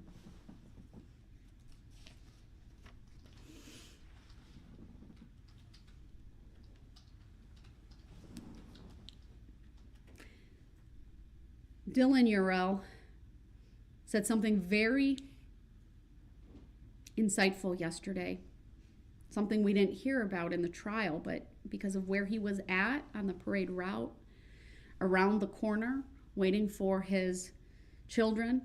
He didn't even know that all of them were in the parade. He said this: you hit the brakes to go around the corner. And then you drove through a barricade where an officer shot at you 3 times. Those brakes were working. You knew how to use them. And you selfishly only used them so as to not crash your own vehicle as you fled the scene.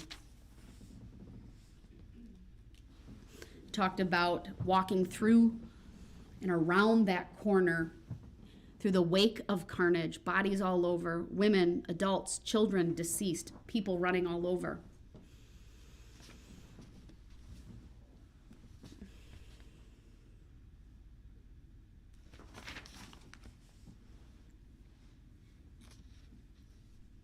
We heard from more of the members of the extreme dance team, either directly or parents and loved ones, how they had to walk through the carnage to find their children.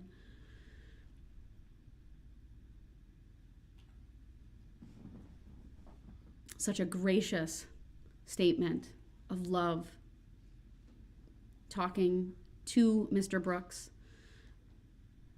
about being a Christian and how she prays for him. Very powerful. Thank you for that. Her daughter, equally as powerful and brave and gracious. But even she knew, she said, that I thought about you every day. How could someone do this?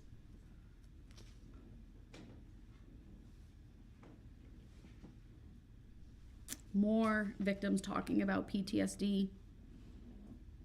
How even the song that was playing during the extreme dance team performance is a trigger for her PTSD.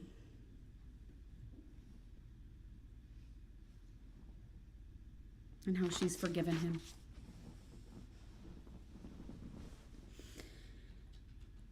We heard from the sister of victim HH and how the first thing she talked about was the sound of Vivian Urell whimpering, crying, and then she found her sister, how her clothes were ripped off. She was unconscious, half naked. How she felt forgotten because her mom was at the hospital with her sister, of course, due to the severity of her injuries. How her sister was in a coma for 2 weeks, but how she has survivor guilt and issues like that, panic attacks, PTSD. She can't be around fireworks, tires screeching is a trigger. That this turned her life upside down. And then, of course, we heard from victim HH herself. So brave to come here. I'm so very thankful you are recovering. Someone commented on how amazing it is to see the many people in recovery. You wouldn't know by looking at them, of course. The emotional and mental injuries are significant and severe, but so grateful. Frankly, lucky to be alive. I say to you, that scar on your neck should be a sign of strength and fortitude. You fought, you won. You have a story to tell. Don't shy away from it. Of course, we heard from her mother as well. We saw that PowerPoint with the pictures of their journey. The road rash on her face was horrific.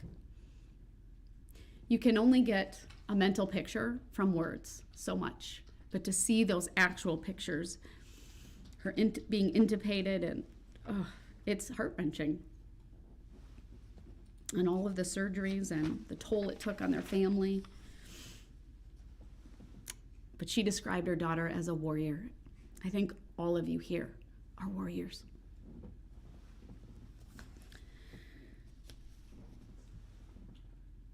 We heard from Sam and her family and what she went through and how significant her injuries were. And her mom talked about the haunting vision she has of just what she saw because of her perspective. Sitting in the back of the pickup truck, she had a seat, a front row seat to horror. How she thought her daughter was dead because she was unresponsive, and blood, and really kind of the chaos and the confusion, and not really even being able to articulate what happened over the phone to her husband. She described what happened as careless and reckless.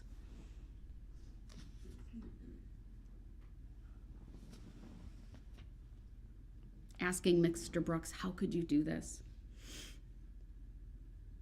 What kind of father does that?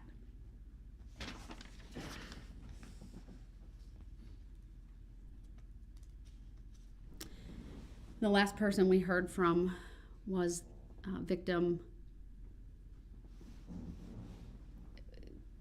I think it's Gigi, the mother of FF. If I have it reversed, please excuse me.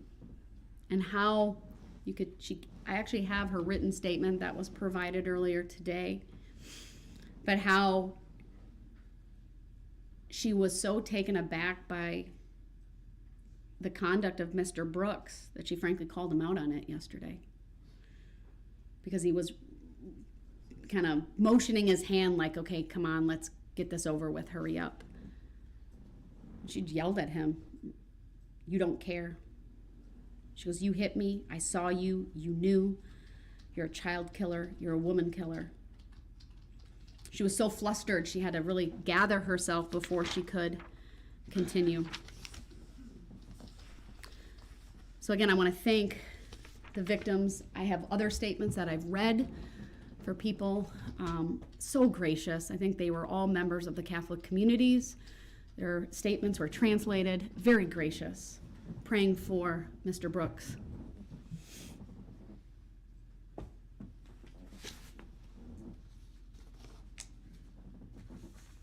So I just wanted you all to know that I've taken all of these statements into consideration today. I can't read your sign, Mr. Brooks. Can you hold it up closer? If it's a pledge that you will not interrupt me, I will bring you in for what will be the final section of my remarks today in the sentencing portion.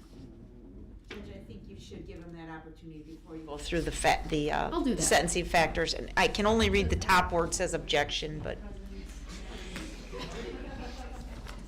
I can't tell what it is, what it says. He can bring the sign with. We'll clear the courtroom. We'll take a short break, and I will bring him back in. But I will warn you, Mr. Brooks, if there is one interruption, you will go back to that room because you will forfeit your right to be present for the sentencing portion. We'll be in recess until we can get him back in. Thank you.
Thank you. Please be seated.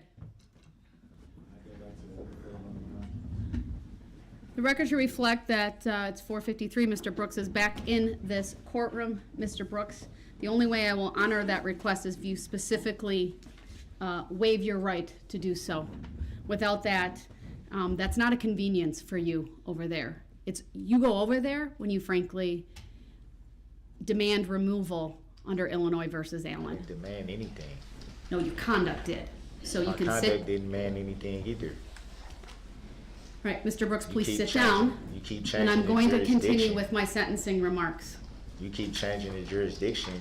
Jurisdiction, it's a subject matter jurisdiction that has yet to be proven on the record. In Mr. that court Brooks? and in this one. Please sit down. I would like to go back to the other courtroom. It's not a courtesy to you. If you'd like to specifically waive your right to be physically present, then I will entertain that. Otherwise, you need to sit I down. never waived the right to not be present. That's I because had you to- forfeited your right I to be didn't present forfeit by anything, Your conduct. Honor. You're I now wrote- back in this courtroom. Your Honor, I wrote 3. I did what you asked me to do. You said, never once pledged to me, sir, that No. you would not interrupt, and You- you're demonstrating by being here that you continue to interrupt. Man, I ain't trying to hear all that because at the end of the day, I did what you asked me to do. You told the bailiff to tell me. Mr. Brooks, this is not a debate. You told the bailiff to It's tell me not that a I had debate. to You write. asked to come over here, and I honored that, Well, and I brought you exercised my back. right 3 times. I shouldn't have had to do it 3 times. None of those opportunities that you wrote to me said, I pledge to not interrupt. I never your had to do story." that before. You've never required that before. That is actually not true, sir. You've never required that before. Every single time that I've been brought over there, after some time, sometimes very short, sometimes an extended Mr. period Brooks, of time. you are just simply trying to delay the I'm- inevitable. Please sit I down. don't care about the inevitable. It was I need already to written get from through day one this what was going to hearing. happen. It doesn't make me lose any sleep about that. I know I'm okay. I'm okay with everything. Then please sit down. I just want to be treated fairly, which I have Please. not been. Please sit down. And then Your Honor, and then you Mr. always make it seem this is like not a you always debate. make it seem like it's some type of aim, and it's not. Please sit down. We're talking about constitutional rights. You just told me, or you told the bailiff to tell me that I had to exercise a right that I should already have. I did that. Not once, not twice, 3 times. And it still wasn't honored. And then I raised this sign. I'm Mr. waving Brooks, this for like 20 minutes saying I would want to come back. I'm doing this. You're Hey, here now. Can I come back? Can I come back? Can I So come sit back? down. It wasn't honored. And then So I said, can okay, finish. I'll write this and I'll see if Your Honor can see it on the screen. The objection sign saying, Mr. I Brooks, exercise my right if to you be present. stop for a May I have minute, the order of the court? I'll explain it, but you have to stop I'm so not- I can what am explain it. Your Honor, I did what you asked me to do. Actually not. Yes. Let me explain And if you would didn't- like. If I didn't, Your Honor, if I did not do what you asked me to do, then why was I allowed to come back if I did not do what you asked me to do? Because I'm frankly going to a very distinct portion of this hearing where I am going to impose sentence. Okay, that doesn't and answer that the question, though, Your Honor. matters. That doesn't answer the question. Please sit down and I will explain and Your Honor, remain quiet with all without due- interrupting me. With all due respect. That doesn't mean you're respecting me, so please sit down. With all due respect, you told the bailiff, when I first said, because every time that I've been brought over there in the past, Mr. Brooks, you always stated, I don't need a history you always lesson of stated what I've done. that when I exercise my right to be present, Untrue.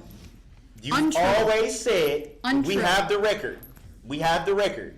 We can dig into the record. Mr. Brooks? I know what the requirement was of me going over there. You've always stated on the record that when I exercise my right to be present, you will bring me back if I will follow the rules of decorum. That's your exact words, which you said every time. Which you're I've demonstrating I've right now never that you had- have absolutely Your no Honor, ability to do. With all due respect, I've never had to go through any type of certain words that needed to be said or stressed or anything like that before. I've always done it the way that you've asked me to do it. No different than today when I told the bailiff I would like to be present. You told the bailiff if he wants to be present, he has to put it in writing. And pledge to me that he will not interrupt me I put it in writing. without a pledge. So why am I here?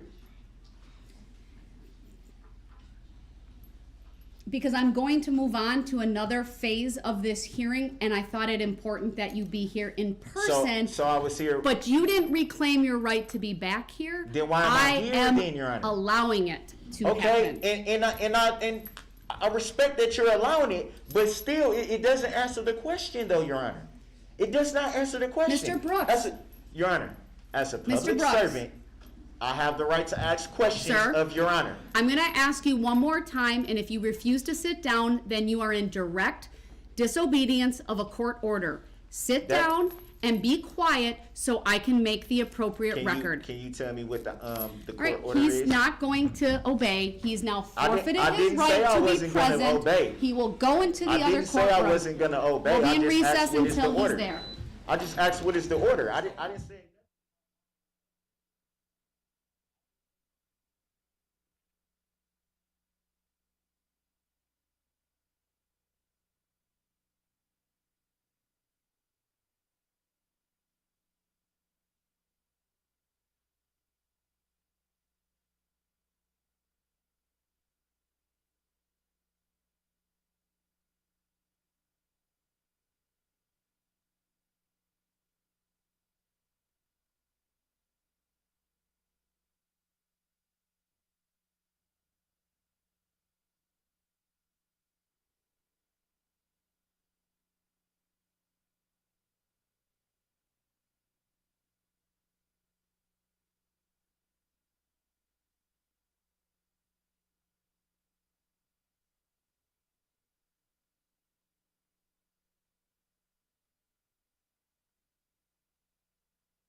Thank you. Please be seated.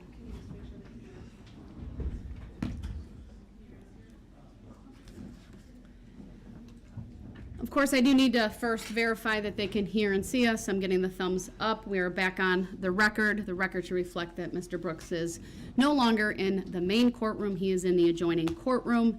I, of course, have been erring on the side of constitutional caution, but I would note that his right to be present at sentencing is a statutory right, which, frankly, I probably don't need to go through the findings under Illinois versus Allen, but I did.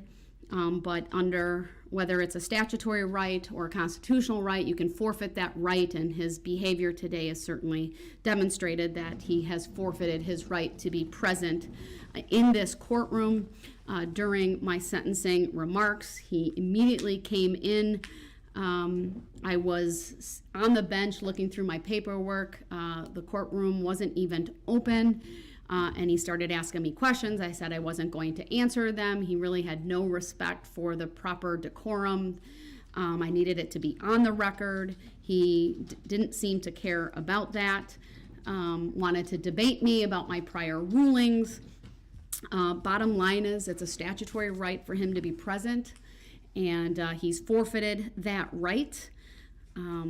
And I would just add that it's part of a pattern that has been demonstrated during this trial, that when my perspective, things are not going in his direction, things are being said that he doesn't agree with, that he tends to act out, he disrupts, and I'll leave it at that. Once again, I'll confirm he can hear and see. We've got confirmation from the staff in the other courtroom. One of the reasons I really spent the time going through both my observations of Mr. Brooks in terms of the mental health related issues, and first, and then going through the victim impact statements before I go through all of the necessary factors for sentencing, is frankly, it's challenging to talk about the impact to the victims without getting emotional. This trial is unlike anything that I've ever been a part of. The sheer magnitude of the crime, the number of people impacted, how they were impacted, the vicious, senseless nature of it, and hearing about the impact of all of that on our community members and the people who were at the parade, it's heart-wrenching. And I wanted to do that before I really got to the meat of sentencing,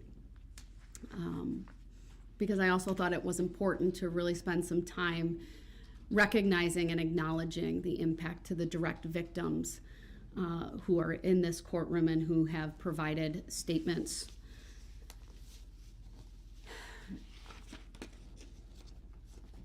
Today, my focus in sentencing will be about November 21 of 2021, the events shortly before that or leading up to it and after, and are not about Mr. Brooks's conduct during this trial, even though case law is very clear that his conduct at trial can and is a legitimate factor for the court to consider. I need to make the record very clear that in no way what I do here today is based on Mr. Brooks exercising his right to a trial. That is a firmly embedded constitutional right, which I support, which I upheld. Of course, every person charged with a crime has a right to a trial. This court honored that right. I protected that right, even if Mr. Brooks treated it with contempt, disrespect, and at times like a game. But sentencing today is directly related to his conduct on November 21 of 2021 and the other sentencing factors, which, as I indicated previously, include the seriousness of the offense, the need to protect the public, and his character and rehabilitative needs.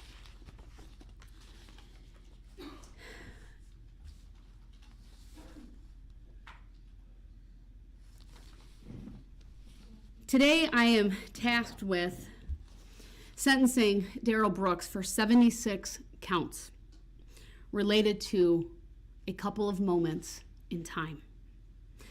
Moments that are tragic, moments that were frankly avoidable.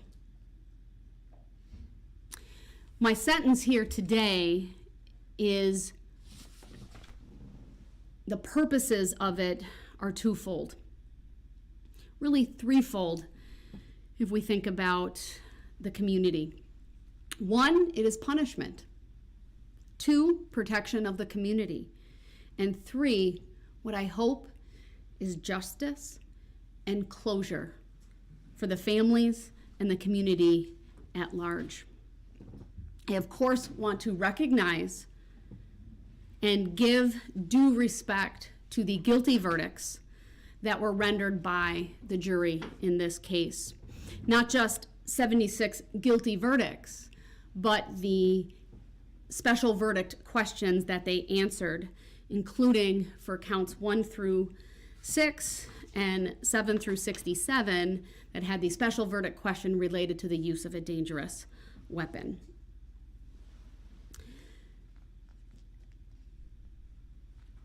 So let me talk about the seriousness of this offense. The seriousness of the offense can be summed up, frankly, in one word, and that is attack. There is nothing, no other word that can best describe what happened on November 21 of 2021 than the word attack. I talked about during my remarks regarding the trial about the opportunities that Darrell Brooks had to avoid this altogether. I put Exhibit 15 on the screen for a bit, which is the exhibit that details the map. The map of the parade, it starts with White Rock. It shows where Sergeant Warner was at one point, farther up that parade route, the staging area, and I believe if you look further up on Exhibit 15, it even depicts where White Rock School is, and that, of course, is where we saw the video of the altercation between Mr. Brooks, Corey Runkle, Nicholas Kirby, and Erica Patterson. Now, of course, there were moments in time before that, but that is really where things started, where I believe Mr. Brooks boiled over with rage and anger that he chose not to control on this date. He had a number of opportunities to simply drive in the other direction down White Rock, but he chose to drive toward Main Street, even though from the testimony we know it was very evident that it was staging for a parade. There were many people, may not have been exactly by the school, but farther down White Rock. From Niagara forward is where that staging area was located, and many people were there. The sights and sounds of a parade, the signs on the side of the road telling people not to park there, for example. Instead of turning around, or instead of turning left onto East Main Street or left onto Pleasant, and despite Sergeant Warner trying to flag him down and being in front of a squad with lights, and a clear indication you should listen to or honor the even gestures of a police officer, and he was in uniform. He drives down White Rock Avenue and has contact with Detective Casey, who very clearly did everything he could to stop Mr. Brooks. And in that moment, thinking it's a lost motorist. But Mr. Brooks chose to basically brush him aside with that SUV and drive on to Main Street, past more people, past many spectators, and in a manner that was not just at a speed inappropriate for a parade, but frankly, that was reckless and endangered anyone who was on the roadway at that time, whether or not he hit anyone between White Rock and Main and Barstow and Main.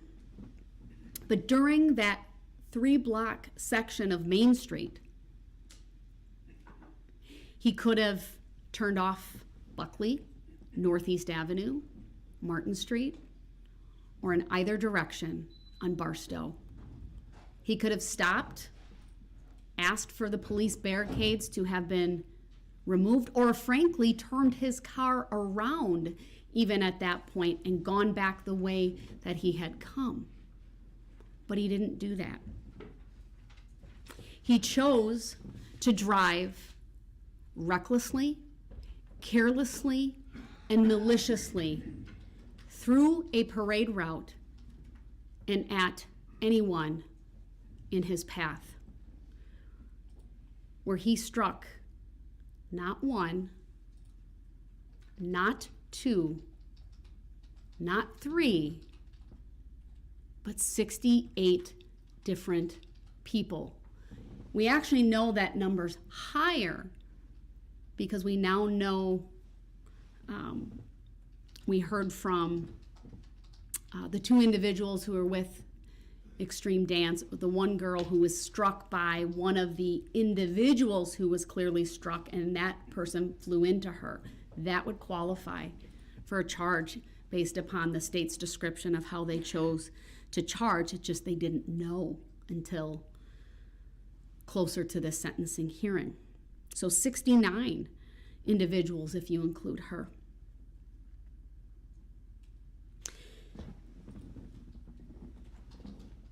There are so many aggravating factors here, it's frankly difficult to even keep track of them all. The complete disregard for the lives of anyone else that day. Someone described it as depraved indifference, and I think that is the perfect phrase to capture the actions of Mr. Brooks on November 21st of 2021. The aggravated factors of the numerous opportunities to turn around or not even enter the parade route or simply to stop. The fact that he mowed over and used that vehicle as a battering ram to hit 68 individuals, never once stopping, with rage and anger at unsuspecting people at a parade who were there simply to kick off the holiday season, to experience joy with their families. The intentionality of the conduct is outstanding. The viciousness, the speed, the swerving from side to side at various points. This was not a case of whodunit.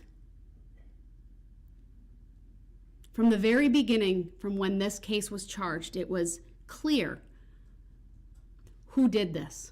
Now, that is not to say that I prejudged this case. I did not. But after sitting through this trial, after watching the many videos, after listening to the testimony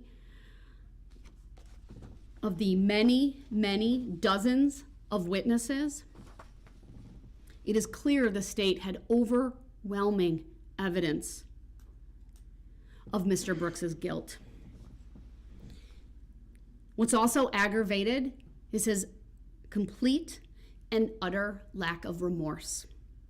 He spoke here today for 2 hours. One sentence, that's it. I'm sorry. No detail. 2 hours, one sentence. No empathy for any of these individuals, at times mocking them with hand gestures, or rolling his eyes multiple times. That is not an indication or a sign of someone who has empathy, who is sorry for what he has done. We may never know the true why, but we were provided with nothing here today other than a feeble attempt to blame mental health, which frankly does a disservice to those who truly suffer from mental health issues.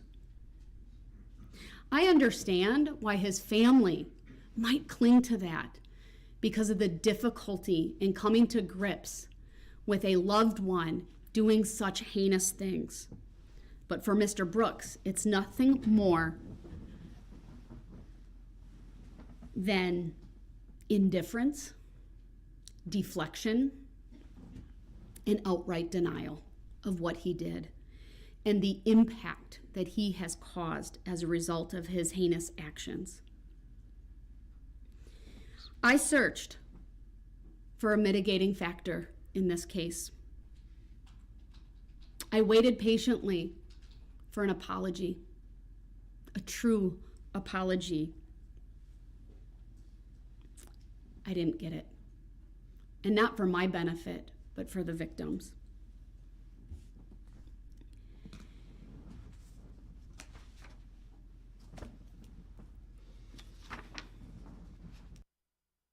Law allows me to look at things such as Mr. Brooks's prior criminal history, including the history of criminal offenses and pending charges, the history of undesirable behavior patterns, which can include dismissed, uncharged, or unproven offenses or facts, even including expunged offenses not really relevant here.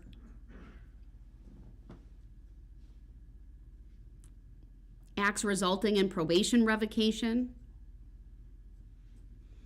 Of course, those are part of his criminal history, nothing specific to these charges.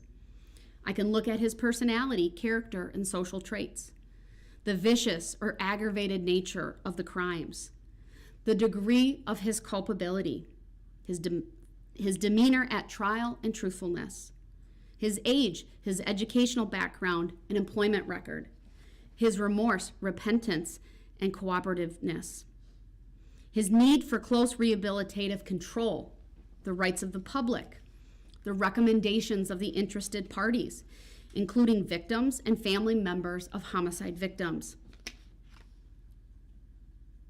I can consider statements made by his own family.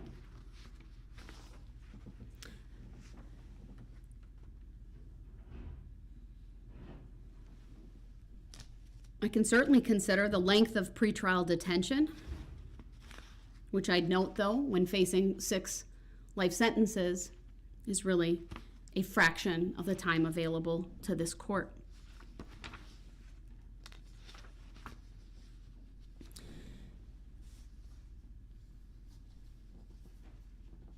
The loss of life in this case is certainly one of the aggravating factors here today. The number of people injured, also an aggravating factor. The reach into the community, certainly palpable because this was a Christmas parade.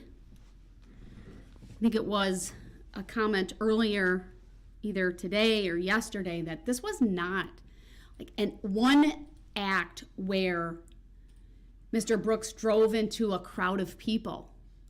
This was sustained driving from block to block to block to block, picking off people that were unsuspecting. 68, 69 times. Driving over people as if they were nothing more than speed bumps.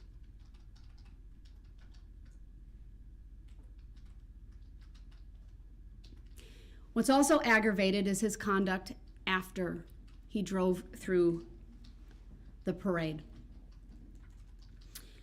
Crashing his vehicle in an attempt to flee. It's pretty evident based upon the evidence and testimony from trial that Mr. Brooks had no idea there were these logs in that backyard that could damage his vehicle. He was attempting to flee when he ran over them, and it ultimately disabled that vehicle, and he was forced to abandon it. He ditched it, leaving personal identification information in it and his phone in a clear attempt to get out of there in a hurry. And then we have that series of videos that we saw at trial of him going through backyards, coming in contact with people, asking to use phones, ultimately ending up at Mr. Ryder's home, who graciously took him in. Never once, Mr. Brooks showing any signs of distress, of any emotion of what he had just done. Cool, calm, collected. Certainly not a sign of someone who had any remorse for what he had just done.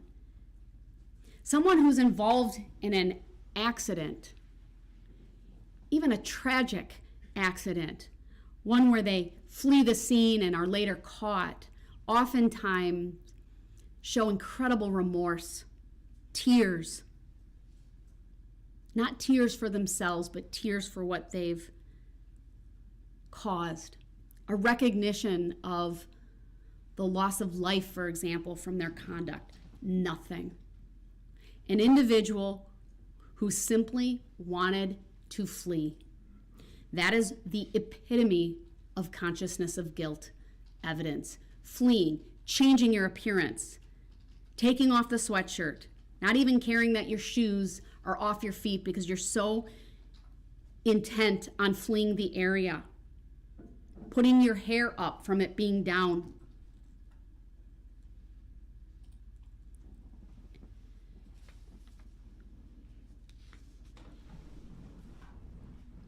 No doubt, this is by far and away one of the most aggravated cases I've ever presided over. The sheer magnitude of the loss, the number of victims, the types of crimes for which the jury has convicted him.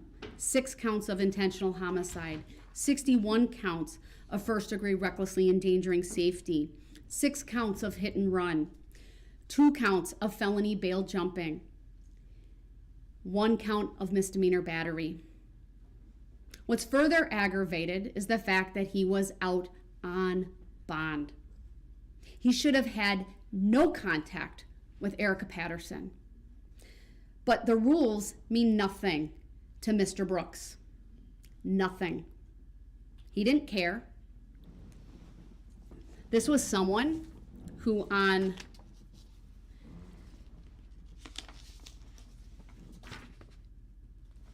two prior occasions charged with, frankly, causing mayhem. One, a reckless endangering safety for discharging a firearm. The other for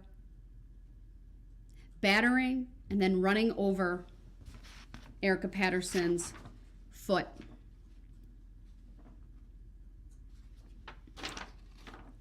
This court does get to consider the other act's evidence that the state sought to introduce at trial. That other act's evidence includes that on November 2 of 2021, Milwaukee police took a complaint from Erica Patterson that Mr. Brooks had run over her with his vehicle and tried to kill her. She had tire marks on her right pant leg. She could not move her leg and had blood coming from her mouth. On that date, Mr. Brooks was driving the same vehicle that he drove through the parade.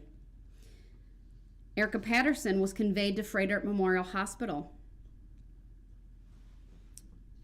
Her injuries received medical attention. She even had that boot on her leg on November 21 of 2021. She described Mr. Brooks to police as yelling at her, using profanity, as she tried walking past him when she was at a gas station.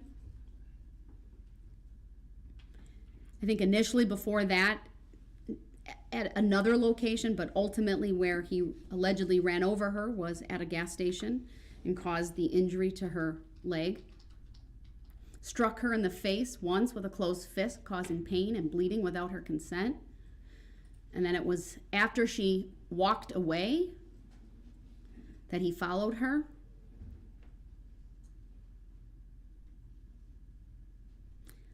When police had contact with him, he denied driving his mother's vehicle.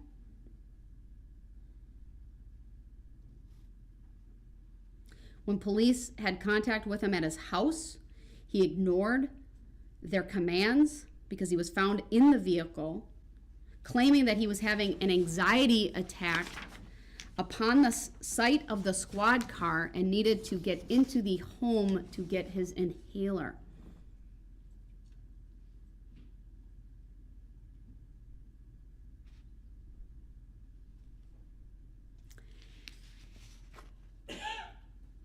When I say the rules don't matter to Mr. Brooks and court orders mean nothing, Mr. Brooks was in custody, and there are jail phone calls where he's berating Erica Patterson, encouraging her to recant, blaming her for what had happened, saying things on that phone call like, "You trying to make it seem like everything is always everyone else's fault but yours, like you don't never do anything to cause shit. And the whole cause of this shit was something that you fucking did." He ended the call by telling Erica Patterson, "You did this shit, and you couldn't even keep your mouth shut after numerous people told you that shit. This ain't the place for you to be doing this shit, and you still ran your mouth. And I'm the one sitting in here facing all this time."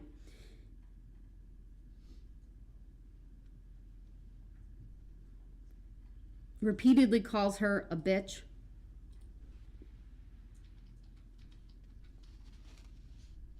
During a phone call on November 11th, Darrell Brooks is overheard or captured saying, "Why in the hell would I just try to mow her down knowing I could kill her like that?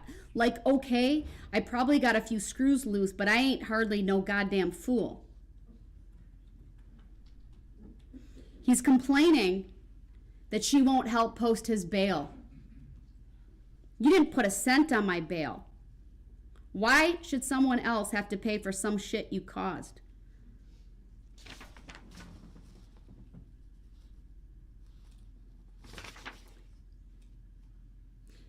The end, apparently, of that conversation, or at least moments later, he says to her, "Nah, I didn't try to do anything, because if I tried to do something, you wouldn't be on the phone now. That's what you're not realizing. If I really tried to do something, you wouldn't be on the phone now." That is the rage and the anger that Mr. Brooks had on November 21 of 2021 when he tracked down Erica Patterson, confronted her. This wasn't about him getting money from her, like he lied to Detective Carpenter about.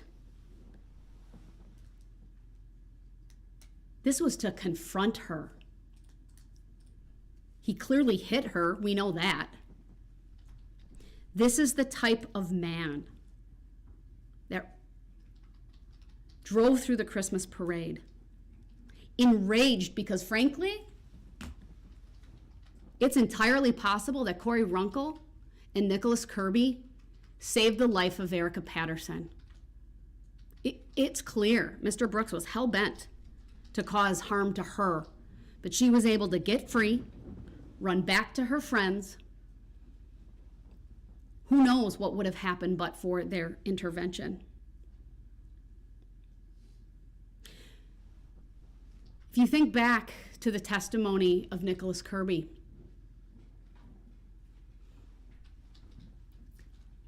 he felt bad for threatening Mr. Brooks, like somehow this was his fault.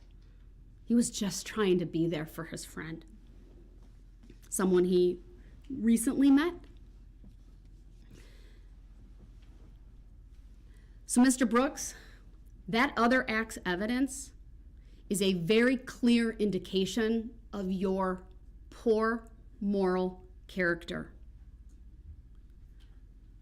It demonstrates unequivocally that you have absolutely no remorse for anything that you do. You have no empathy for anyone,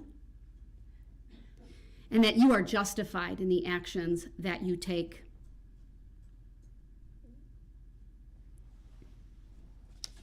In addition to that conduct, as part of your character, this court is able to look at and consider your prior record. And I'm well aware, sir, that you're raising an objection sign, but you have forfeited your right to be here, and I will not stop, and you will not be brought into this courtroom. I will continue. This is his prior record, going back to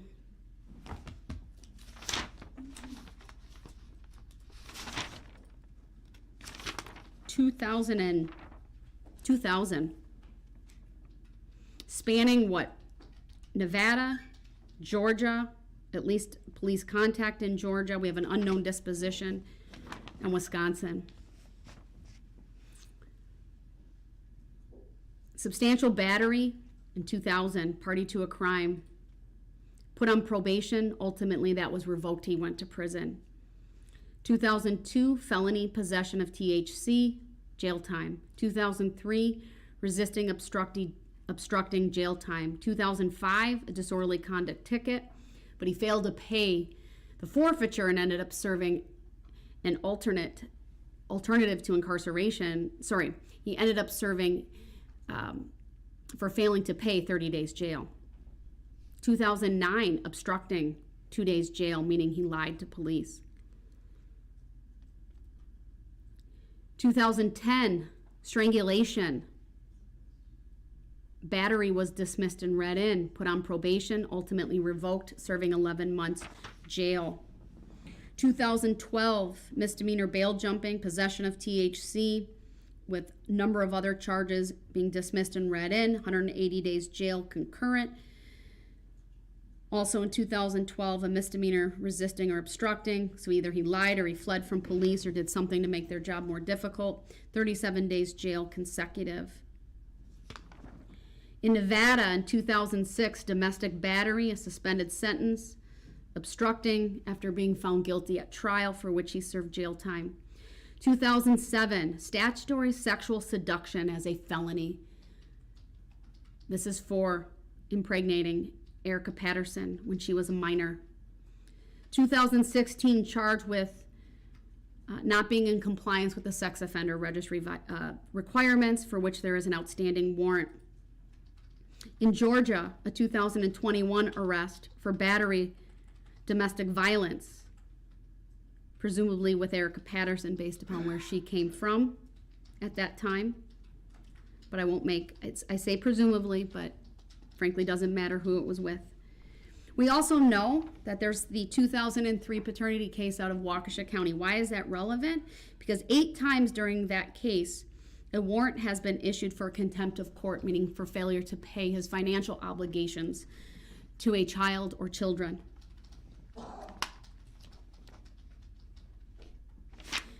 The pending cases for which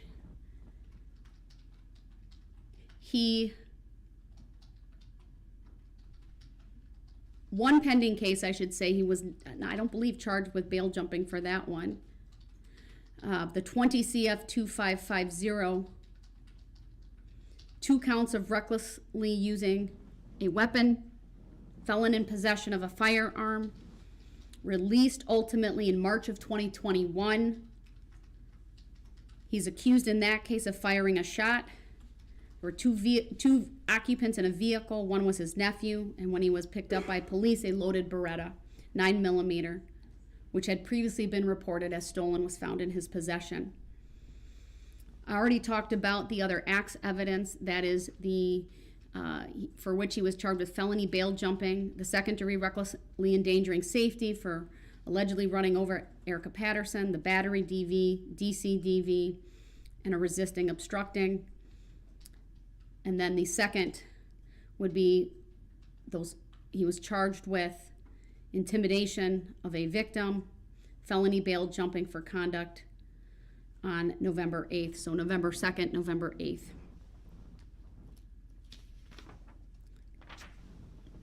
This is clearly someone with a demonstrated violent history and past. Someone who has absolutely no regard for anyone but himself. To say that he is a lifelong criminal, I think is accurate. He disobeys law enforcement, he disrespects court orders, and he certainly demonstrated that he has no respect for these proceedings. Multiple acts of violence, violent, dangerous behavior that predated the attack on the Waukesha Christmas parade.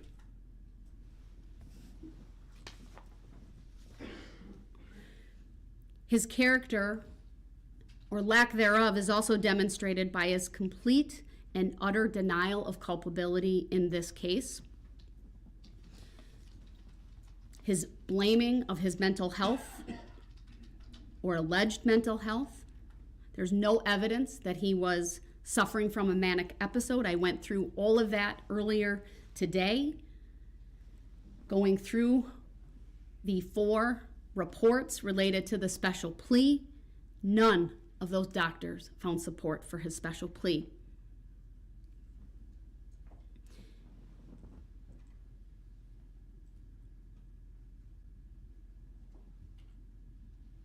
Mr. Brooks talked about, at times, this being the will of God or that all things happen for a reason. I'm here to tell you, Mr. Brooks, you are not an instrumentality of God. Death may be inevitable to all of us, but you cut the lives of 6 individuals short. You alone, Mr. Brooks, cut the lives of these 6 innocent people short. I talked earlier about how I believe he's intelligent, deliberate, and purposeful in what he does. I've considered that you have treatment needs. Perhaps there are intersecting mental health issues as it relates to your personality disorder, but those issues can best be addressed in a confined setting where the Department of Corrections will be charged statutorily to evaluate you and to provide any medical or mental health treatment that you need.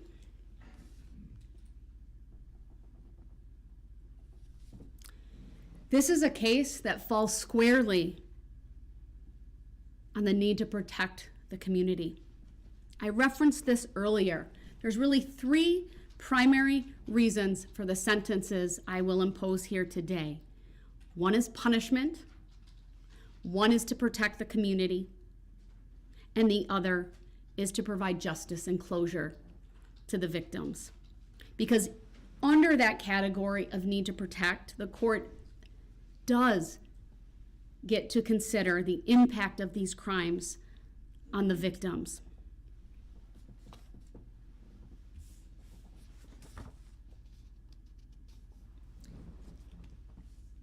I went through at length in reviewing all of those victim impact statements. I certainly didn't go through every single one, just highlighting some of them,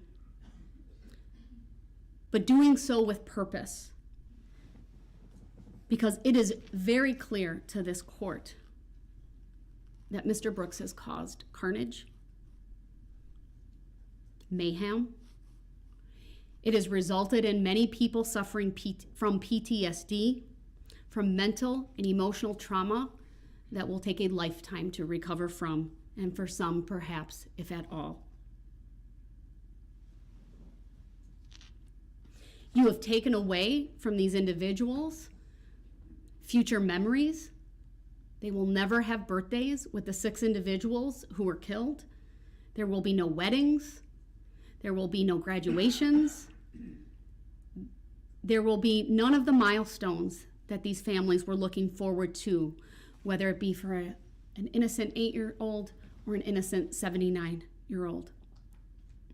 Frankly, Mr. Brooks, no one is safe from you. This community can only be safe if you are behind bars for the rest of your life. The actions of Darrell Brooks demand punishment. The community is not safe from your violent and criminal conduct unless you are in custody. You left a path of destruction, chaos, death, injury, confusion, and panic as you drove 7 or so blocks through the Christmas parade, never once stopping or seemingly caring about the wake of carnage that you left. 4 of those blocks were turned into a scene that frankly is no different than a war zone.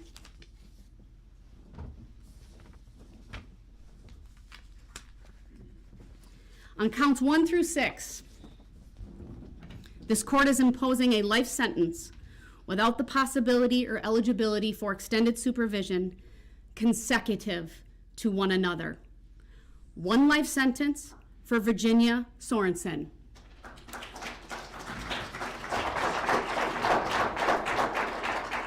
1 life sentence for Leanna Owen.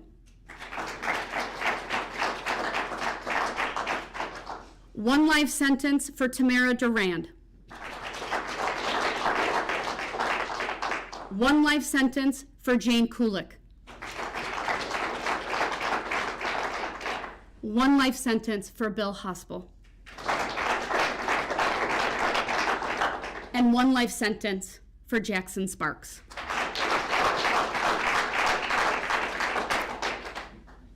I've considered the enhancer and the additional 5 years that I could impose, but I don't need to really order that because I've not made him eligible for extended supervision, and it would only be to increase his time on initial confinement. But make no mistake, Mr. Brooks, you use that vehicle as a battering ram, no different than, frankly, a firearm. On counts 7 through 67, these are 61 counts of first-degree recklessly endangering safety. These charges alone and these convictions without the enhancer carry a maximum of 12.5 years. Because of the enhancer, a total of 17.5 years. And under Wisconsin law, the 5 years is added to the initial term of confinement. So what could be 7.5 years is a maximum of 12.5 years. And I'd ask that everyone no longer show any reaction to the sentence so I can get through this. On counts 7 through 67, on each count I will impose a total sentence of 17.5 years. 12.5 years of initial confinement, plus 5 years of extended supervision, consecutive to any other sentence that I've imposed here today. That is 762.5 years of initial confinement and 305 years of extended supervision on top of the life sentences that I've imposed. That is 17.5 years, sir, for Nicole White. 17.5 years for Eleanor Anders. 17.5 years for Sasha Catalan Castillo. 17.5 years for Maura Gilchrist. 17 and a half years for Justin Gullickson. 17 and a half years for Harry Guilfoy. 17 and a half years for Aiden Lofgren. 17 and a half years for Theo Mazza. 17 and a half years for Tyler Pudliner. 17 and a half years for Connor Tank. 17 and a half years for Eric Teagues.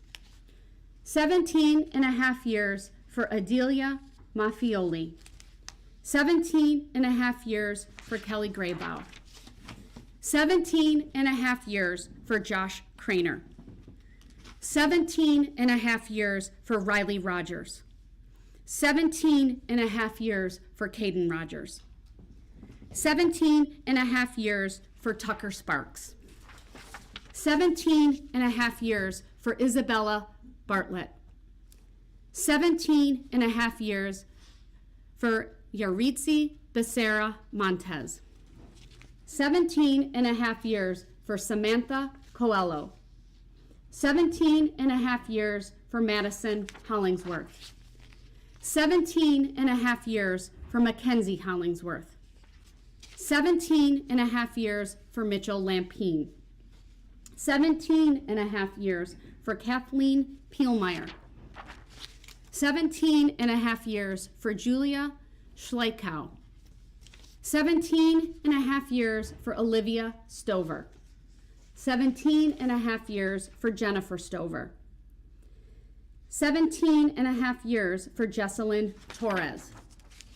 17 and a half years for Alice Urell. 17 and a half years for Charlotte Urell. 17 and a half years for Vivian Urell. 17 and a half years for Grayson Urell. 17 and a half years for Lola Hospital. 17 and a half years for Tamara Rosentreter. 17 and a half years for Betty Strang. 17 and a half years for Maria Alvarez Dominguez. 17 and a half years for Gregoria Romelia Perez. 17 and a half years for Elliot Hallmark. 17 and a half years for Benjamin Hallmark. 17 and a half years for Patrick Heppy. 17 and a half years for Lori Locken. 17 and a half years for Marisol Lopez Gutierrez. 17 and a half years for Adair Lopez Rubelar. 17 and a half years for Juan Marquez.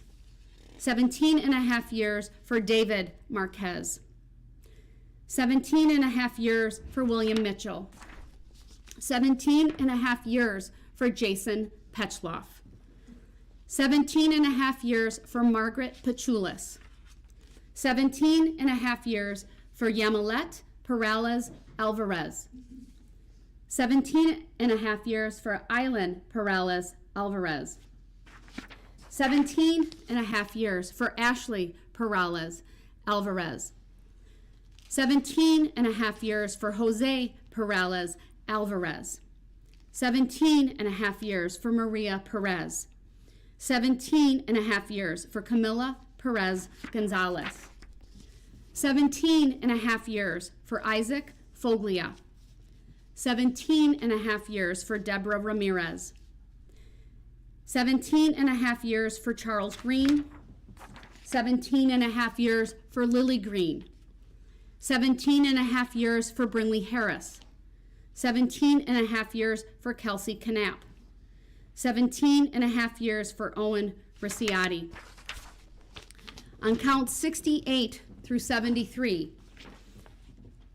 which are the 6 counts of hit and run resulting in death, these are 25-year felonies each. The court will do the following. On count 68, a 25-year total sentence, 15 years of initial confinement, 10 years of extended supervision. This will be concurrent to count 1. Count 69, the same sentence, 25 years total, 15 years of initial confinement, 10 years of extended supervision, concurrent to count 2. Did I say that the right way, the first one? Okay. Count 68 is concurrent to count 1. Count 69 is concurrent to count 2. Count 70, 25 years total, 15 years of initial confinement, 10 years of extended supervision, concurrent to count 3. Count 71, 25 years total, 15 years of initial confinement, 10 years of extended supervision, concurrent to count 4. Count 72, 25-year total, 15 years of initial confinement, 10 years of extended supervision, concurrent to count 5. And on count 73, a 25-year total sentence, 15 years of initial confinement, 10 years of extended supervision, concurrent to count 6. On count 74 and 75, the 2 felony counts of bail jumping, the court is ordering a 6-year sentence total on each count, 3 years of initial confinement, 3 years of extended supervision, consecutive to all other counts but concurrent with one another. And lastly, but certainly not least, the maximum sentence for the battery to Erica Patterson, 9 months consecutive to any other sentence. To order anything other than what I have done, sir, would be to unduly depreciate the seriousness of these offenses. It is needed, although largely symbolic, given the number of years that I have imposed here today, because frankly, you deserve it. I know it's symbolic, but it needs to hold you accountable in a very real and tangible way.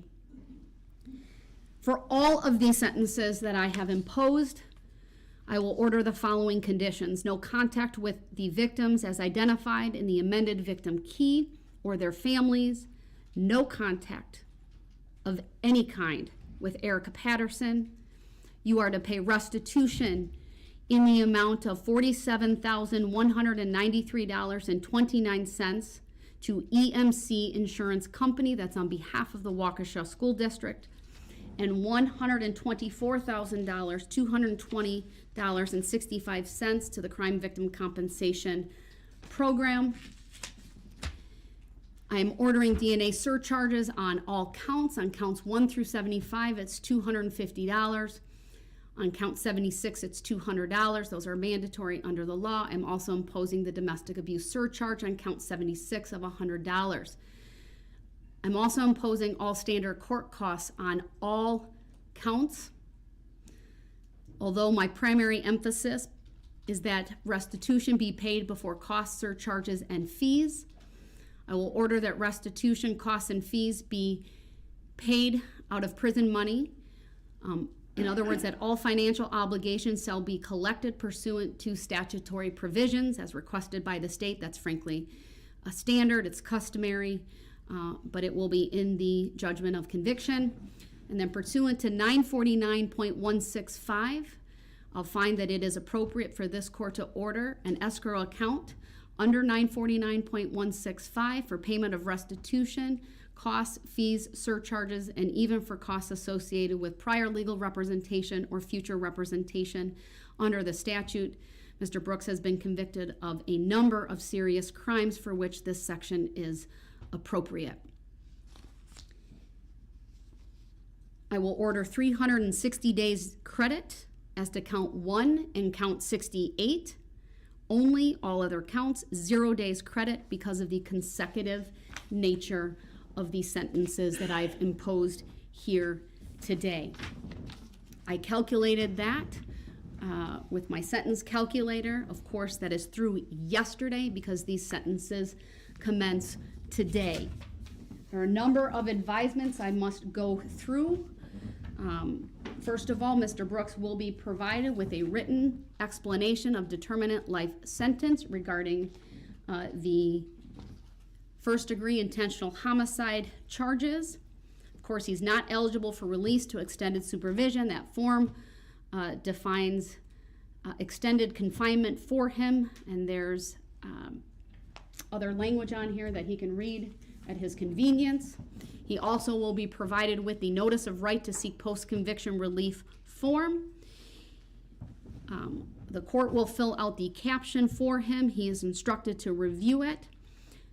and review the defendant's acknowledgement, make the appropriate selection, sign and date it, and return that to the court. I must advise you, sir, you have been convicted of a felony. That means you may not vote in any election until your civil rights are restored. You may not possess a firearm. You may not possess body armor. Both of those are punishable as felonies. You also have 20 days from today's date to appeal the decision of this court. Does the state believe I've overlooked anything here today? No, thank you, Your Honor. All right, those documents will be provided to Mr. Brooks. I will note for the record, at many times during my final sentencing remarks, he was holding up an objection sign. That objection is noted for the record. This now concludes this hearing and this case. We are now off the record. Do you want to do the motion to stay pending appeal, or we can do it another day? I want to wait till I sign the judgment of conviction. Okay. I'm not making any determinations regarding where he is to be held. That certainly is within the, once the judgment of conviction is signed, I'll address the motion for stay pending appeal. But my understanding is he needs to be transported to Milwaukee, and I will not stand in the way of that. All right, I'll schedule that once the judgment of conviction is signed. Understood. We are in Thank you. recess. Okay. Thank you, everyone.